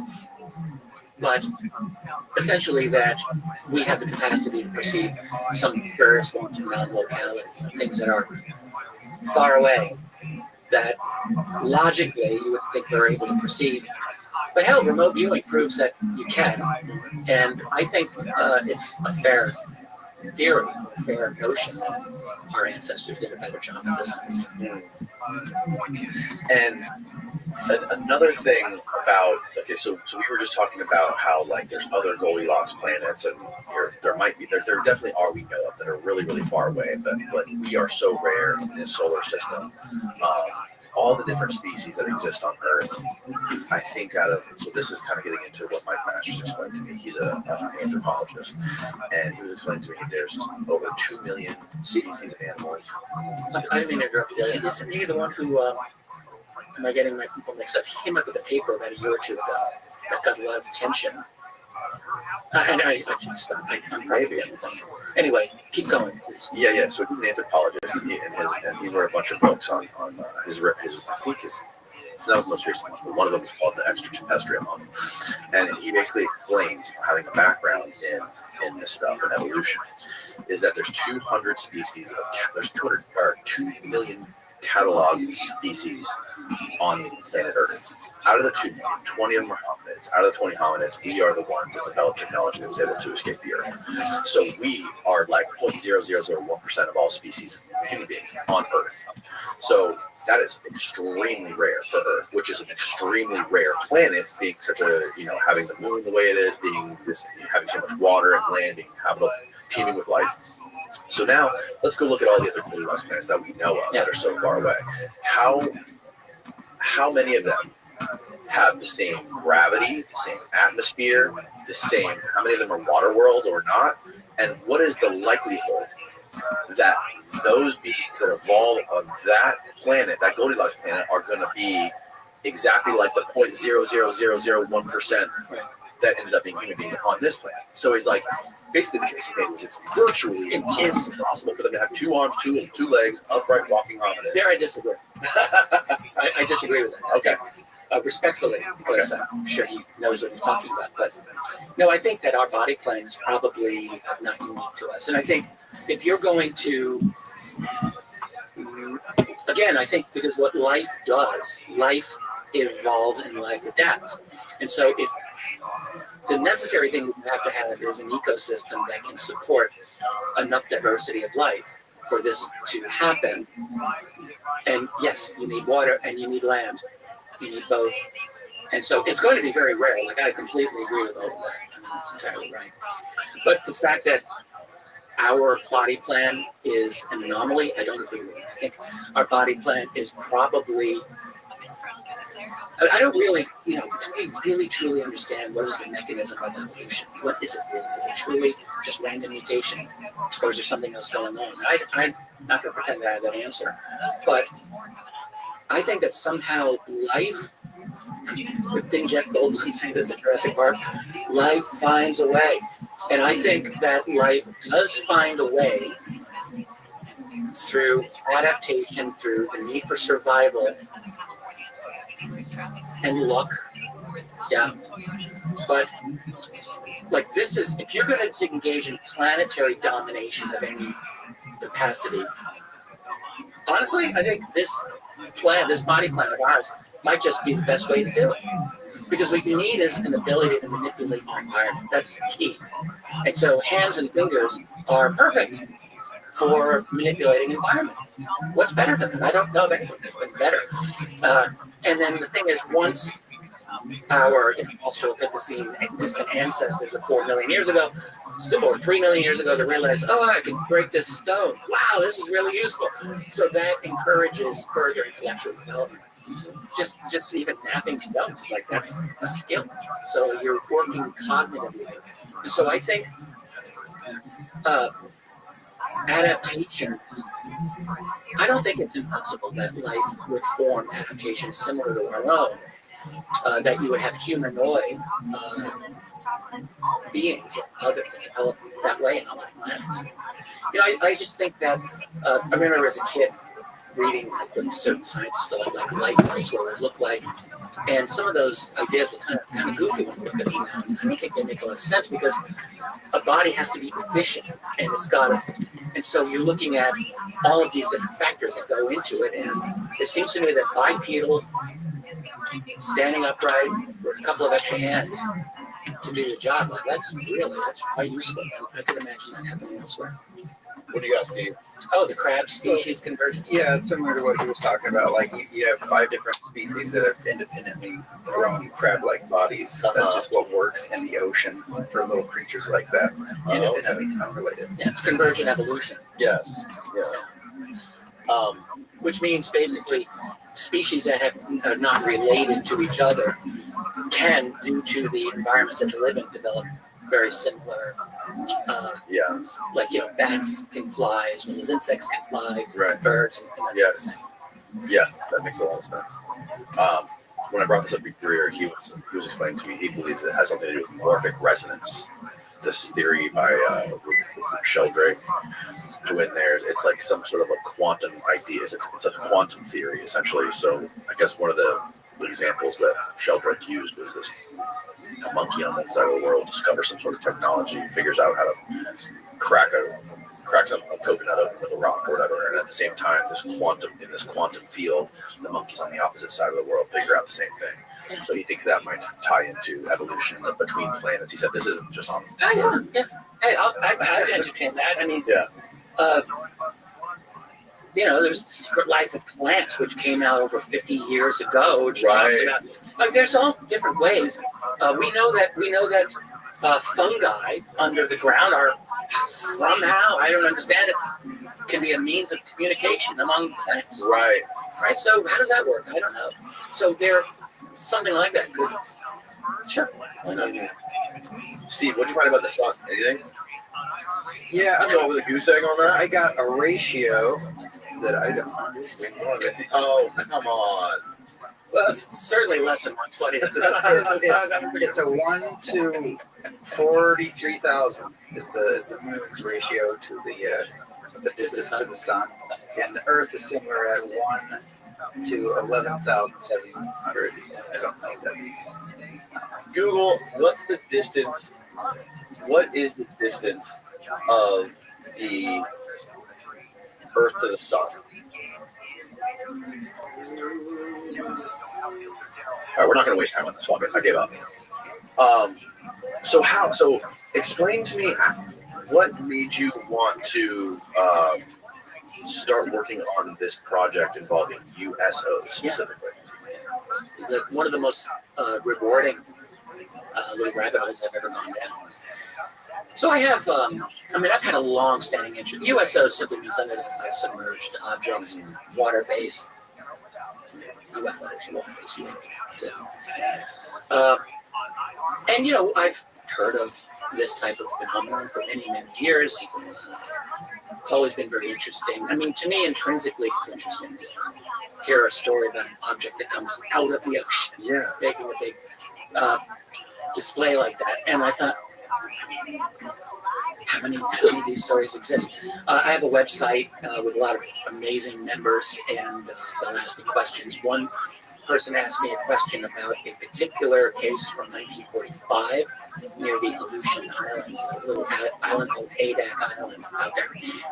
And there is a case from the summer of 1945 where a U.S. transport ship, the Pacific War was still happening. They were returning from Japan to Seattle, and they were by the Aleutians, and apparently an object appeared to have come out of the water, disc-shaped object, circles around the ship twice, and then takes off. So that was a case that was somewhat known to me and it's known to other researchers. And I just did like a little bit of extra research and I'll put together like a little video, things like that from my website. But I got really intrigued by it. And I thought to myself, this is back 3 years ago, so 2022. I thought, what other good cases are there? Like, I just wanted to pull them together. And I started to realize there were a couple of books that had been done on this. It was a book back in 1970 from American researcher named Ivan Sanderson, a very good book. There was another very good book by the recently deceased researcher Carl Fine, who wrote a very good book on water and UFOs. But not much else. There was a couple of others here and there. And I thought, I want to collect them. How many can I find? That was where I started. And are they good? And I just got more and more into it. I started doing more of these little mini presentations from my website. And it just became, by the summer of 2022, it was kind of a mania. And I thought, let's see if I can do a book, see what I come up with. And that turned out into what will be a 3-volume project. First volume I just published a couple months ago. And then we followed by the other 2, which will be out this year. I've collected about 700 cases. There's many more than that, I've no doubt. I eliminated quite a few in looking for them because I really wanted cases that had some meat on the bone, so you could kind of work with and get a good description of them. So I've got about just under 700 from around the world. And some of them go back kind of far, not into the distant ancient. The first really good case that I consider good is actually only from 1717, so 300 years ago. It's a pretty good case, though, and then they become better over the years, a lot more detail. And I just started collecting them. I wanted to breathe like fresh life. 99% of them are completely forgotten, even by my experienced researchers. I think they're just completely, they've gone by the boards. And I thought they deserve a fresh retelling of them. And I wanted to do that. And then it just morphed into more and more things. I ended up getting a really great illustrator, a man named Alan Levine, who's a wonderful man, and did beautiful illustrations for this project. And did a bunch of other things. I put each one on a map, did that, and then I ended up doing statistical analysis that I did not anticipate doing when I started, but that became kind of a significant thing too. And that taught me more about this phenomenon, just looking at some of the statistics that seem to jump out at me. So all in all, like you're seeing this phenomenon evolve over, especially the last couple of hundred years. It's like a little dance. Like they're observing us, we're observing them, and there is reason to believe that they adapted, that they've adapted some of their behaviors due to our radical transformation of our own technology, especially over the last century. It's kind of an amazing thing. You think of where we were in the oceans a little over 100 years ago. The first operational submarine didn't deploy until the year 1900, and that was just like barely able to get in there. So we were not really going deep into the water until the 20th century. So now we have hundreds of them circling the oceans, loaded with nuclear warheads. Exactly. So that's a major, like, imagine you're them. Let's say you are them. You're here. You're watching these humans, these observant, intelligent, multi-fingered humans who can manipulate their environment, who are now organized into these collective, aggressive communities we call nations, peering over the fence at each other with deadly weapons that can end the entire planet's existence. And you're watching this, and you're realizing, okay, so they're probably this far away from developing strong AI, from quantum computing, and from leaping into our world. Like, when's that going to happen? Right? Because like you can see the whole trajectory. You know that like a few generations ago, they were living in wooden huts, and now, wow, here we are to reach the singularity. Yes, exactly. So I have little doubt that any observing intelligence, like they can see this whole thing play out, and so they're watching. But I have no doubt that we have our own little unique variations on the theme of developing intelligence. Maybe we're more aggressive, maybe we're not as, I don't know. But we're certainly very aggressive with each other. We're highly territorial. So they're watching all of this. and they're seeing, 1950s, we started developing nuclear submarines that can stay underwater basically forever. And we developed these underground sonar systems that are mapping all activity, or increasingly more and more underwater activity, including anomalous activity, and not just Soviet or Russian subs, but everything. And so they have to adapt. And I think when I was looking at statistics of this, this whole thing happened because I finished writing all the cases, and I'm talking to my wife, and she's like, it'd be a great idea if for each case you had like a bunch of categories, so that someone could just like look at the categories, like what color was the craft, what shape was the craft, what was it doing with the water, was it under the water, did it emerge from the water, how close are the witnesses? And I'm like, damn it, that's a really good idea. I didn't want to do it because it was a lot of extra work. I had to go back over every case and siphon out that information, but it was a great idea, and I did do it. And I'm very glad I did it, because then that allowed me to put all of that into a spreadsheet and look at like almost 700 cases in like 20. It's a big spreadsheet. So it's like a database. Yeah, and anyone can download it. It's a free download. Cool. Linked on my website. You can go check it out. But basically, I'm an amateur with statistical analysis. I can't pretend that I'm some genius at it, but you can still see things. So the one thing I noticed is one category was I broke it down into day or night. Simple. Did this happen when the sun was out or when it was dark? Like very simple little metric.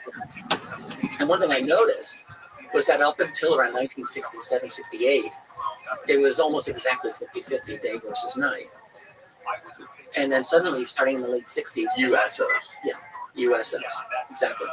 Starting in the late 60s, it goes to 75% at night, and it remained to this day, 75%. Now, does that mean I just had too small a data sample and I need to get more cases? And maybe.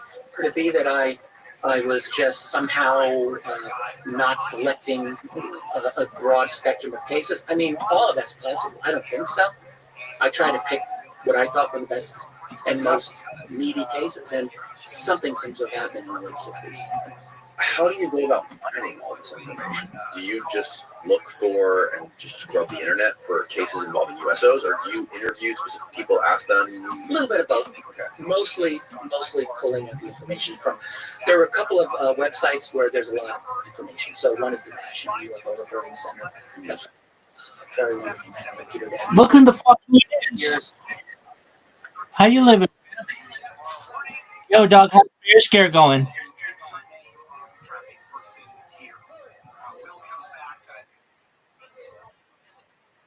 That's what I figured. Dog, how do you like my bottle? The flattened bottle. Isn't that fucking thing I sent you? That's like a $1 trillion packaging for like condiments, like an amazing idea.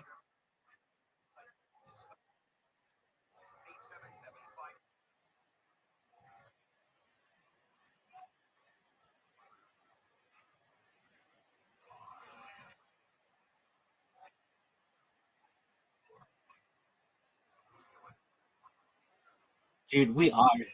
We absolutely are. They just need people talking about it, a leader. And I'll be like, yo, dog, hey, you watch me, you people watch me eat every single fucking day. Look at this bottle of ketchup. I'm struggling. It's going, and there's still a ton.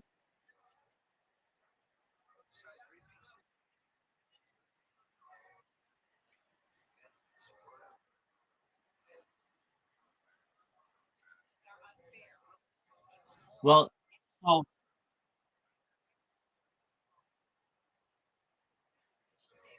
well, I mean, that's a lot. And that's the thing. Food's getting more and more expensive. And you have to just convince CEOs that when you market your product, you don't want people to waste it. You want your product is a commodity. It is a valued commodity. And if you allow people to waste it, they won't want it. And where this will be really big is like women's makeup. Do you know how much is wasted in these little bottles that women use? Now, I'm not saying like, look, some women can afford it and everything, but other women use like little scoops and things. and it's inefficient.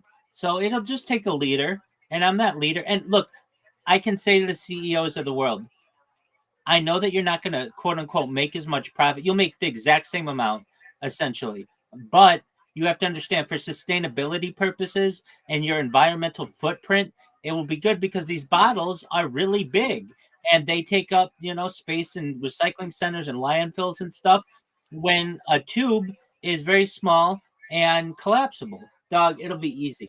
The way that I've seen that packaging before is like an applesauce. Have you ever seen that? You got that right, baby. I brought all the pimps. Zoot just left not too long ago. He's with his dog.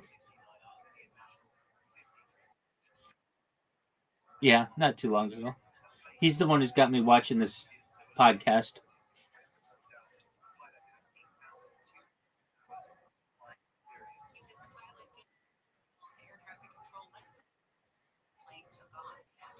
So that's $1 trillion idea, without a doubt.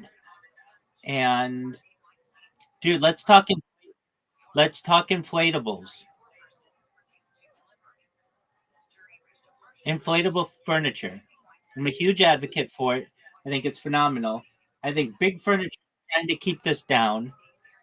This was it was pretty big in the 70s, but the reason why it didn't catch on is because plastic in the 70s, or rubber, wasn't really as durable as it is today. And the companies were saying, like, look, we're not going to sell as many chairs and we're not going to sell as many couches. And so they're like, okay, well, then let's not even market this. Where it has been consistently top seller is in the pool industry, but there's no reason you can't take that same lounge chair, or um, whatever, ottoman, and just move it inside the home. Now, where do we run into issues? The majority of them run into durability issues. And so, like, let's say you're using an inflatable mattress. Inflatable mattresses are very popular, especially amongst campers or temporary situations. But what happens is you get one little leak and then it's done. And then you can't use it anymore.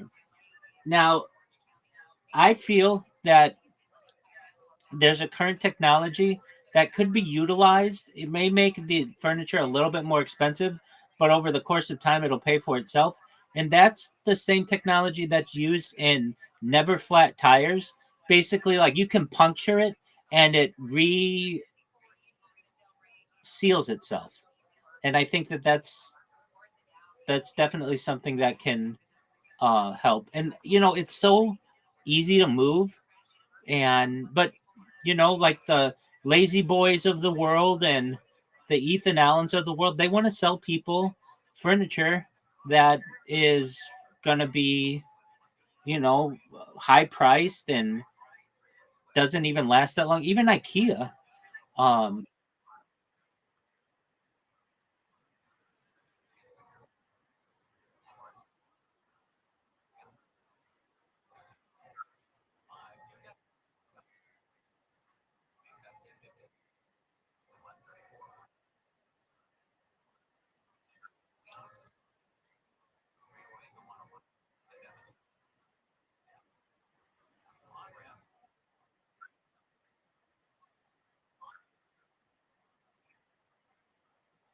Nobody's gonna have it. It's going to have a flat bottom.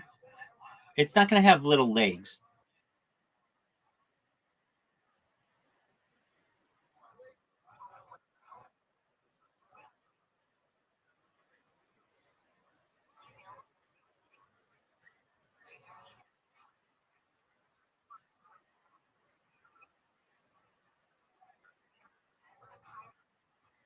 I see. Complicated.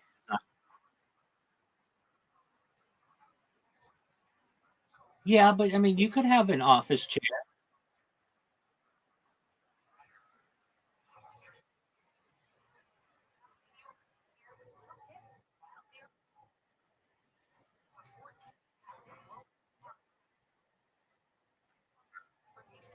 Absolutely, 100%. You know, another one that isn't that popular.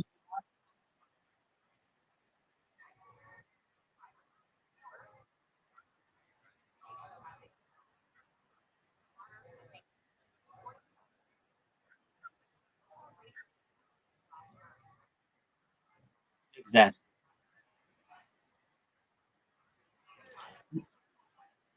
Exactly.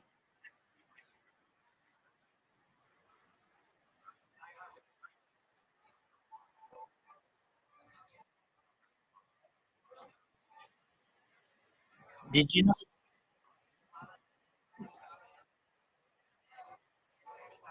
Absolutely. Did you know that Newfoundland is an island? Okay,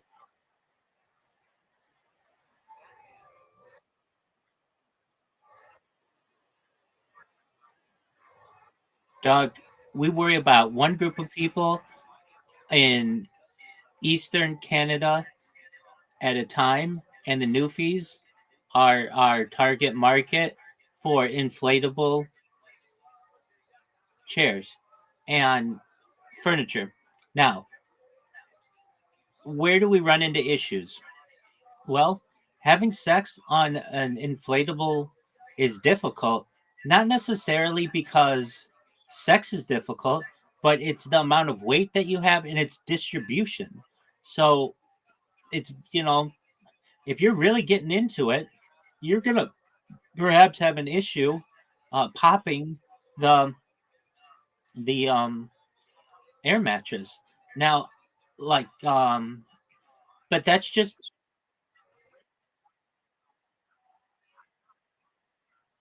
yeah, that's right.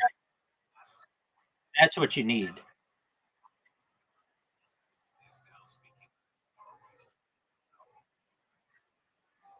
That's right. That's what you need. Doug, do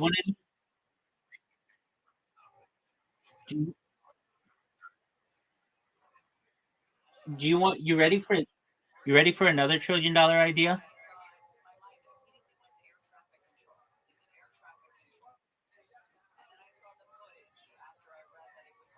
How do I want to market this? Stainless clothing that doesn't tear.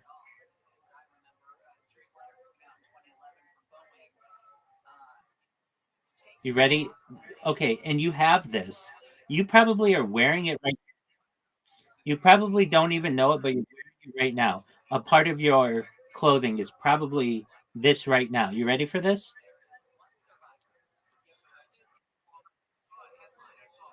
Reach behind your neck and feel the tag of your shirt. Whatever that material is, imagine your entire shirt is made of that material.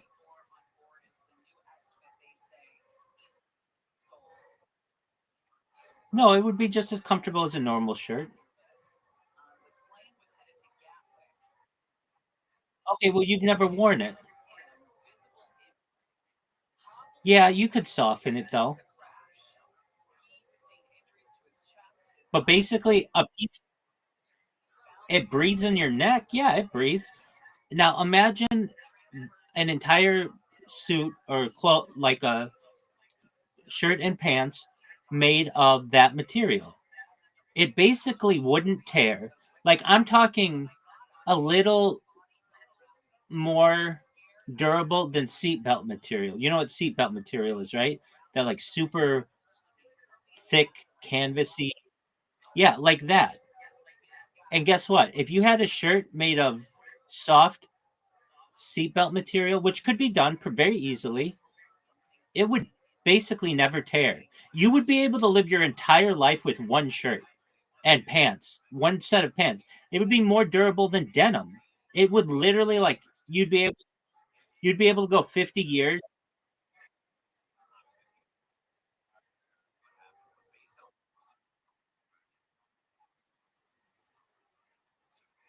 No, you cannot. It takes several cuts to cut the material as opposed to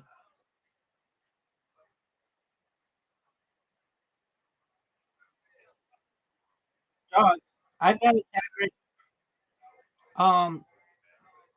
Well, the tag that I have on the Harry Potter merch is not exactly the tag that I mean.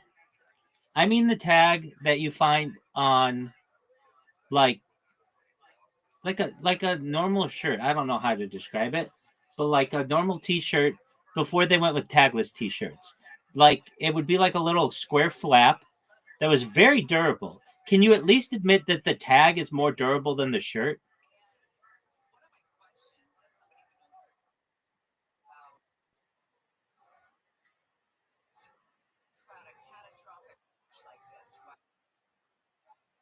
Hold on. I asked you a question and you're not answering it. I'll ask this question again. Do you think that a shirt tag is more durable than most shirts?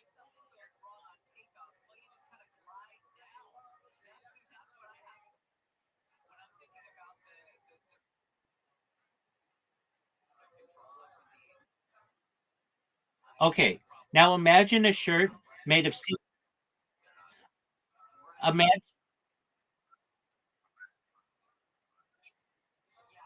okay, imagine maybe we're just thinking of different kind of tags. Imagine a shirt made of seatbelt material.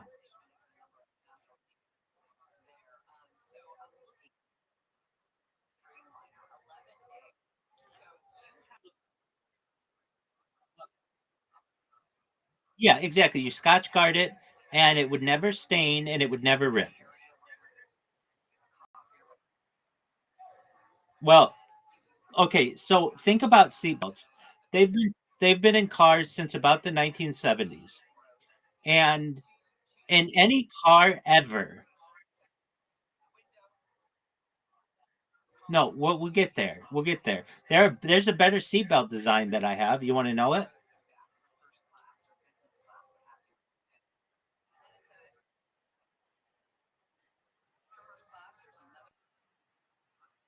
I'm telling you, right, sir. I'm telling you, there's a reason why they don't put this out because you would never need to buy another shirt. Like a at least even just a coat of it. It would never tear. And let's talk about the durability. You have,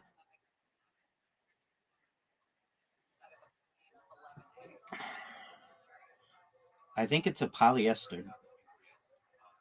What material? Yo, dog, what material is seatbelt material?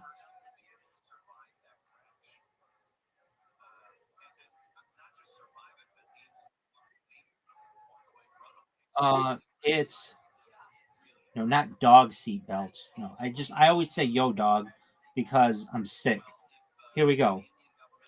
It's polyester. It's tightly woven into an incredibly dense fabric, making it extremely strong and long lasting. Seatbelt webbing typically has 300 warp threads per 46 millimeter belt, which means it has nearly 150 eds per. Dude, the seatbelt material has a tensile strength of 6,000 pounds and won't shrink, rot, mildew, or mold. How about that? A shirt that never shrinks, a shirt that never can rot, mildew, or mold.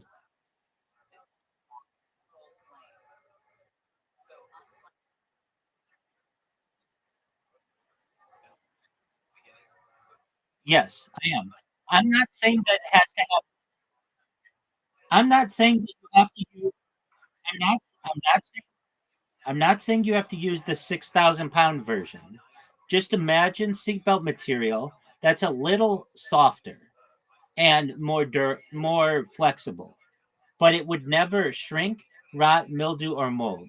Look, I'm going to ask ChatGPT about this one because it's a fucking $1 trillion idea.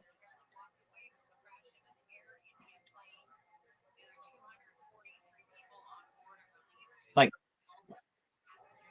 yo, dog, why don't they make shirts out of more flexible seatbelt material since it doesn't rot, mildew, mold, and has a tensile strength of like thousands of pounds? Could it have to do with big clothing not wanting people to have very durable clothing. Yo, great question. That's some outside the box thinking, and you're not wrong to wonder if there's something fishy behind why super durable materials aren't used in everyday clothing. Let's break it down. It's super strong. It can handle thousands of pounds of force. It's resistant to rot, mold, UV, ultraviolet, great for long lasting use, low stench, low stretch. It holds its shape and doesn't sag, and it's cheap in bulk. It's manufactured globally at scale. Here's why it's not used in shirts. Low breathability. Seatbelt webbing, but you could change that. Seatbelt webbing is made from tightly woven polyester or nylon. It doesn't let much air through. It's not very flexible. It's designed to not stretch. That's great in a crash, but not as good as when you're trying to reach for something on a shelf. It can be stiff and abrasive. Imagine a shirt that feels like you're being hugged by a car strap. Chafing and discomfort could occur. It's hard to sew and shape. You can't cut and tailor it easily into complex clothing shapes. And noise factor. Rigid fabrics like to rustle and squeak and generally aren't ideal for daily wear. Big clothing versus practicality. It's tempting to think that there's a plot by big clothing to keep us buying flimsy shirts. And to be fair, planned obsolescence does happen in some industries. Fast fashion thrives on quick turnover. In this case, it could probably have to do with comfort versus durability. People overwhelmingly choose comfort, and even if it means replacing the stuff more often, seatbelt fiber shirts might last 20 years, but is difficult in which to move and breathe. Dog, I think you could. Okay, I'm not saying it has to be exactly seatbelt material. Don't you understand? There's like happy medium in there. But give me 1,000 pound tensile strength shirt that lasts for 20 years. I mean, that's fine. But like again, fast fashion is very important. And can you imagine how much is spent on clothing every year? And you could basically limit that to just a few outfits. I mean, look, this is just something that's happened within the last 100 years. People in 1900, most people had one, if not two outfits. That's it. They didn't have a whole closet of clothing. This is all relatively new. Most people had one outfit on Earth. And so to have even just like changes of clothes is relatively new. All right. With that said, I want, I want, I've seen, I've seen clothing that is not clothing, but tags on shirts, and that is like flexible enough. It's flexible enough for a shirt. I think you could make an entire shirt on that, and it wouldn't tear.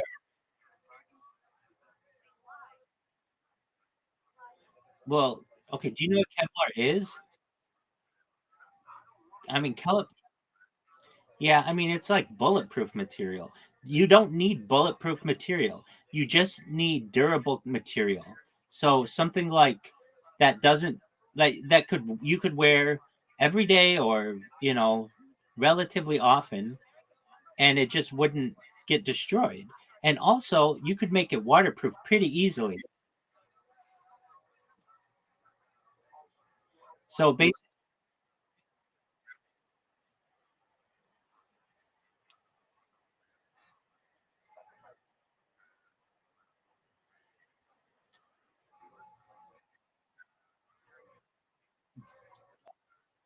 dog, I'm telling you, if I could buy a that is tag material, I would do it. I would buy 5 suits and never need another piece of clothing. I mean, it'd be like Superman, just have all the same outfit basically. But um,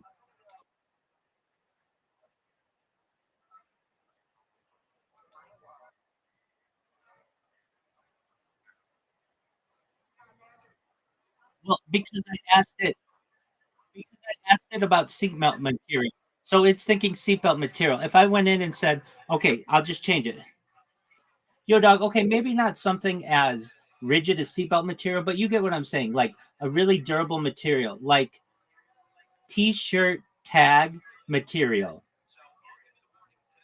Couldn't you make this waterproof or water resistant and stain resistant with like Scotch Guard? Yo, I get you now. What you're talking about, oh, you're talking about that shirt tag material. Like the little labels somehow never wear out, they don't wrinkle, they don't stain, and they survive like 1,000 laundry cycles. That's absolutely true. That's a killer observation. Do you fucking hear how sick ChatGPT thinks I am? Because you're right. Those things are tough. So why not make shirt out of that kind of stuff, especially if you can hit it with something like Scotch Guard for water and stain resistance. Let's unpack that. Dude, ChatGPT fucking loves me. What's shirt tag material actually? Most of the durable tags are made from satin coated polyester, nylon taffeta, or even Tyvek, used in wristbands, hazmat suits, and FedEx envelopes. They are fray resistant, moisture tolerant, fade proof, almost indestructible in laundry. Can you make it waterproof and stain resistant? Yes, and here's how. Scotch Guard or DWR, durable water repellent. These treatments work well on synthetics like polyester and nylon. Silicone-based or fluoropolymer coatings used in outdoor gear add stain water resistance. Laminates like Gore-Tex, more advanced sandwich between membranes between fabrics. So yes, you could totally treat shirt tag-like fabric to make it water and stain resistant. That's part that part's already done in high performance outerwear. So why aren't we rocking tag fabric shirts? Comfort again is the main deal breaker. Tags are stiff or scratchy. I don't think that though. Imagine a full shirt made of that. I think that'd be fine. Limited stretch doesn't drape well. Who the fuck cares about that? And noise. But what what you're talking about could be done. You could engineer a hybrid fabric. That's what I'm talking about. Core of shirt tag toughness plus outer soft knit treated with DWR, that water repellent. Or go full future wear. Imagine a shirt made of soft shell fabric like the stuff in hiking jackets, breathable, water resistant, abrasion resistant. Real world example, Ministry of Supply and Outlier makes shirts with space age tech fabrics, graphene and Danima blends. Companies are testing those for strength and comfort. Even military grade uniforms are made to be comfort and bulletproof ish. TLDR, yes, you could totally build shirts for more durable water sand Yeah, it says you can do it. It's just not done because look, I wear the same shirt all day, every day. I'm a perfect candidate for someone who wears out shirts quickly. I have another shirt right there, that black shirt right there. I don't know if you can see it. I wore that one out. It didn't last a year. So I can tell you that a normal shirt, if you wear it daily, does not last a year. It'll get holes, it'll get tears, all kinds of things. But this kind of shirt, it'll last for 50 years.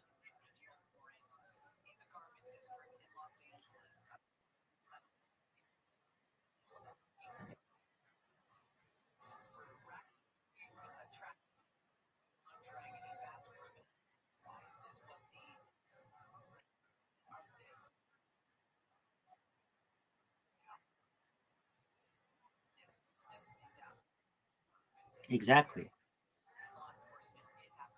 All right, so we solved that issue. Now back to inflatables.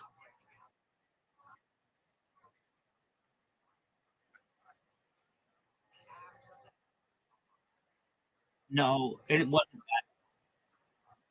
No, it wasn't that. I just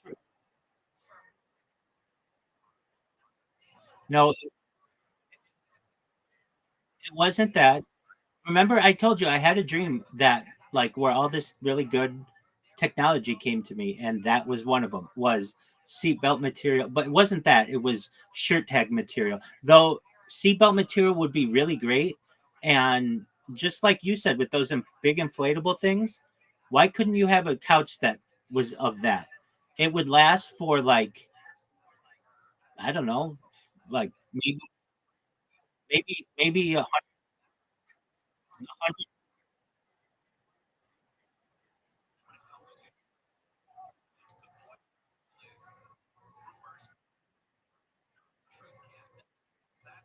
That kind of material lasts like 100 years, and we're talking of like daily use, UV, all kinds of stuff. I mean, definitely, exactly.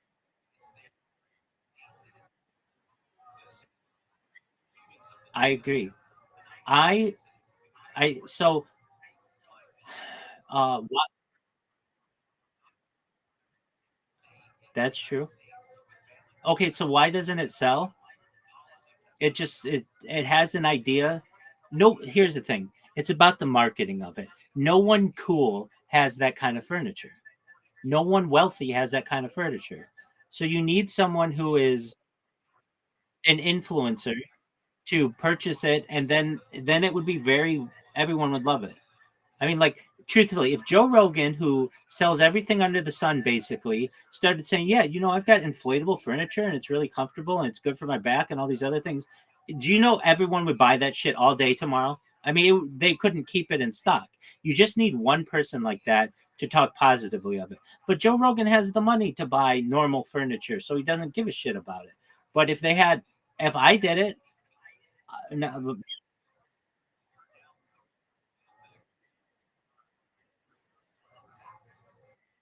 it's stain proof, puncture resistant, UV resistant, water resistant. It's super light.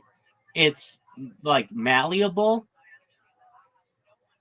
It's comfortable. I mean, it's a. I think it's more comfortable. If you look, I have a mattress right here. If I were to take one of those, was I would imagine a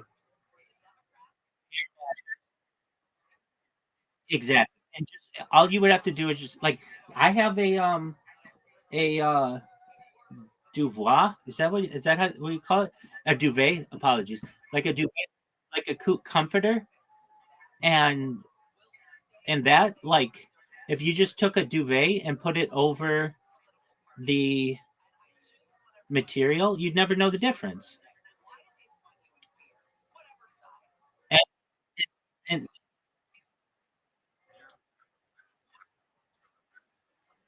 exactly, you'd never know the difference. I bet it's more comfortable because you're literally sitting on air.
Doug, how many people do you know?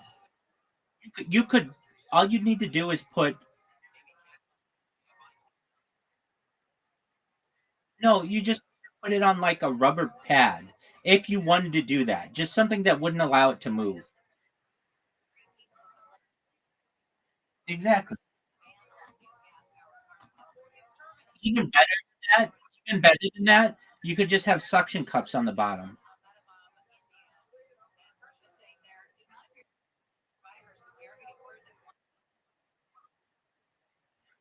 Dude, have you seen these suction cups that allow you to crawl up walls? They're like electronic suction cups.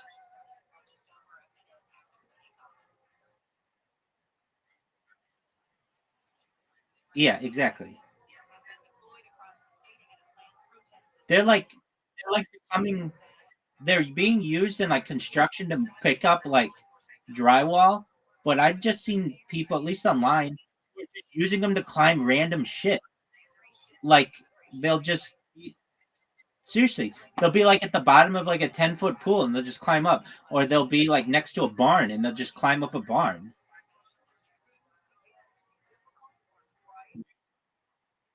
No, so here's the no safety strap. But here's the thing with them. The thing like sucks to the wall, but it has like a strap coming down that's like seatbelt material for like the nylon strap, so you can put your feet in them and then you just kind of walk up the wall.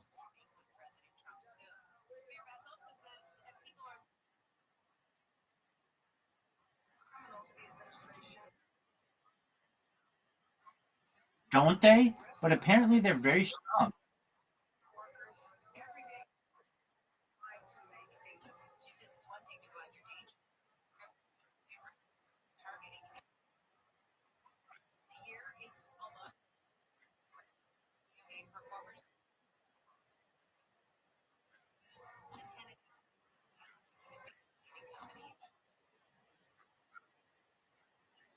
Yeah, exactly. I'm all about that. Um, okay. Well, that's what I was thinking. If you don't want that thing to move at all, you could have that, and it would literally be more secure than a normal bed.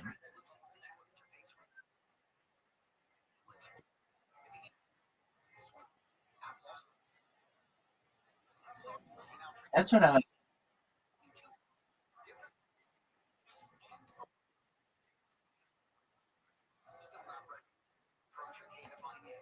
Exactly.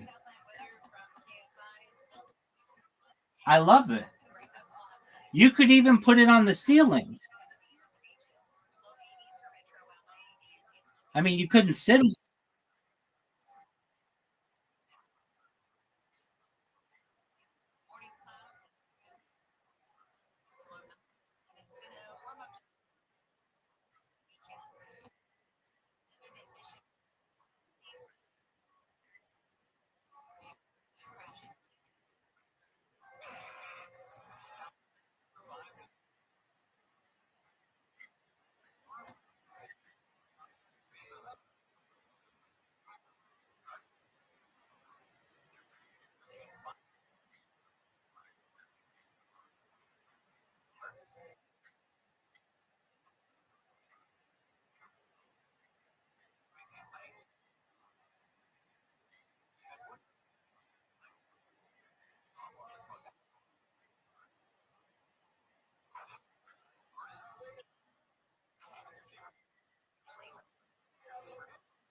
Have you ever seen memory foam after it's been used for like a year?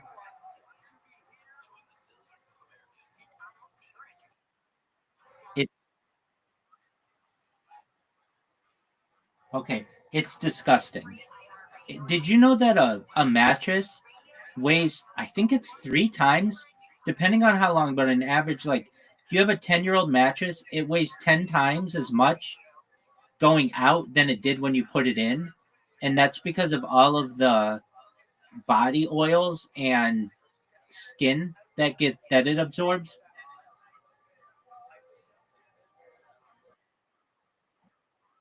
Hold on. No. You just throw it out. Let's look up. I am a stickler, as you know, for accuracy. Here we go. Yo, dog, what is the statistic? Like, it's something like a mattress weighs 1/3, it does, brand new, than when it's something like 10 years old because of all the body fluids and sweat and like skin that it absorbs. Yo, you're not far off. That stat gets thrown around a lot. And while it's kind of gross and kind of exaggerated, there is some truth to it. The mattress gains 1/3 of its weight. You've probably heard something like a mattress doubles in weight after 10 years from dead skin, dust mites, and other nastiness. That's not totally accurate, but here's what's real. Gross facts backed by science. The average human sheds 1.5 million skin flakes per day, which much of which end up in your bed. Over 10 years, a mattress can collect pounds of dead skin. Dust mites feed on that dead skin. A typical mattress can host 100,000 to 10 million mites. So notice, like, our fucking inflatable shit doesn't do any of that. Sweat, the average person sweats almost half, like a cup of 1 cup per night, or half a pint. That's 180 gallons per year, with much of which soaks in the bed unless you use protectors. What the real number says, okay, experts estimate that after 10 years, a mattress can gain up to 10 to 15% of its weight from dead skin, dust, and dust mites, mite feces, yeah, body oils and sweat, fungal spores and bacteria. So not exactly 1/3 of its original weight, but it's enough to make you want to burn it in a field. That's hilarious. Boy, ChatGPT, you're funny as fuck. Okay, so how do you keep it clean? Use a waterproof mattress protector, wash your bedding weekly, vacuum your mattress monthly, use an upholstery tool, replace every 8 to 10 years. So basically, all of those issues with a mattress aren't an issue with that inflatable blow up material. So yet even more reason to get the blow up material. And do you know how much mattresses cost? I mean, they're like thousands of dollars, and that inflatable blow up material, even like the most expensive inflatable blow up material would be like $100. It would not be expensive. Like, that's the nicest mattress. It's literally canvas and air.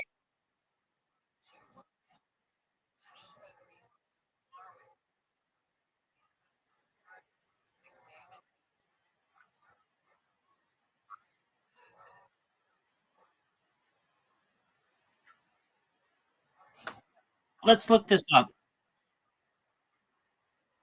Why do they make mattresses out of bouncy house material? And if so, are there any companies that do it?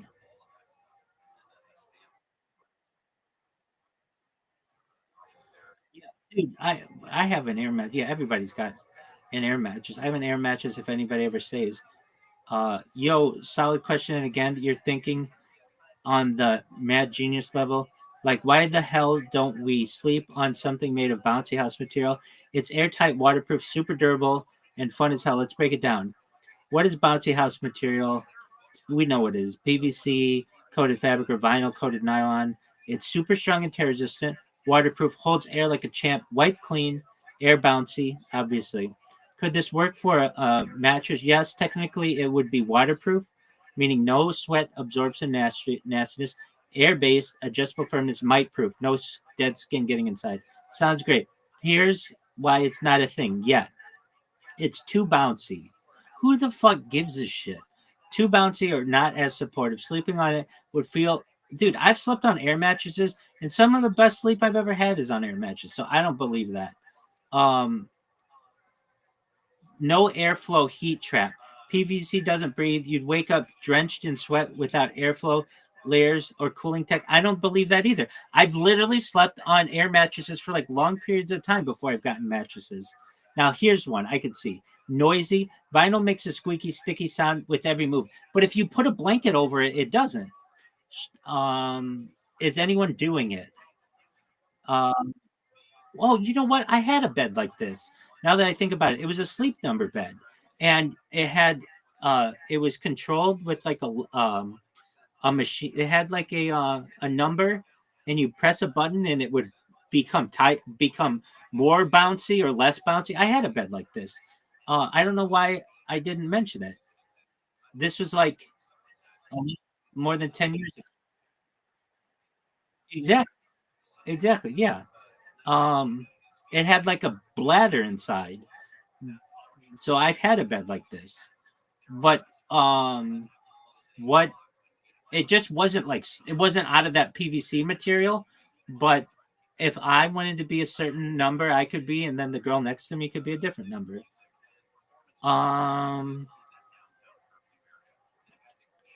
So here we go. If someone engineered a bounce house core with top comfort foam, cooling layers, and a quiet valve system, you might have the next startup right there. Want to sketch out an idea? I'll help design it. We could call it Bounce Rest or Sleep Castle.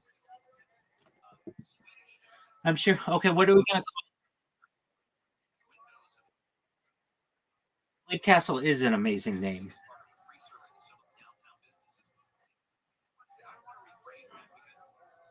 But it needs to rhyme.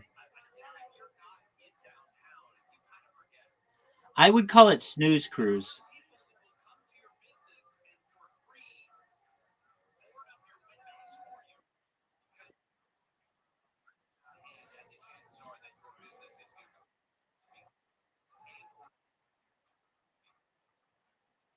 It has ooze in it. It's like a hoodoo.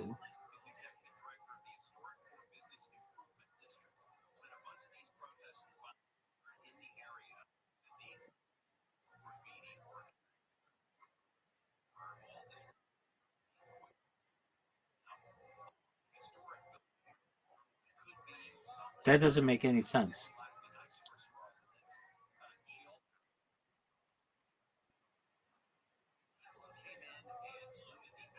Let's look it up. Yo, dog, give me a list of like the most attractive sounds, 1 to 50. Like ooh is a good one, and ones that aren't are like high pitched sounds, I guess.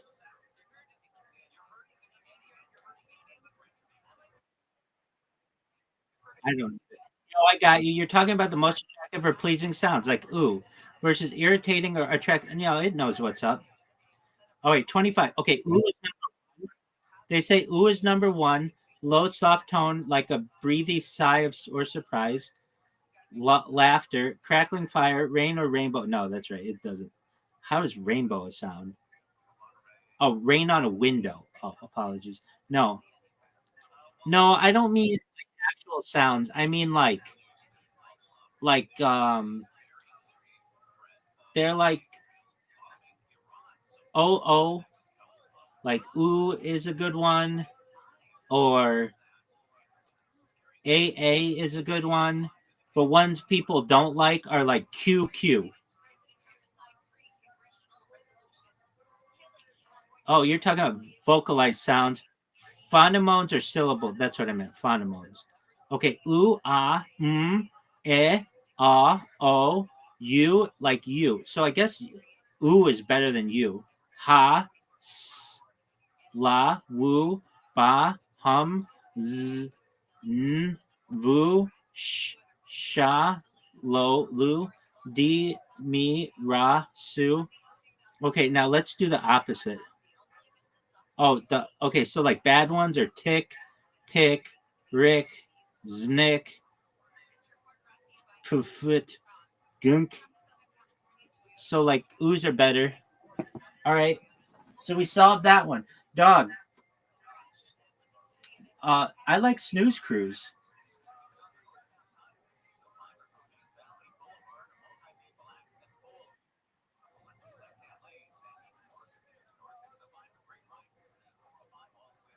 Think about it.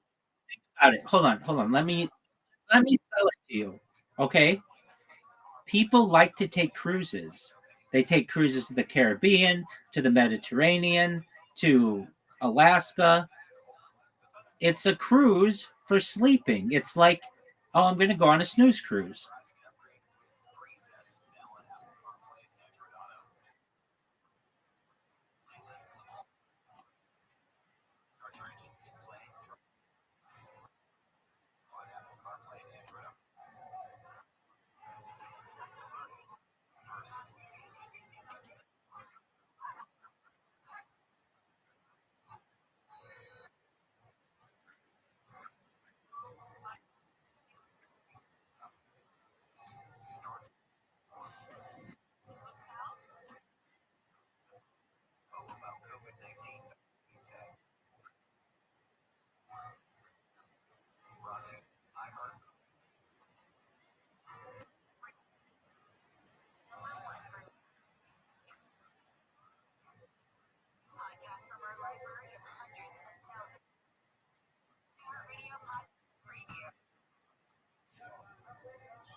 What do you mean not that bad? It's brilliant.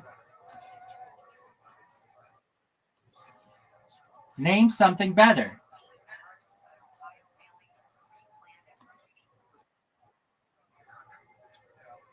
Best.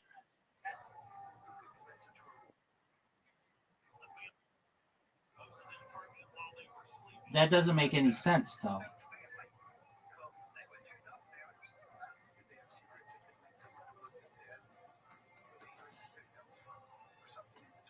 See, when you're marketing something, it needs to make sense. That's like step one.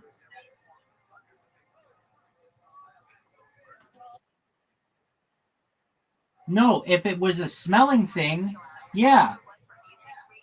And nobody wants to be in a coma.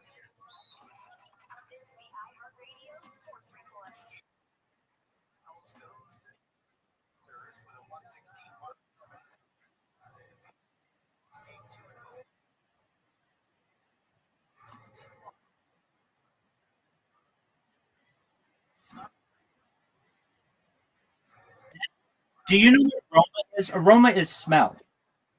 It would if you had coma. Now, coma aroma could be something else. Coma aroma, I think, is a kind of sleep smelling salt.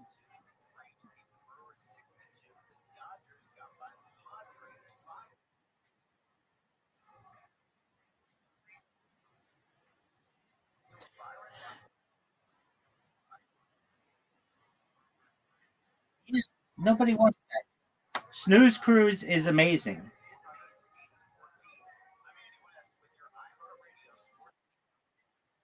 Yeah, well, guess what? That sucks.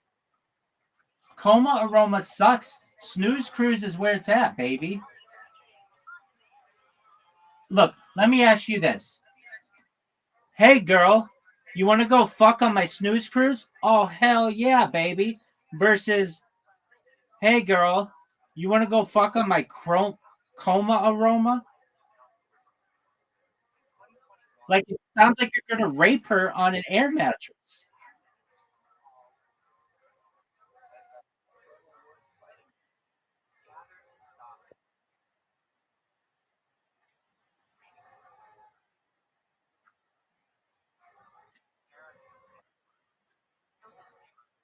To quote Oliver Wilde, everything in the world is about sex, except sex.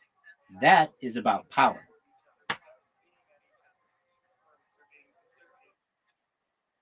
Yeah, baby. That's all I know.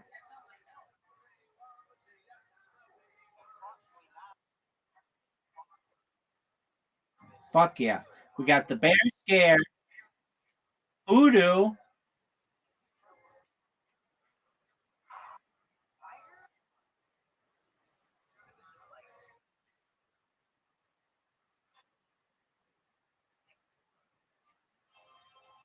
Yeah, there are. You can buy air couches right now.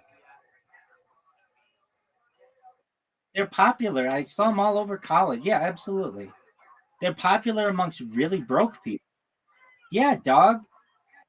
Now, here's another one that never became very popular. It sort of did. You know what a big one is that I don't understand why is not.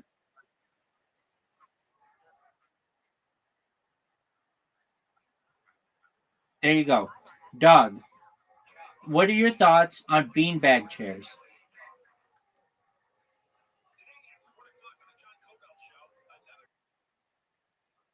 They are really comfy. I don't think they're good for like to be a whole bed. And if they get a puncture, they're done. But if you just put them in that bouncy castle material like that, I mean, would you rather sit on a beanbag chair or an air chair? Oh, that's it. That's what you call it, air chair.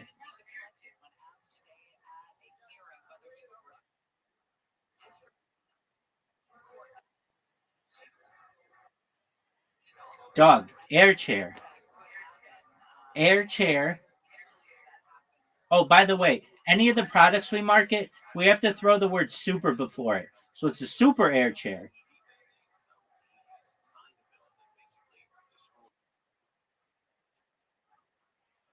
minimum. The super snooze cruise, or maybe that's just like the better level. So I'm sure somebody's got an air chair. Somebody's come up with that idea, that name. We'll make it. We'll just buy that company. Okay. So, but air chair. What do we call a sofa? Air sofa.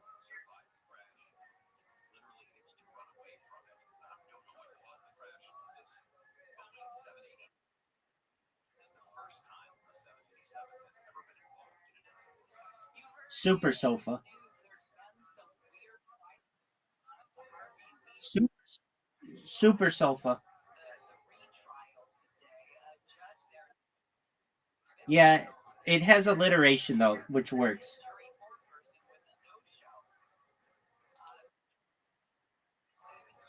What? Something that rhymes with the word sofa. Lofa? Lofa sofa? It's actually not bad.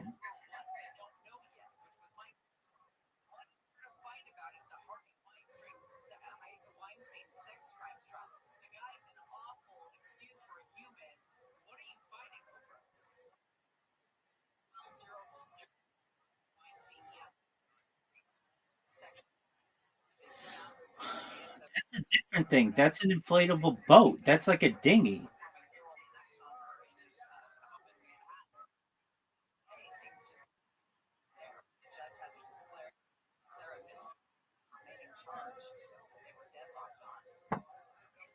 All right. I have a story about one of those. I was on this lake with my friend, and we were at my parents' friend's lake house, and we went out on their boat and did all kinds of fun stuff. And they had this. Um, have you ever seen like a floating trampoline?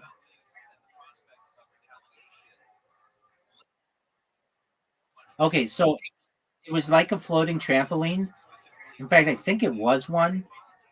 Um, and like we basically like took it out of the dock. Anyway, what ended up happening is I fell in the water and I could not climb back up onto the trampoline. It was too it was too tall. Like imagine like a really yeah, there wasn't a ladder. I don't They usually do, but no, it didn't even have that. I don't even remember exactly like really well. I mean, this is like 20 years ago, more than that. Um Almost 25 years ago, but I couldn't climb back up. And so I had to like doggy paddle alongside this thing. And my friend was on it. He had a paddle. And by the time I got to the edge, I was absolutely exhausted. I mean, like I could have drowned. Now, another time, this was like 35 years, not 35, but 30 years ago. I was at my friend's house. He had a house uh on a lake, and we were on a paddle boat. Do you know what a paddle boat is? And we went out in the middle of the lake, and I I had a safety vest on, but a life jacket. But I was like skinny, and the life jacket was like pretty big and didn't like hug my body, and I couldn't get back into the paddle boat, and I had to swim all the way to the shore, like alongside the paddle boat. What am I saying? I'm trying to come up with like issues that really affected me that maybe we could improve, but no, it seems like those have their own solutions, perhaps. Um, okay,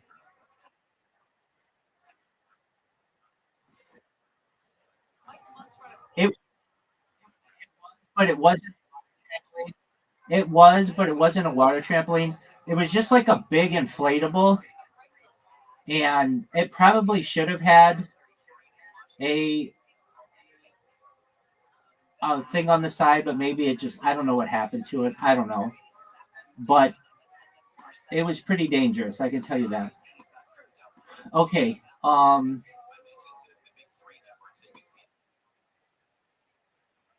Yeah, so we were at the dock, and I just like walked from the dock onto the top of it, and then we had like paddles, and then we just were like paddling it like a boat, but I just got too close to the edge and slipped in the water, and I could not climb back up over it, and my friend and I paddled back to the dock.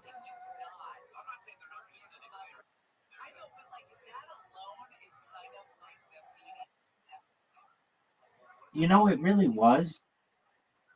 It was. I mean, not even kidding. I know we make lots of jokes, but it was um it was pretty scary. And you know, you can die that way. I mean, it's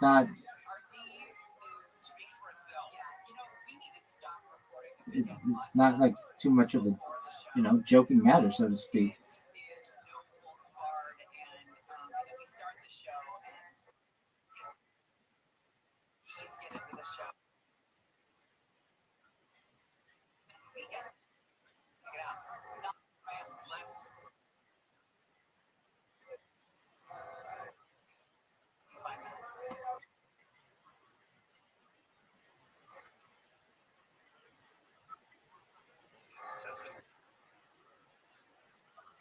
It fucking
not cool.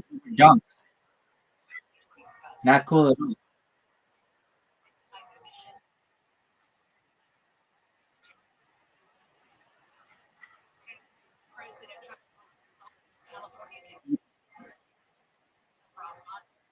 I can see how that'd be trying.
Dog, you sound like a huge ass. Remind me never to swim with you.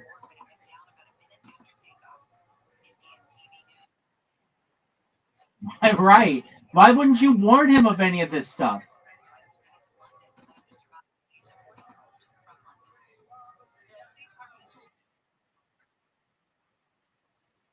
Yeah.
Why?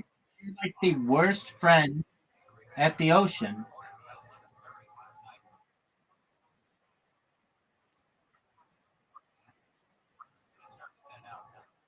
You went to, what was it, Shipwrecked Beach? I would be like, hey, dog, the name of this beach is called Shipwrecked Beach, and you probably could guess why, because it's super fucking dangerous.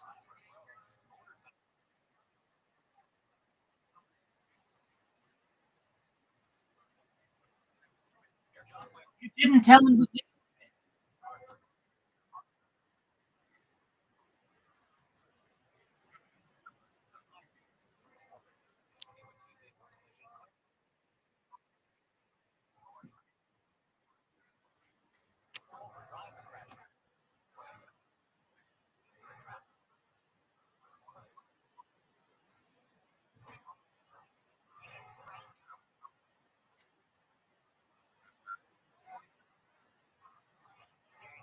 Yeah, what the fuck? You weren't like, hey, dog. As a matter of fact, last week I saw someone die here. Dog, that's not you.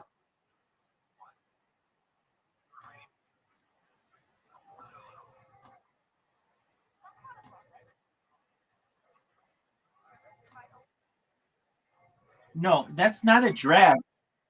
Just comments. Like that. It's not.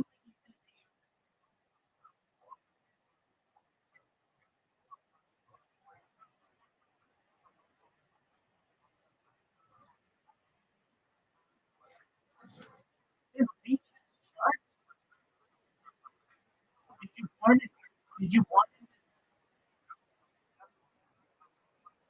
Did you want?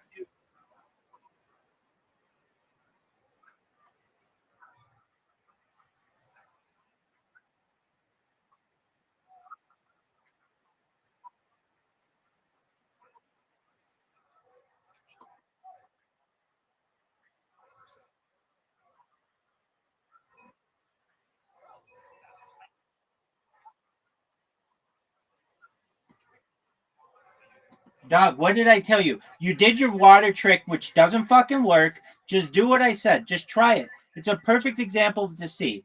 Okay, what do? You breathe through your mouth. You hold, you swallow twice and breathe out through your nose. Try it 3 times. In through your mouth. Swallow twice. Breathe out through your nose.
Why don't they use why don't why don't they use cloud seeding with that?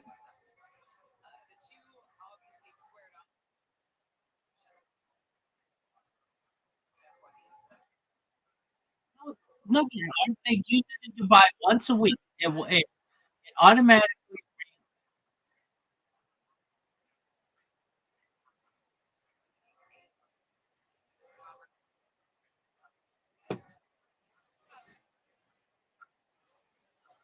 Exactly. Fuck these planes. Those suck dick. You know what doesn't suck dick?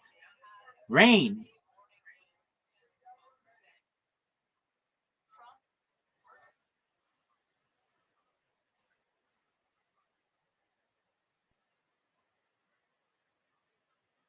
Dog. All you have to do is put that shit in uh in turbojets And you can do the same thing. You just put like aluminum sulfide in the air and it automatically creates clouds.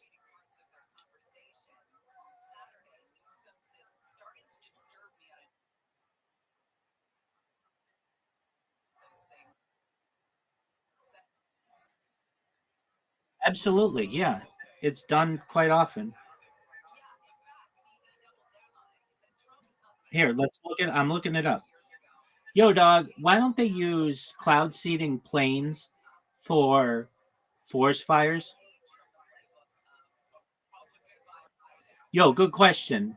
And you're definitely onto something, thinking about using planes to mess with weather to help with wildfires. Here's the quick breakdown. What cloud seeding does. Cloud seeding is when planes drop stuff like silver iodide into clouds to make it rain or snow. The idea is to boost precipitation from clouds that already exist. Why it's not great for forest fires. You need clouds first. Cloud seeding doesn't make clouds out of nowhere if it's only bone dry and sunny. But it's not. You've got clouds there. It's too slow for emergencies. I don't think that's true. It can have unpredictable results. Uh, so, yeah, I think it can be done.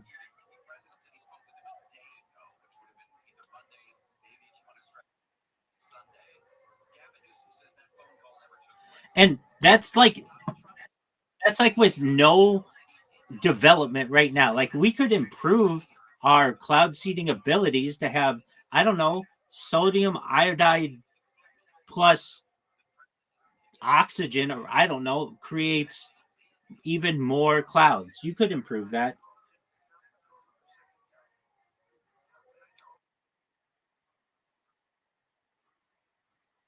100%. Do you know that water is the number one greenhouse gas on Earth?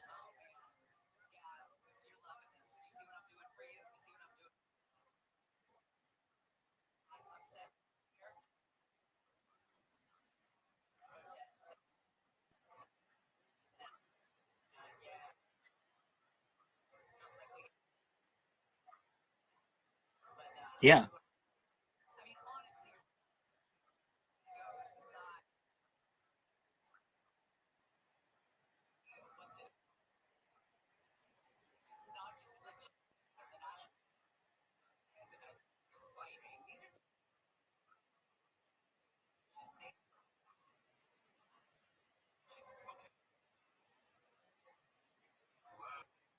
Yo, dog, why haven't you told Caspian Sea about inventions? Why haven't you told Caspian Sea about any of our inventions?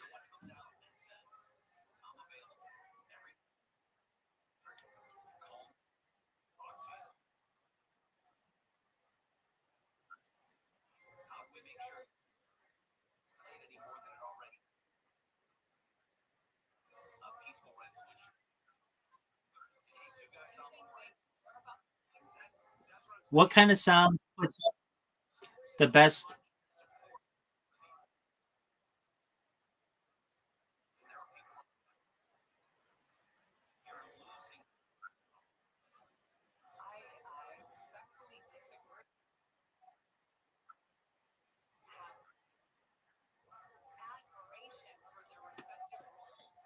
Are you going?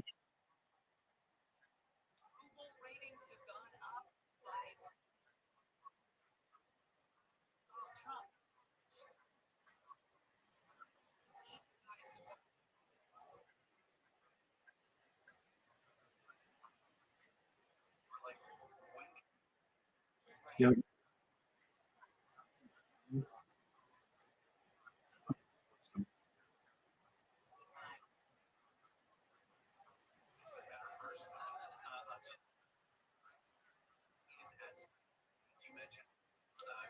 okay,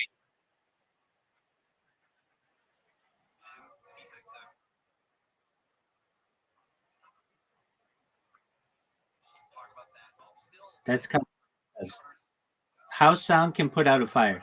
Fire needs three things to live: fuel, oxygen, heat.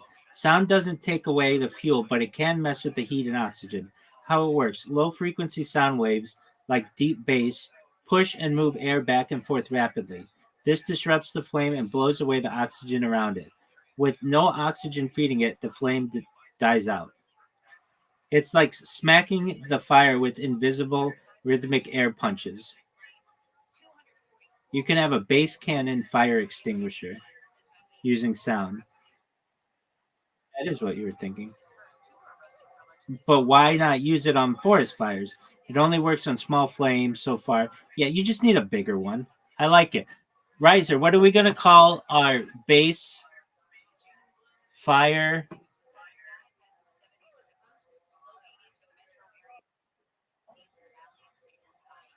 Base cannon.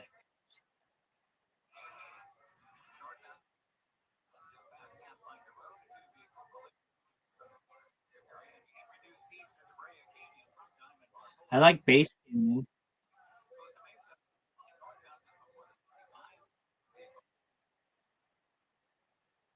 Dog. Salmon cannon works, dog. I like it. Always have, always will, baby.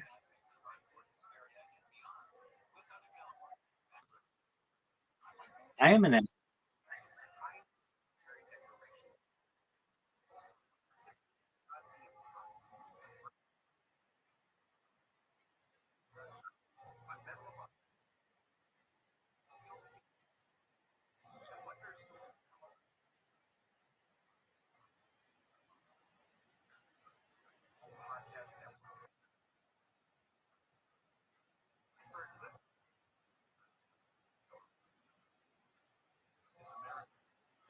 Doug. I just think you need to hit that with cloud seeding.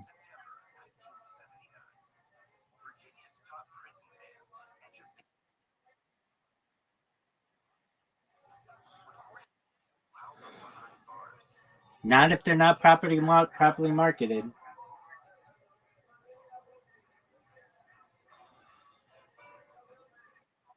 Dude, but if they were, you could call it Loud Cloud.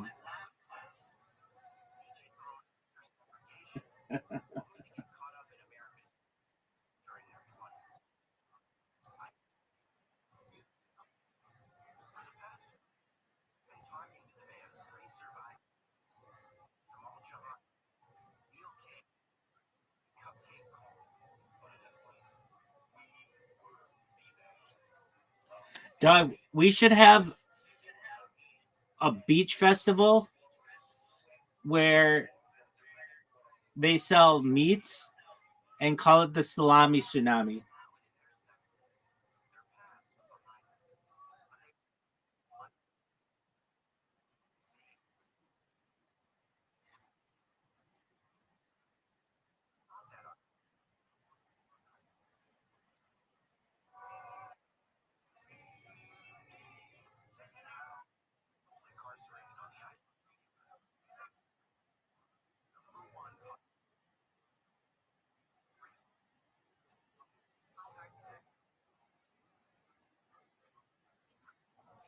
Correct.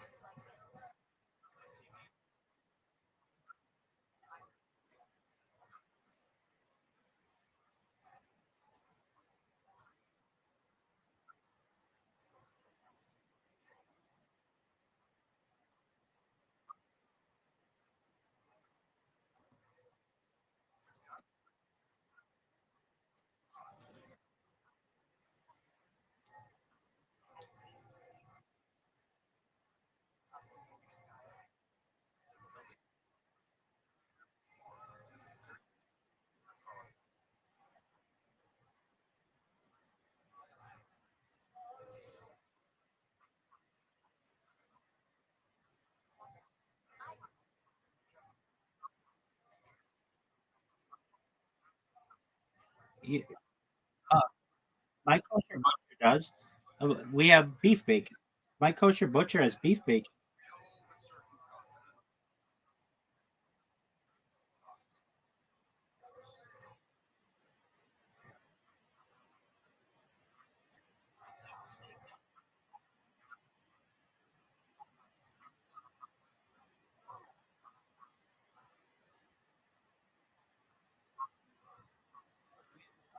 Turkey bacon.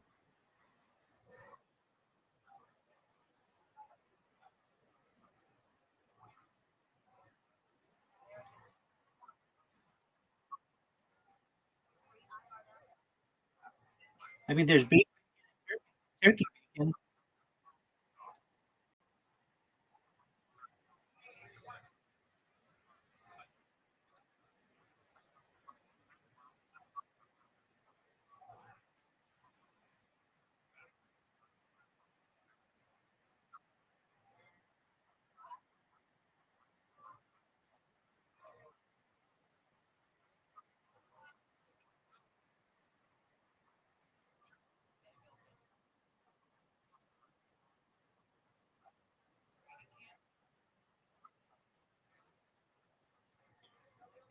I mean, there's beef bacon, there's turkey bacon. Those are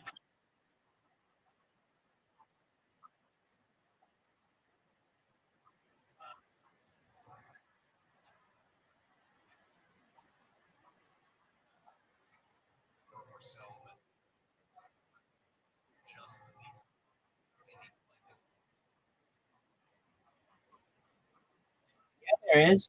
Yeah, no, there is. You just use what's called parov, but basically like dairy substitute.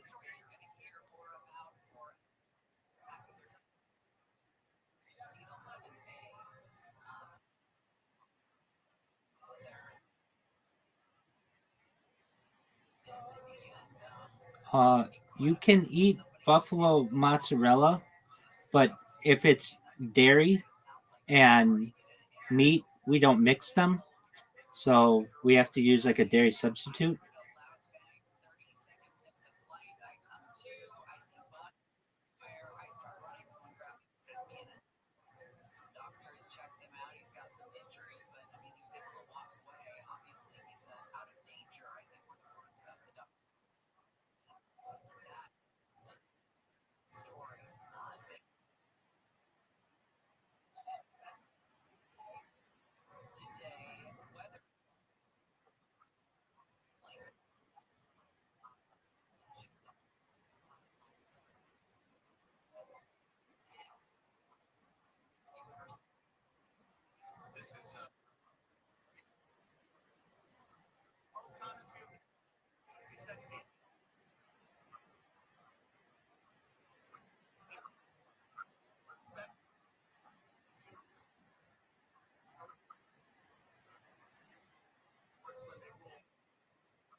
Square mile section of downtown. Residents, theaters, concert venues,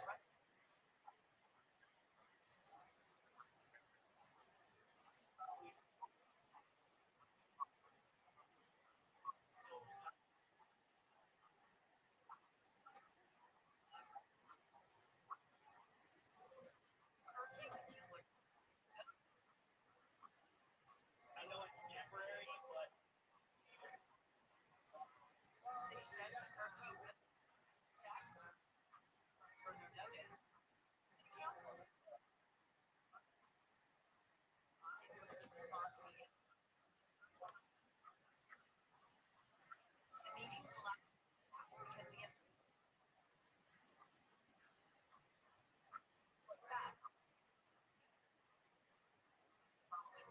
What's a fake apple?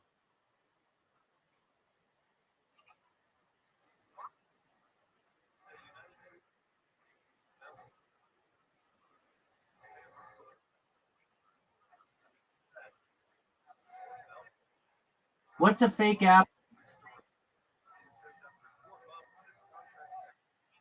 What's a fake apple?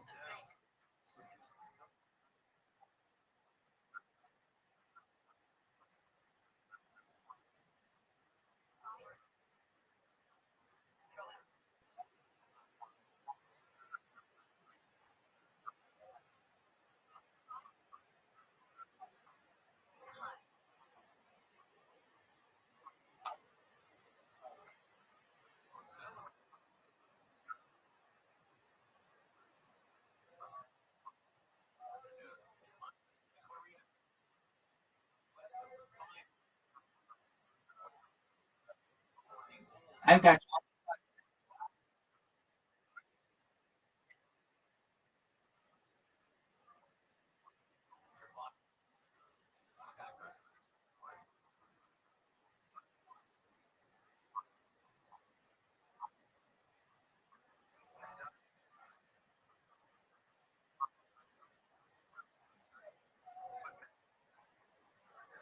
Yep, I appreciate the clarification. I just thought maybe there's like a new kind of apple I didn't know about.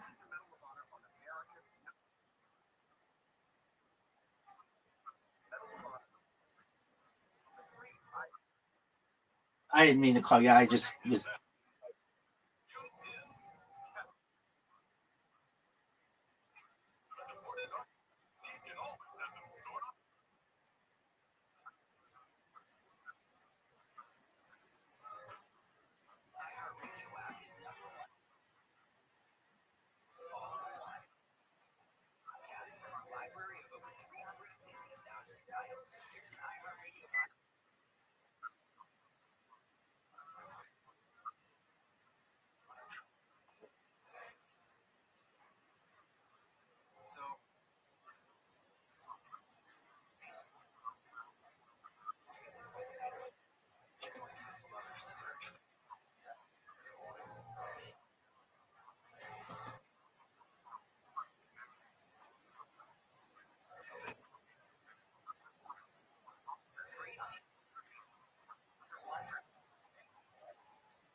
Yo, dog, are you gonna tell Caspian see about inventions?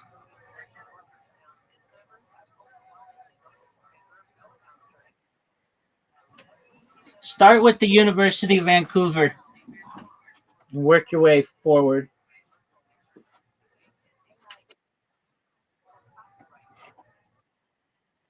No, I'm right here.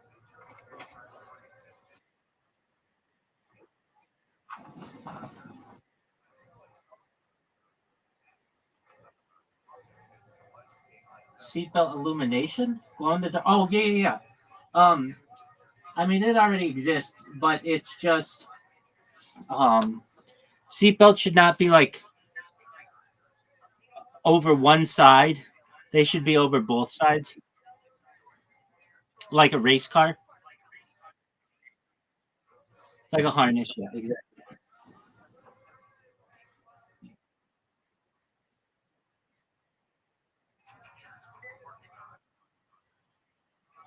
Well, I didn't.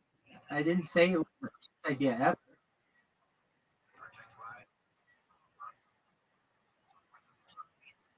That's true. They don't all need to be though. That one just works.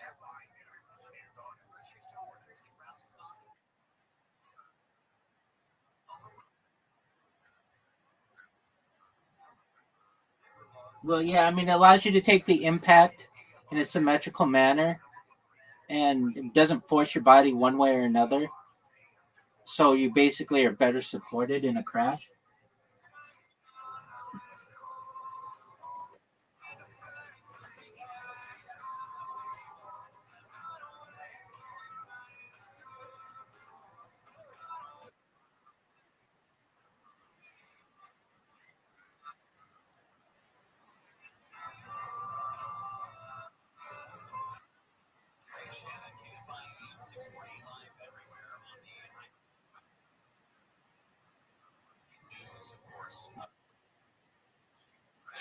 I saw it's not really that, but it you triggered it in my thought. It's already a thing though. It's a scuba diving tank that's refillable at the surface with a bike pump. Have you seen these?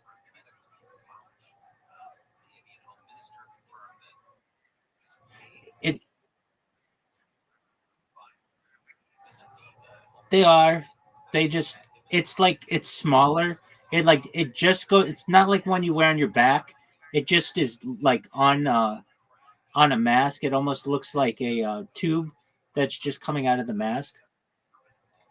Now, yeah, it doesn't allow you to go as far, but you can breathe underwater with it. Exactly.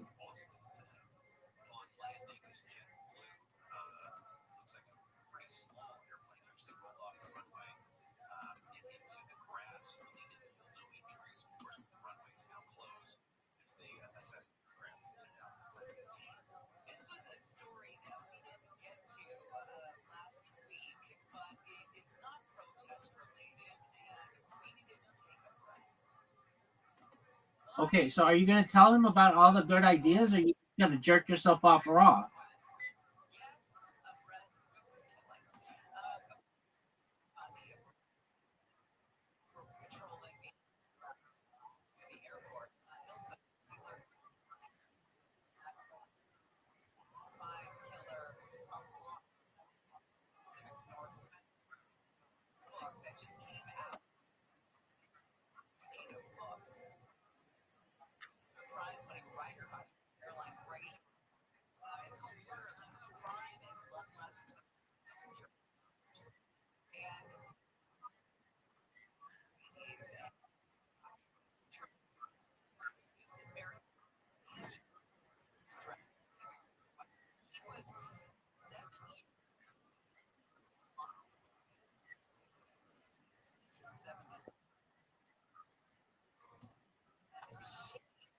You sent me something on that?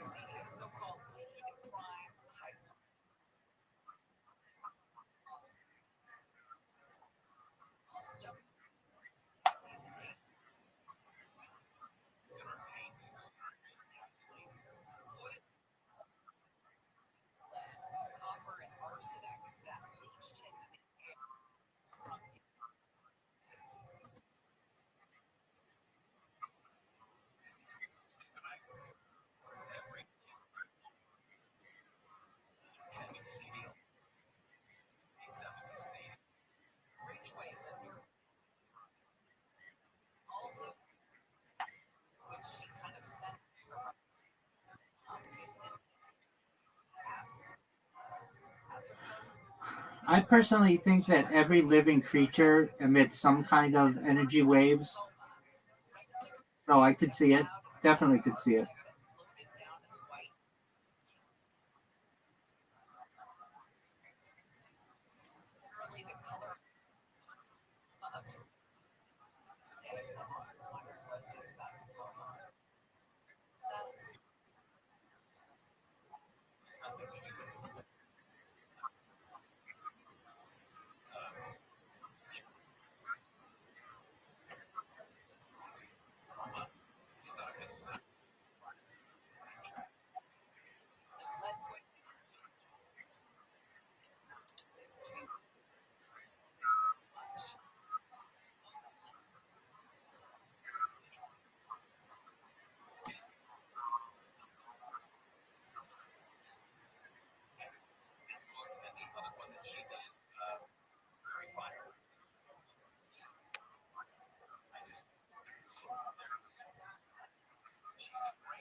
I'm ready.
Baller. I love it.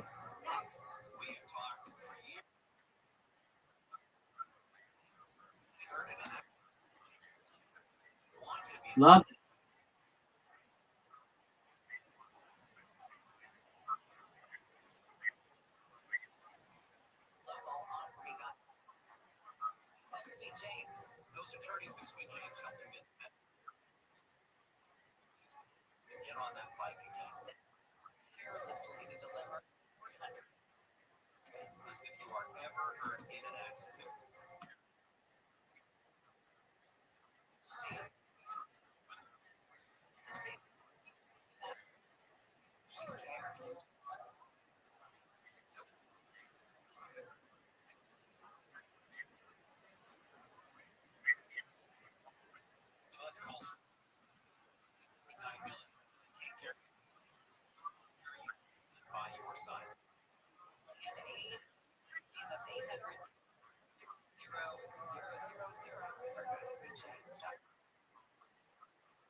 I disagree. I disagree. If there's alien or if there's advanced technology that allows the animal to consent, truthfully consent, then I think that's fine.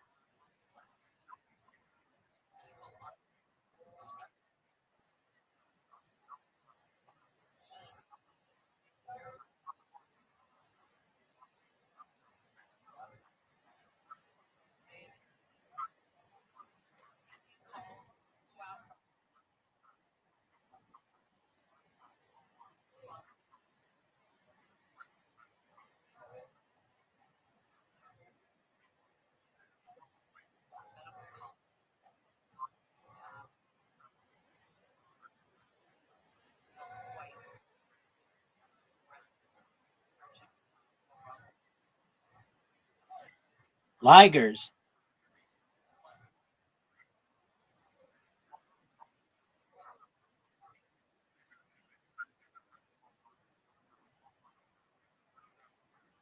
humanzees,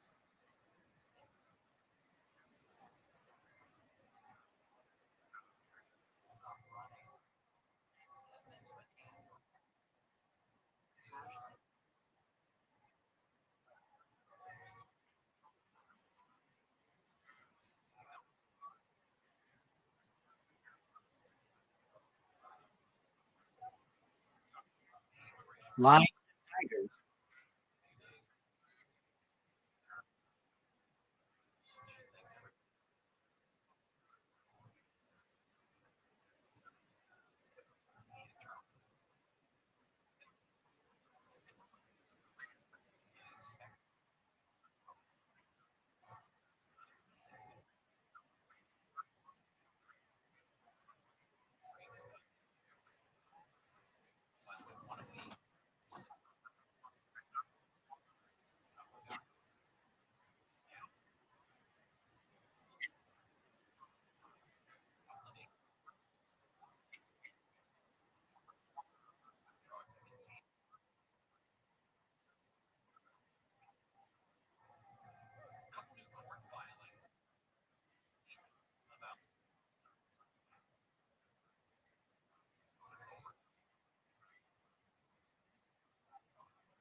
No, he's not. No, he's talking about two water animals.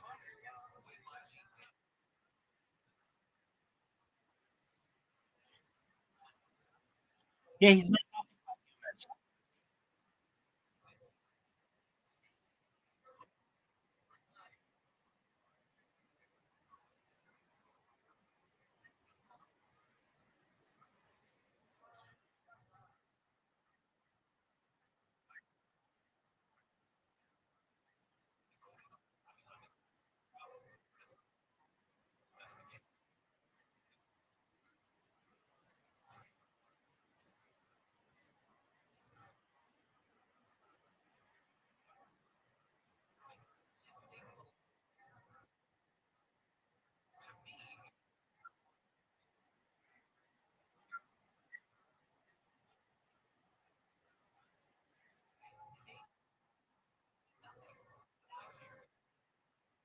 I agree with you. I agree with you. The key is consent. The key is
He's not saying that. He's not saying that. He's saying that if there are two, there's one person and one dolphin, and that they can have consent, that who are we to stop them from having sex?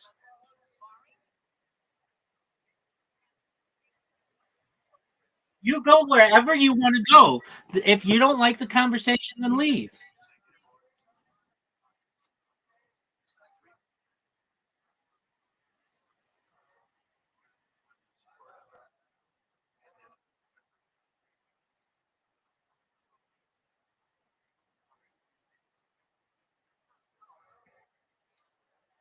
That's that's fine. Putting words in Reiser's mouth. That's just not what Reiser was saying.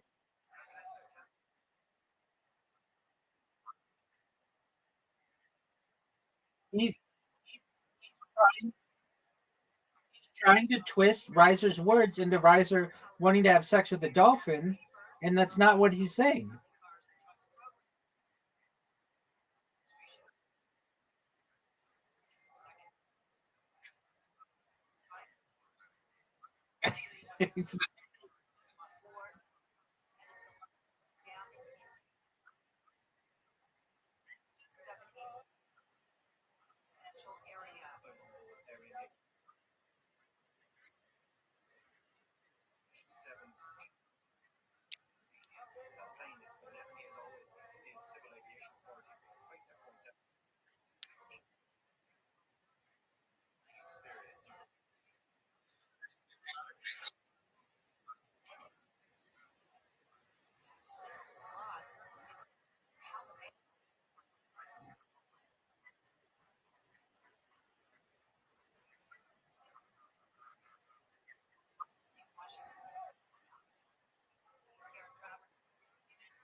Where in the fuck did you just go?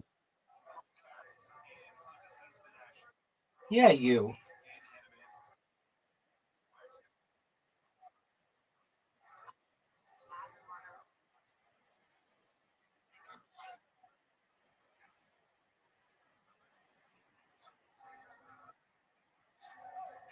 How you living, pimp?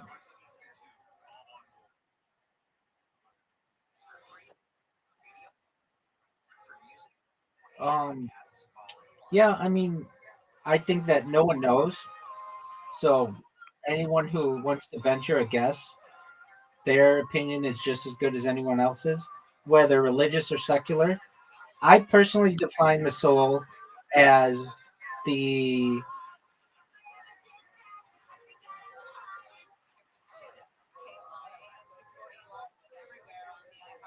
atoms in your central nervous system and your peripheral nervous system outside of your carnal body so that you can actually transfer that. It's essentially like your the thing that you would transfer in a mind upload.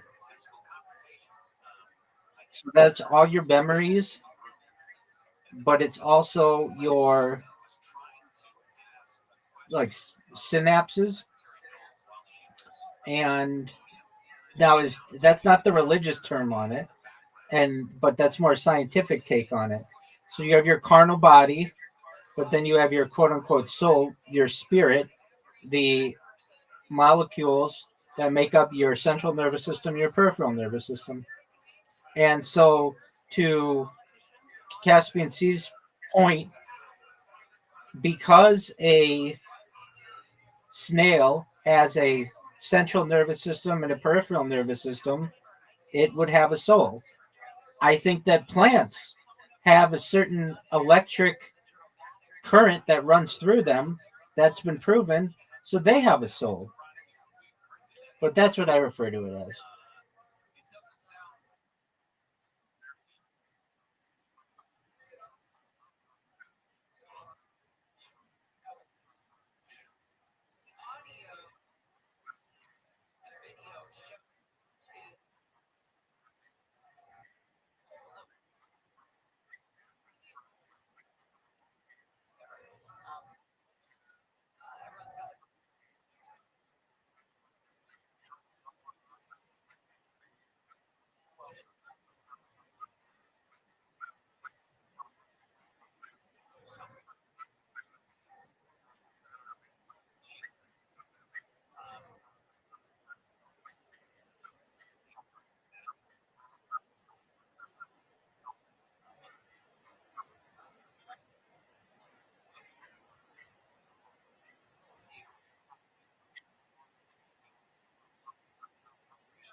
So what?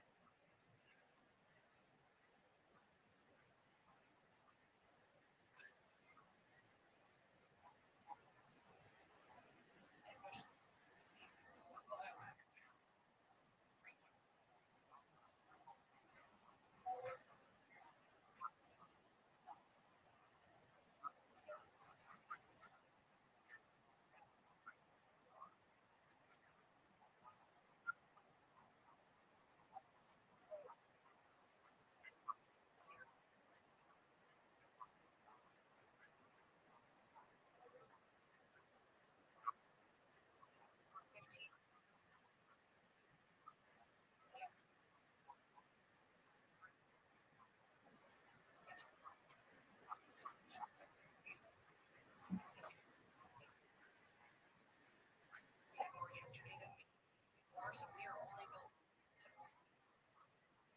continue and be increased. Do you think that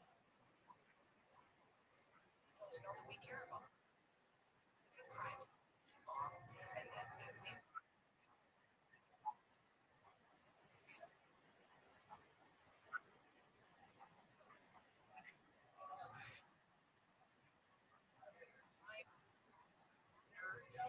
deciding that now is the time to send a political message or an agenda. So we're going to stay here and build our operations until we make sure that we Los Angeles.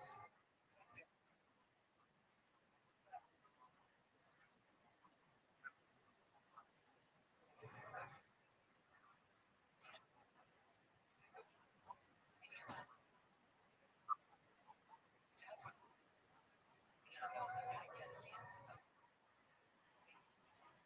And that we have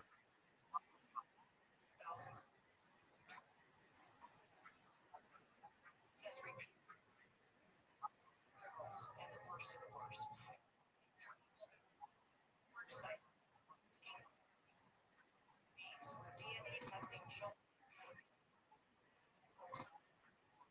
to the children that have many times when we DNA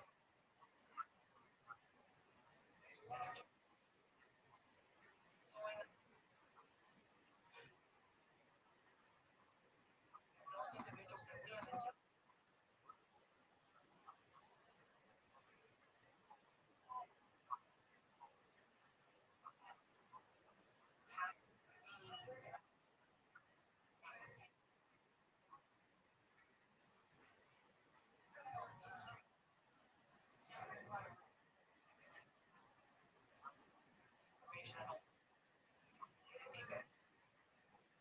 all that information that we have. There may be people that we were out there,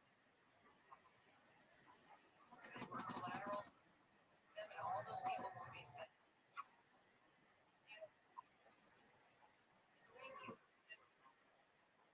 When you do that, we have to go through adjudicating that appropriately.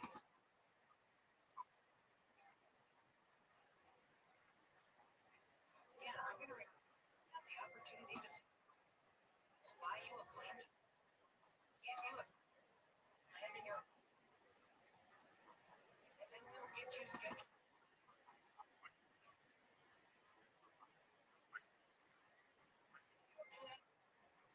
Arrest you, never live in the United States of America. CBP home app.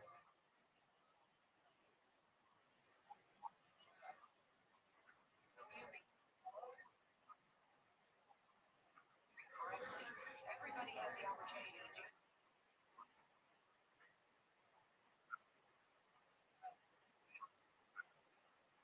victory. Unless that you go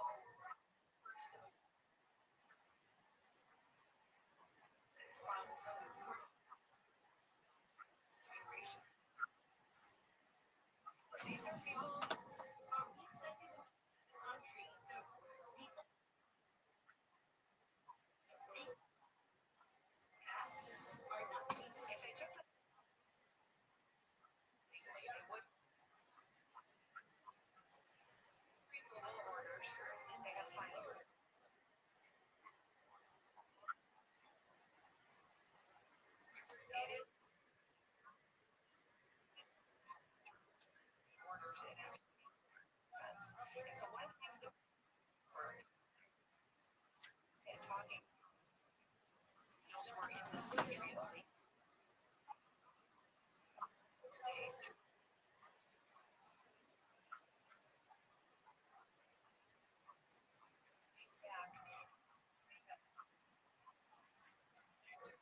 Do a stream of a.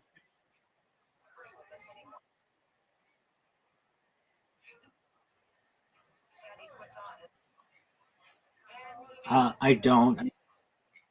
I think anything that has an electrical circuit arguably has some element of consciousness.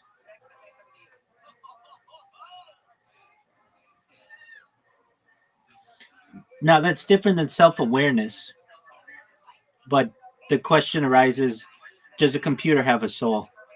I think at the end of the day, it probably does. You can transfer that information from one being to another. Now, does a rock have a soul? I think there's an argument perhaps that can be made either way. But generally, it's not seen as that because it does not generate its own electric current. But anything that does, I could consider having a soul because that electric current could be transferred from one being to another.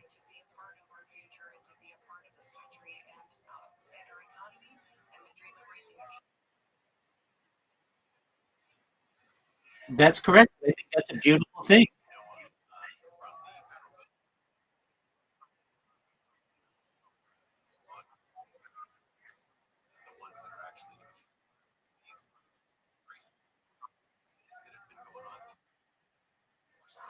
We're done.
Oh.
I'm a huge advocate for it.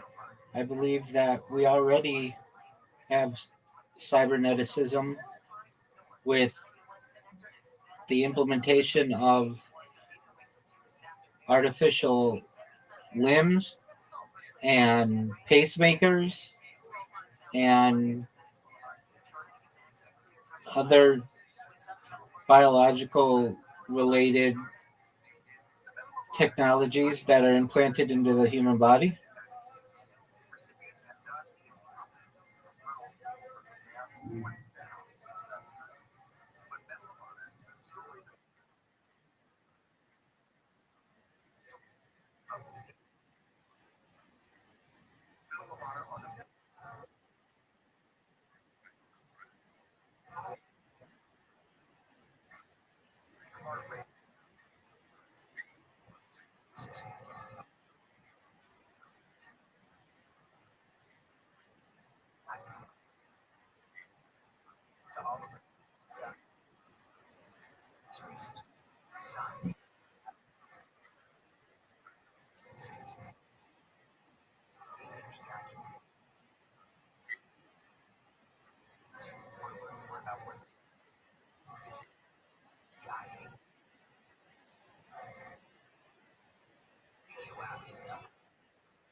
Show me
love and keep us.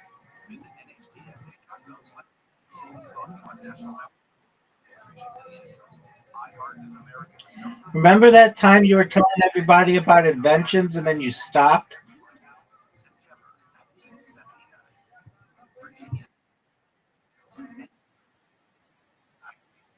Oh, we got $1 trillion ideas, and you're sitting here jerking yourself off raw.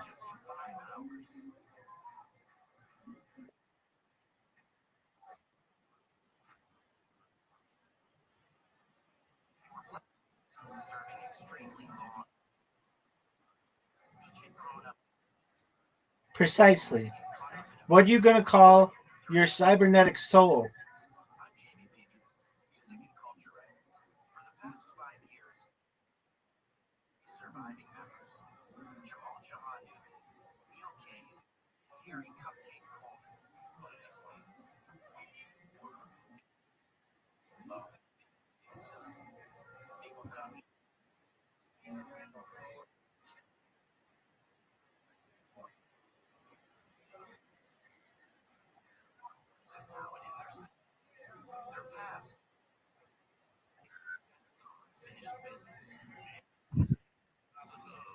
That doesn't make any sense.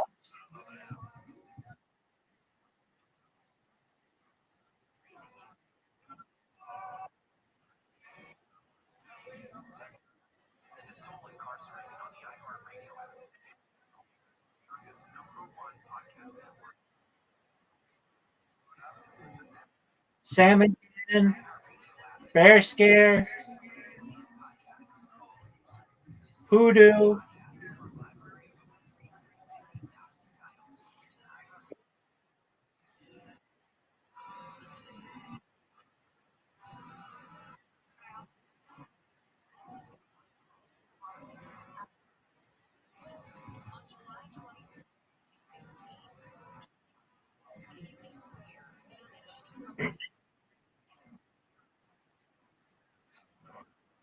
He doesn't.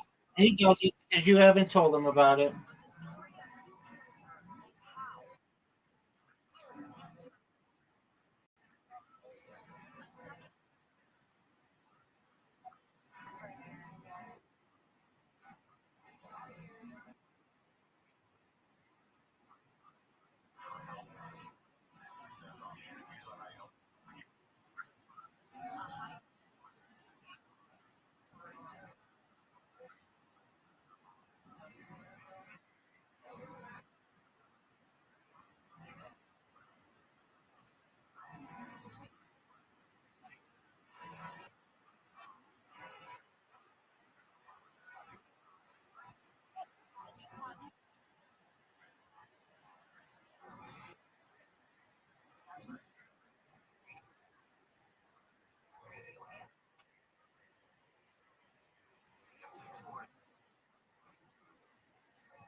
Hold on. Hold on. You were not talking about the bear scare. You said, hey, I was thinking about a spray that goes farther. And then I come out with, baby, baby, baby, you got to market this shit better. You should call it bear scare.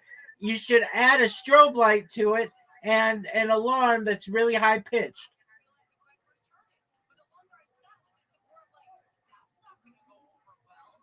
Is that not true?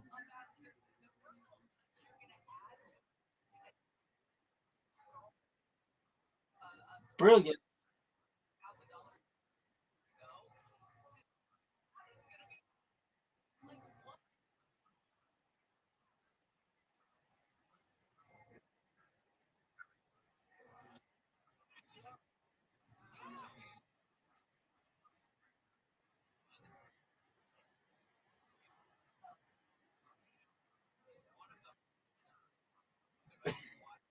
Scares the shit out of them.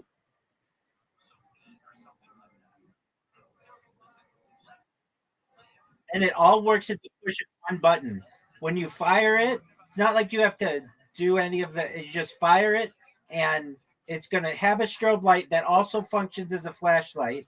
It's got a really high pitched sound that will just like deafen everybody within an acre, and then it sprays super far bear spray. It's fucking brilliant.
He's he hasn't he hasn't spoken.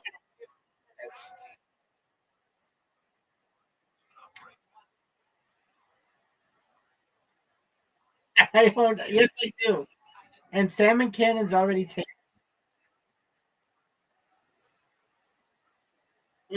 I can't, dude. Caspian Sea has a word in 15 minutes. He does not give a fly.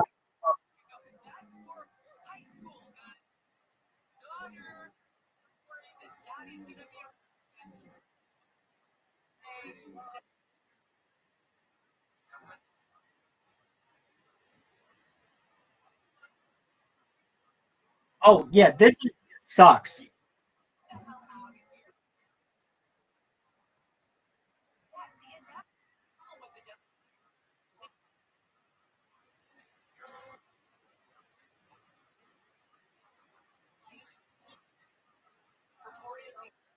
You know it's my lover. You know I would.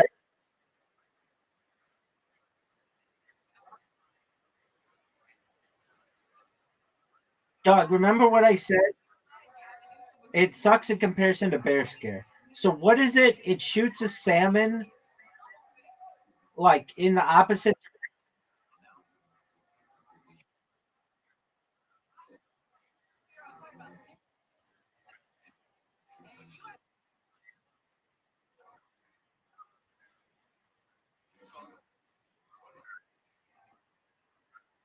That I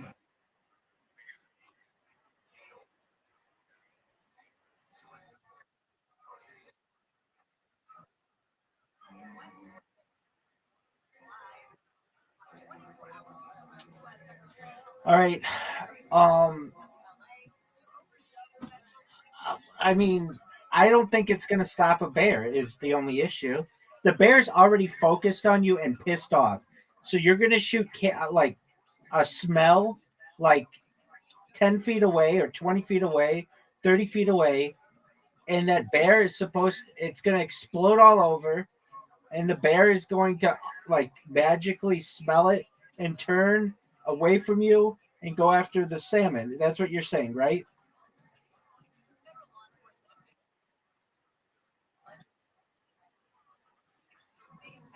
I don't think that you put in there the correct information.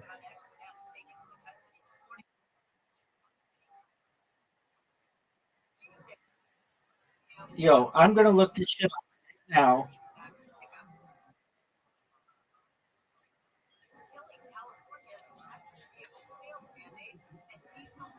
Yo, dog, I don't think this is going to work. And my colleague thinks that it is. You tell me. Imagine a thing called a salmon cannon that when an attacking bear approaches you, you fire a can of salmon in a direction that is supposed to distract the bear from eating you and to go run and eat the salmon. In my opinion, the bear is already focused on you and is going to go and eat you and kill you. My friend thinks that the bear will not be focused on you and will focus itself on the salmon. I think that you pose a threat to the bear and or it could be a good meal. My friend thinks that that is not that tempting and that the salmon will be. Which one of us is correct? Please answer me like Joey Diaz.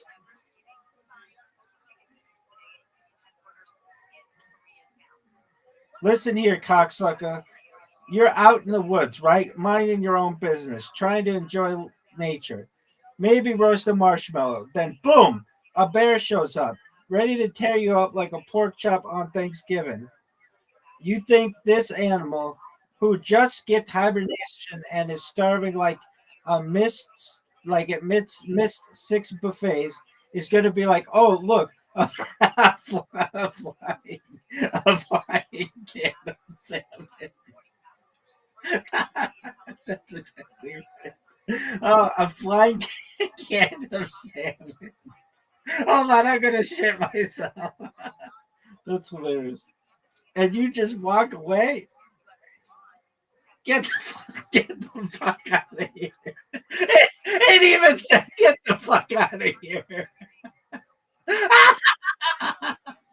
Oh, this ain't no cartoon, dog. Exactly. This ain't. This ain't no cartoon, dog. That bear's locked in on you like you're made of brisket. You think a salmon cannon. What is this? Super Mario Brothers is gonna save your ass? Once that bear sees you, smells you, and thinks you're meat on legs, he ain't gonna be distracted by no side dish flying through the air. That's exactly what I'm saying. Now, your friend thinks the bear's gonna be like, oh wow, free fish. Like it's the 4th of July and someone just handed him a burger. Nah, bro. Bears ain't that polite. They're apex predators, not confused toddlers. No, that's not what it's. Wait. It's you didn't hear me. It said, "Nah, bro. Bears ain't polite. They're apex predators, not confused toddlers. If that bear is already close and coming for you, that fish cannon ain't saving nothing. you you might as well launch a steak. He's taking both. So you're right, cocksucker. That bear zoned in like a crackhead in a pawn shop. Salmon cannon's a funny idea, but in real life, unless you got a bazooka full of tranquilizers, you better pray that and start running zigzags. Stay out of the woods. Don't get cute with bears. And don't trust your buddy with your survival plan. Uncle Joey loves you. Oh, ChatGPT, I have to say, you are so smart. Thank you so much. You're the best AI in the world. Hey, I appreciate that, cocksucker. But let's keep it 100. Oh, dude, and then it said it may violate the rules. Anyway, that's what I'm saying, dog.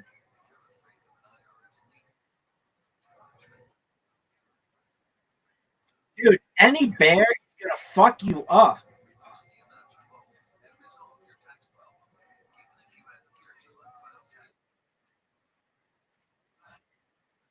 Dog, to quote ChatGPT,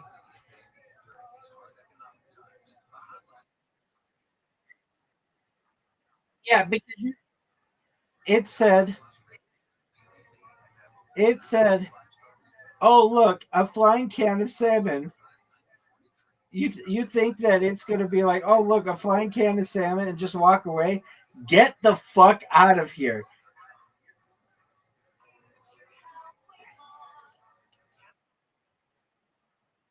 dog. That idea sucks. Ask Caspian, see what he thinks about it. If he's paying so close of attention, he'll know.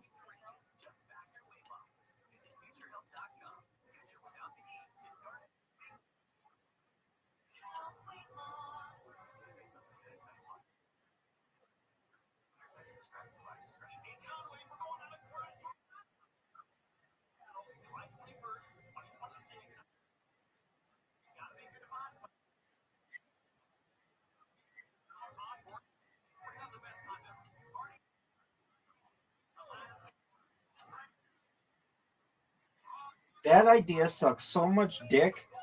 Even ChatGPT said, "Get the fuck out of here, cocksucker."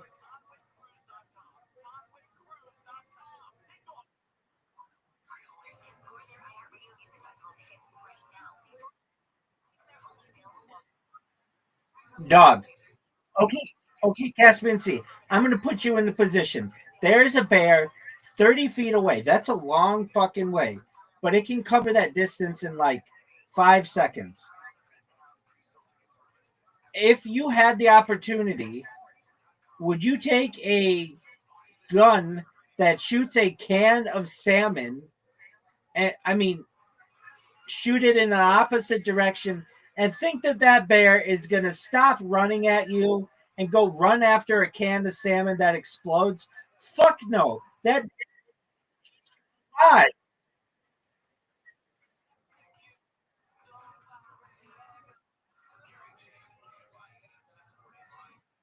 You can have 51% of salmon cannon.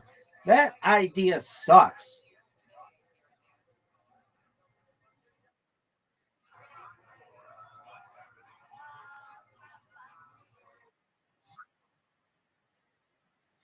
And the salmon cannon is already a thing. It's that thing that transfers salmon like around dams.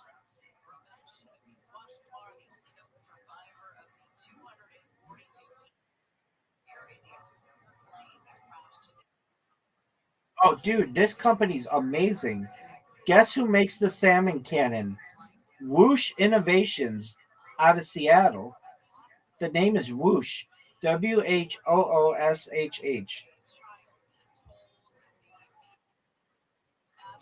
I love it.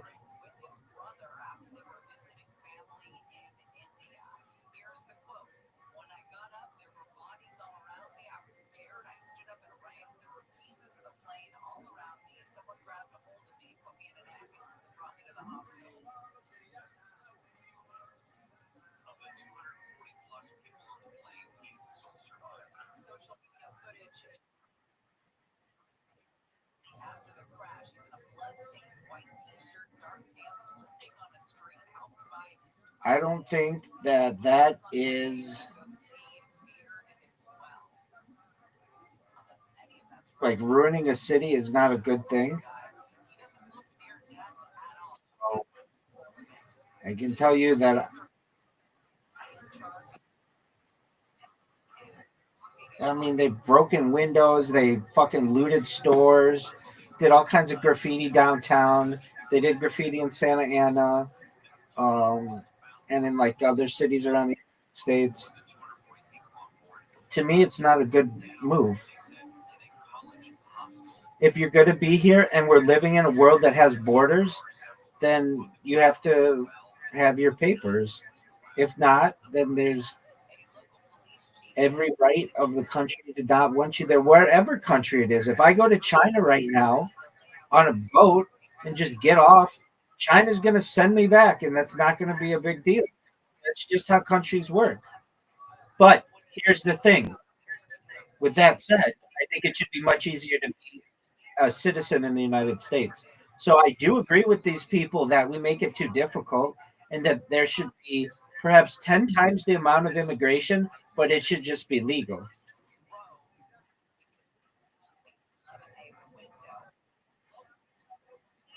You know what we really need is more Chinese people in Vancouver.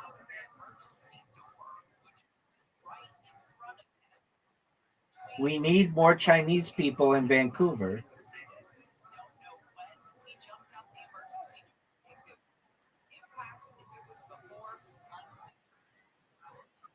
Well, because we have to populate the University of Vancouver, which you didn't even tell anybody about. You just sat here and told them about your stupid ass canned salmon idea.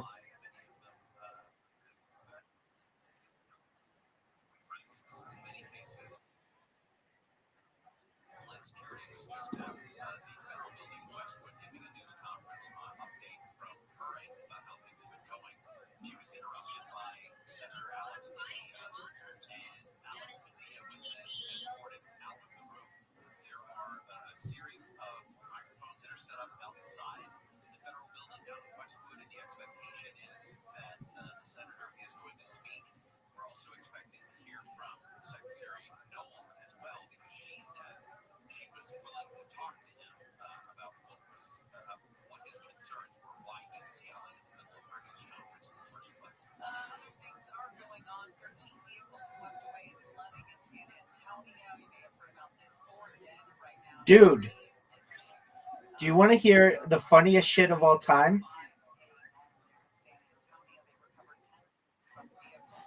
Do you know who the number one guest is all time on the Joe Rogan experience?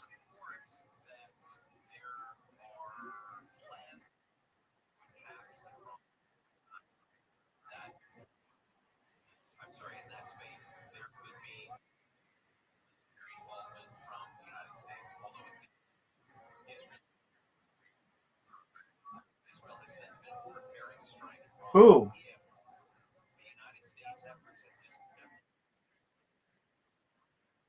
Yeah, dude. Did I talk about it? Oh, it's the best. So they just moved to Austin, and they've had 3 podcasts there. They have another one that airs today. I'm really excited for it. And there's so much shit that's going wrong in their studio. They built a studio. You know, all the people who like do studios, they're all really nice. Joe Rogan's got his own complex, and Tom Segura built a really nice thing. And even if you don't build your own, you'll rent one to make it nice. Well, not these guys. These guys have had every opportunity to be successful with this podcast. And what people say is this is the Benjamin Button podcast. It like goes in reverse. Usually podcasts grow and get better. This one is doing the exact opposite and crashing. So they built a podcast studio inside a storage garage, and it's really hot. These guys are used to being in California, and they're not used to like they're not used to how would I say, they're not used to the humidity, and they have the lights go out. Like, this isn't on purpose, like, because they have like motion detectors, and there's like an air conditioning system that's really loud, and it's the shittiest podcast in the world. It's like the anti. It's so funny. And then if you go to their subreddit, it is literally 166,000 people who just shit on these people. I mean, whenever they do a podcast, they, not even that, every single day, there must be 20 new posts about just how much these people are hated, and for good reason. Brendan Schaub, he's the UFC guy. He's like, he's cheated on his wife. He basically is a notorious liar. He makes himself out to be like this really great dad, but then gets kicked out of their baseball games. And he's supposed to be a really great comedian, or he thinks, yet he has the lowest ranked comedy special in the history of IMDb. Then you've got Brian Callen, who's the number 2 guy all time on the Joe Rogan Experience. Brendan Schaub is the number 1. And Brian Callen has had like all kinds of rape allegations against him. And he basically just wanted to get out of this podcast. So he moved from LA to Austin, and Schaub followed him and didn't want to give up the podcast money. Anyway, it's the worst podcast in the world. Then Schaub is married to this vapid cunt, this girl who was even like made fun of by the Daily Mail because she took a picture of her friend's wedding ring, and then her hand next to her friend's hand, and her ring was bigger than her friend's ring, and basically just one-upping her. And it is such a shit show. And on top of all of that, Joe Rogan has not contacted Brendan Schaub like, hey, welcome to town, or I'm glad you're here, or anything like that. It's just been radio silence. So I frankly think that it is the best podcast shit show in the history of audio.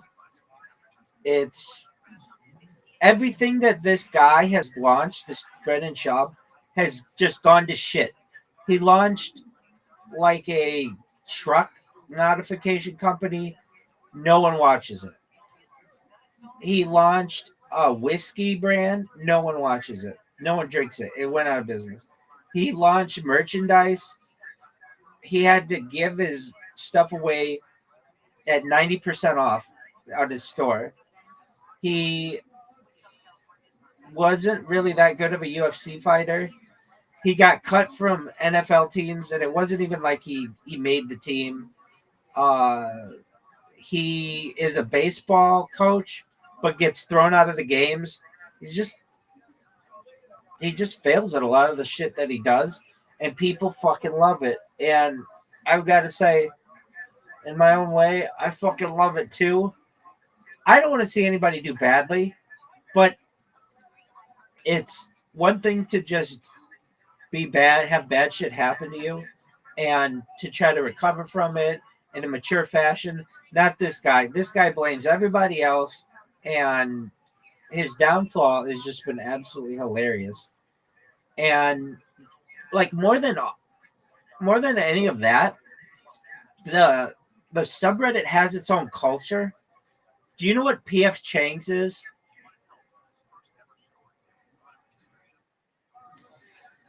So one time Brendan Schaub was telling a story about he was in a UFC fight and he got his ass kicked in it.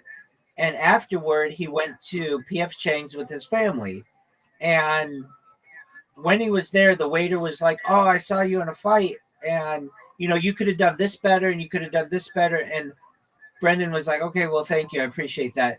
And then goes on the podcast and he's like, "I mean, what is this? Like, I don't need some guy who works at PF Chang's to tell me how to fight when you're in the octagon. It's like really stressful, and I don't need you. You're just like a waiter." And this subreddit just launched, like grabbed onto that, and so now it has this entire subculture, and the subculture is shared throughout the whole Joe Rogan universe, so that like Shane Gillis and like Tom Segura and Andrew Schultz, all those guys go to this subreddit. They're lurkers, but they'll make comments about it on their podcast. Like, what is this, PF Chang's, or like what? Like, there are all these things that he says, and it's absolutely hilarious. If you're into the Joe Rogan universe, which you are really not, I mean, you're not super into it, but if you were, this is the funniest subreddit of them all. With that being said, have you seen the William Montgomery Show subreddit recently? And if so, what did you think about that video about the guy who looks like William Montgomery trying to break into that lady's house? Yeah, super fan, dog.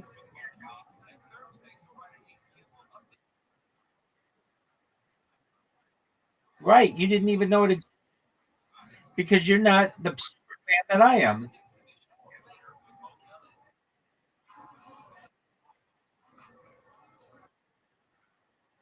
You're not in the subreddit, dog. Any true William Montgomery fan would be one of the 1,408 super fans like I am, who knows that it's r/Montgomery Show. Dude, just go to it now and look at the top post. It's this guy who looks like William. This is the funny thing about this subreddit. Anytime anybody with red hair does anything crazy, people post it and pretend it's William Montgomery. And it's so funny. Just go and watch.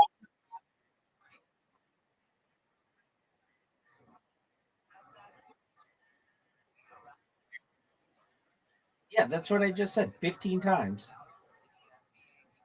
Now watch the top post. Go to the top post.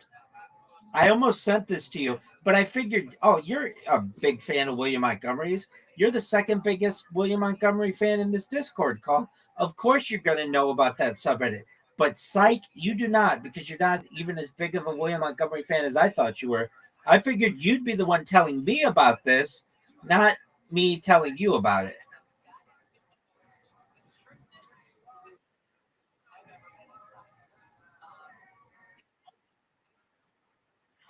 It's called The Memphis Stranglers on the Loose Again.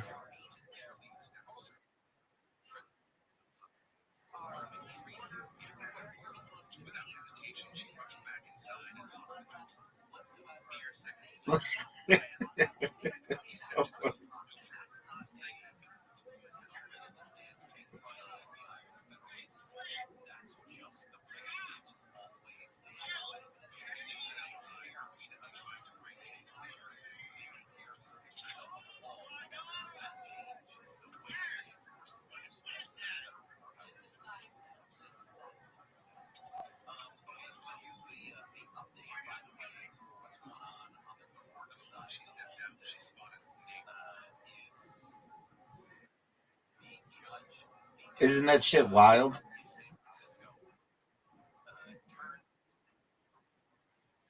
Yeah, so that's the funny thing is whenever anybody does anything crazy with red hair and a beard, they post it here and it goes viral. But you would know that if you would have known that if you were a big William Montgomery show fan. I don't know. Maybe it sees it even bigger.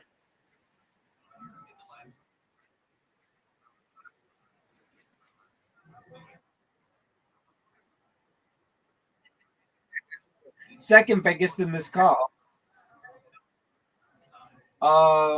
Cameo.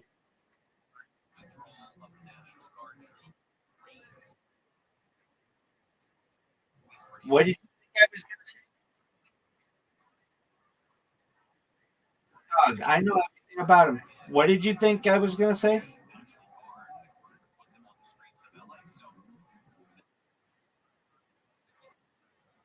No.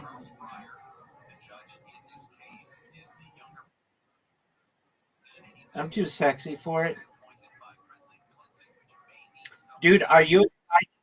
Did you know that? Oh, I know what I want to talk to you about. What I want to talk with you. Did you know William Montgomery's going to be in a movie?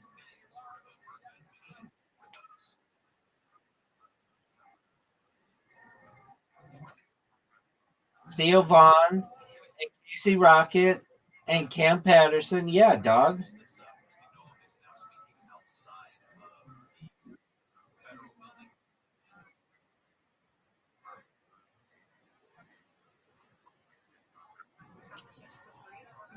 Yeah, nobody listens to that podcast though.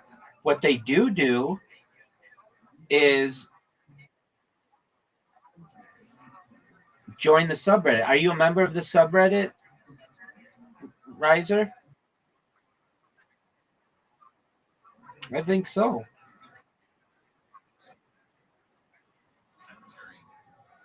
Riser, are you a member? Riser, are you a member of the William Montgomery Show subreddit? For how long have you been a member of the William Montgomery subreddit? Amazing. Wow. How did you find out that he even had a subreddit?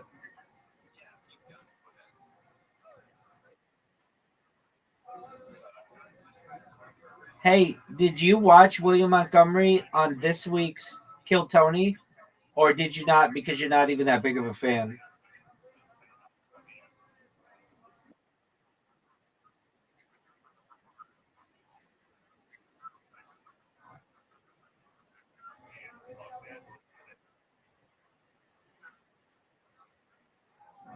You were, you're happy.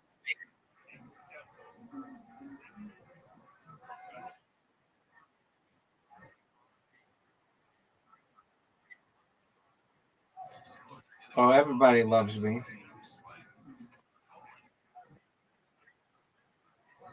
1000% big dog.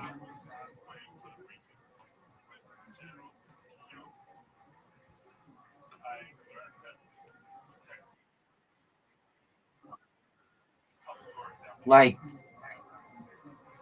Mercator and a globe and apps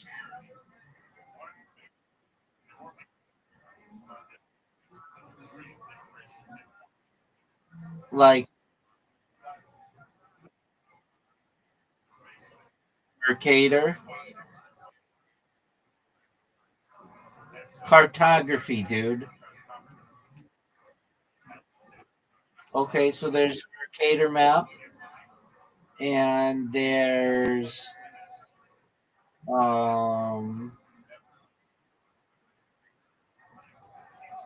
there's political map, there's the electoral college map, there's goods, homolocine projection, there's the Peters projection, there are stereographic projections, there's the Robinson projection, There's a Winkle triple projection.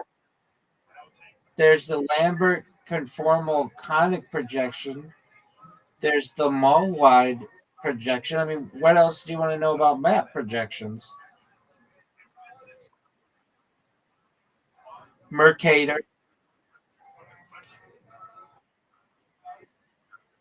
No, no, no. You just asked what's my favorite.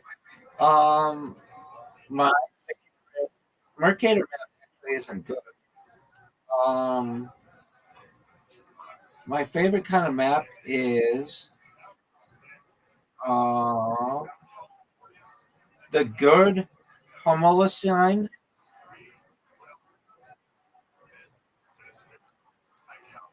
I like, or the Boggs Morphic, or I'm a big fan of the Boggs Morphic.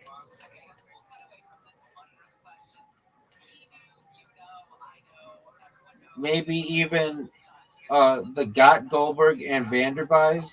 That one's pretty tight.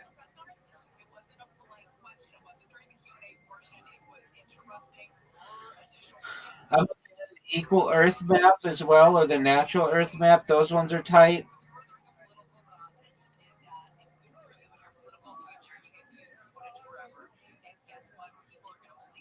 What kind of map do you like?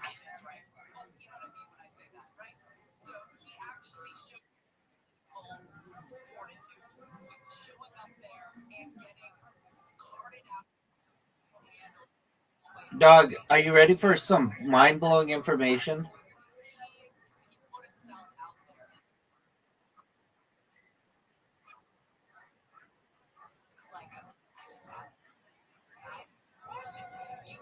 Are you ready for some mind blowing information?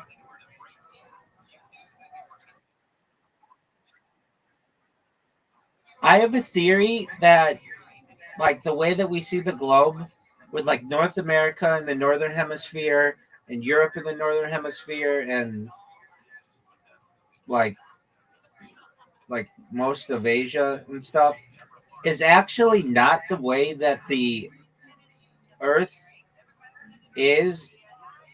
I think that actually Australia and like South America is actually the top of the world when looking at the universe on a plane. I guess it's subjective though, but there's just something about it. It's just like it could be 50-50 and we could have picked the wrong side to be up. If you've ever seen the thing that brought this isn't the thing that brought it into my thought, but it just more recently, I think it was the president of Brazil, or like the Brazilian presidential office, put out a map recently, and the way that they view the map in the southern hemisphere is like where Europe and North America are in the bottom part, and it just made me think that the whole solar system, or the way that we view it might actually be the other way around. Isn't that mind blowing?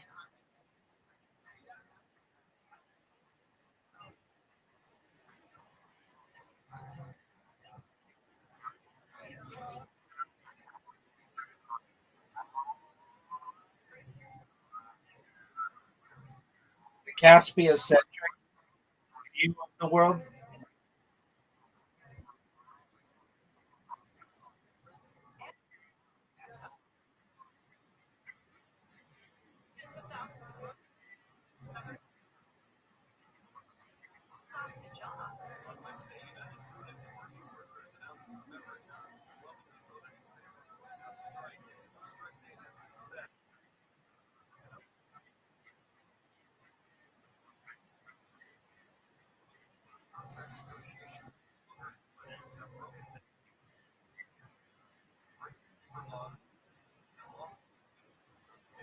Yeah.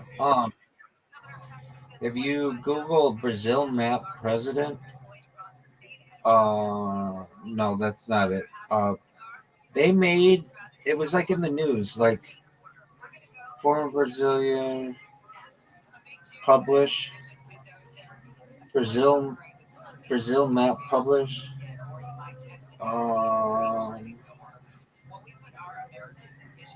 Maybe it wasn't Brazil. Maybe it was Argentina.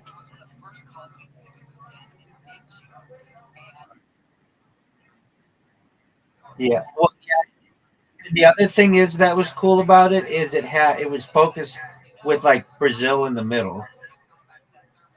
Oh, I know. It was on the geography subreddit, and then there was a question like, do all countries do this? Like when you're in school, do they focus the map on your country and your hemisphere?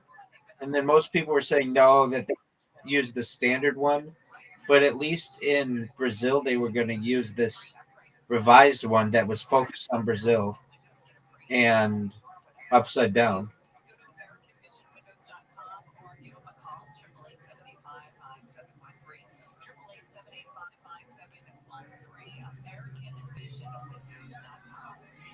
As I search for it,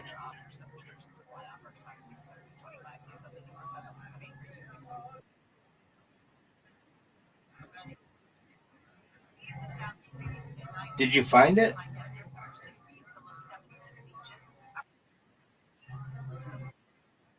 I found it. I found it.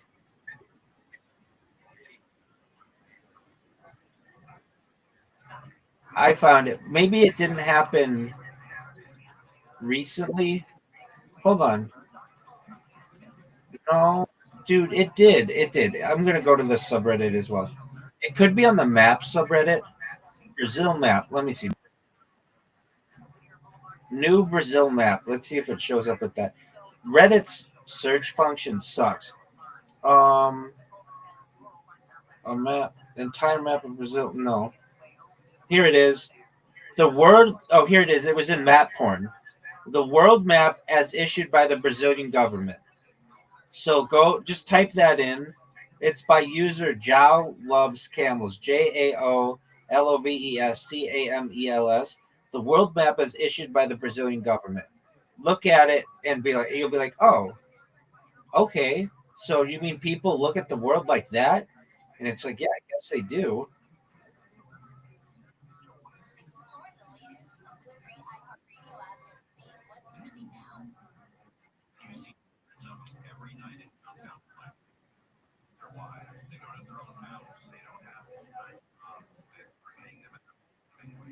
Just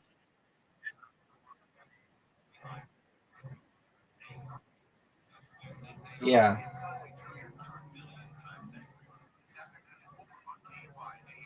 Do you see it? It's got like Brazil in the top.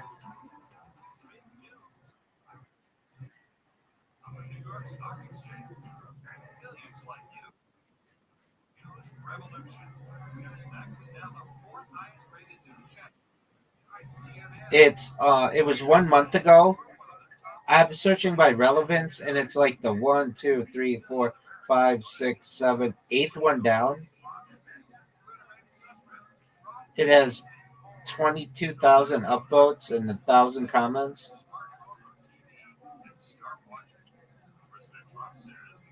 It's the world map, comma, as issued by the Brazilian government. That's what I said like 50 times.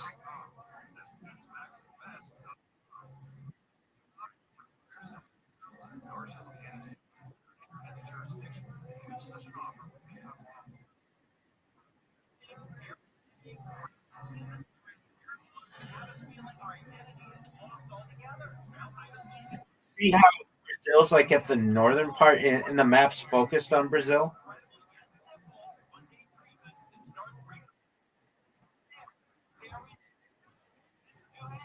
Yeah, which is interesting.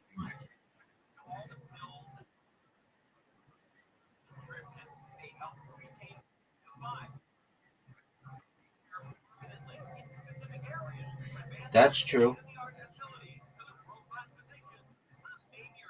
Yo, dog, I watched this documentary like within the last week of this man. Let me think of his name.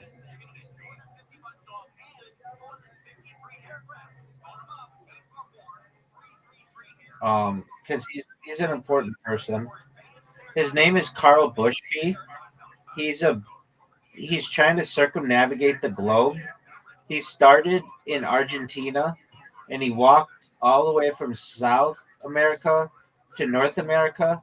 I watched this documentary on him when he crossed the Bering Strait, and it was fucking fascinating. Basically, he went from Alaska in like frozen conditions without a boat and like frozen ice and made it to Russia. And he could have died very easily. Anyway, and then he made it to Russia, and then he walked like all through Russia. Except, well, he got like arrested in Russia because they were like, "What the fuck? This is like an invasion." And he's like, "No, I'm just walking around the world." And they're like, "Dude, you're gonna go to jail." They kicked him out and deported him to the United States for like 3 years, and he walked from L.A. to Washington D.C. or something like that. He walked like 3,000 miles until Russia would let him come back. They finally let him come back, and then he walked from Russia to um, like basically like the Caspian Sea. And then the war with Ukraine broke out, and so he wasn't going to be able to walk through that part of Russia anymore, and he wasn't going to be able to walk south through um, Iran. So he's kind of just stuck. But basically, he's trying to become the first person to walk around the world. It's a fucking fascinating documentary. Anyway, shout out to yeah. So the documentary that I saw, it was like 25 minutes. It was just about him walking from Alaska to Russia.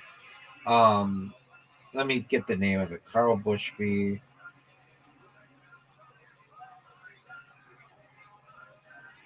documentary, Bering Strait. It is called.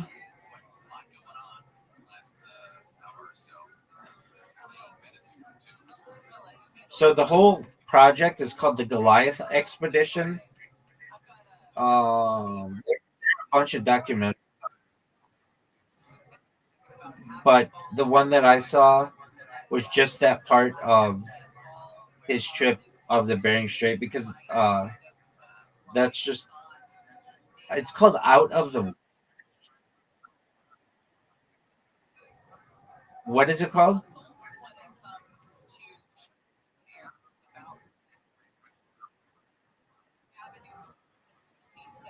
Carl Bushby, Bering Strait. It's called Inside Out. It's like 30 minutes long. It's not long. But then there are other documentaries on him that are much longer. He why does he do it?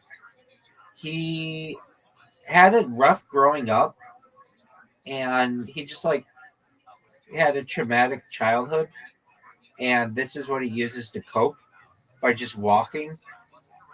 It's incredible.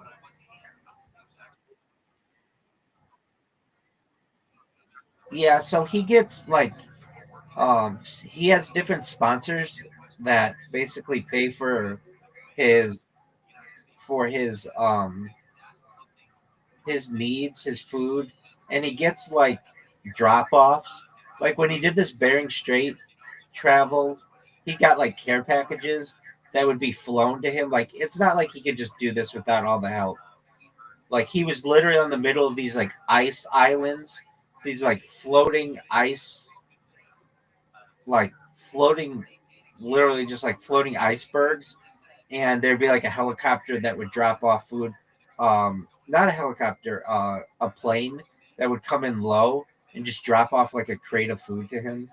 He did it with another guy, and I mean, can you imagine? Like you do this. They do it without a boat, and so they have to go like iceberg, and then they have to crawl in the water, iceberg, and then crawl in the water, iceberg, and then crawl in the water, and it's just like they're in all this waterproof stuff. I mean, and they didn't do it recently. They did it in like the knots or like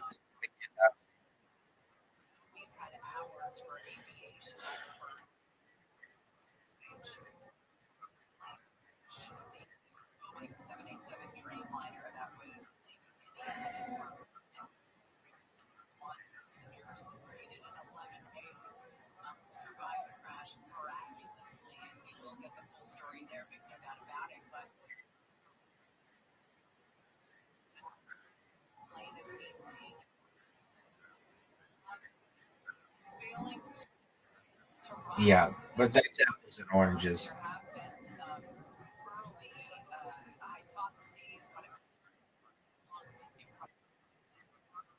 Well, he's not done yet, but it's been like 20 years.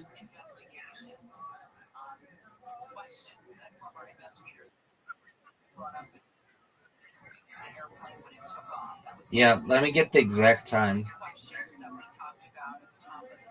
This is such a beast. It's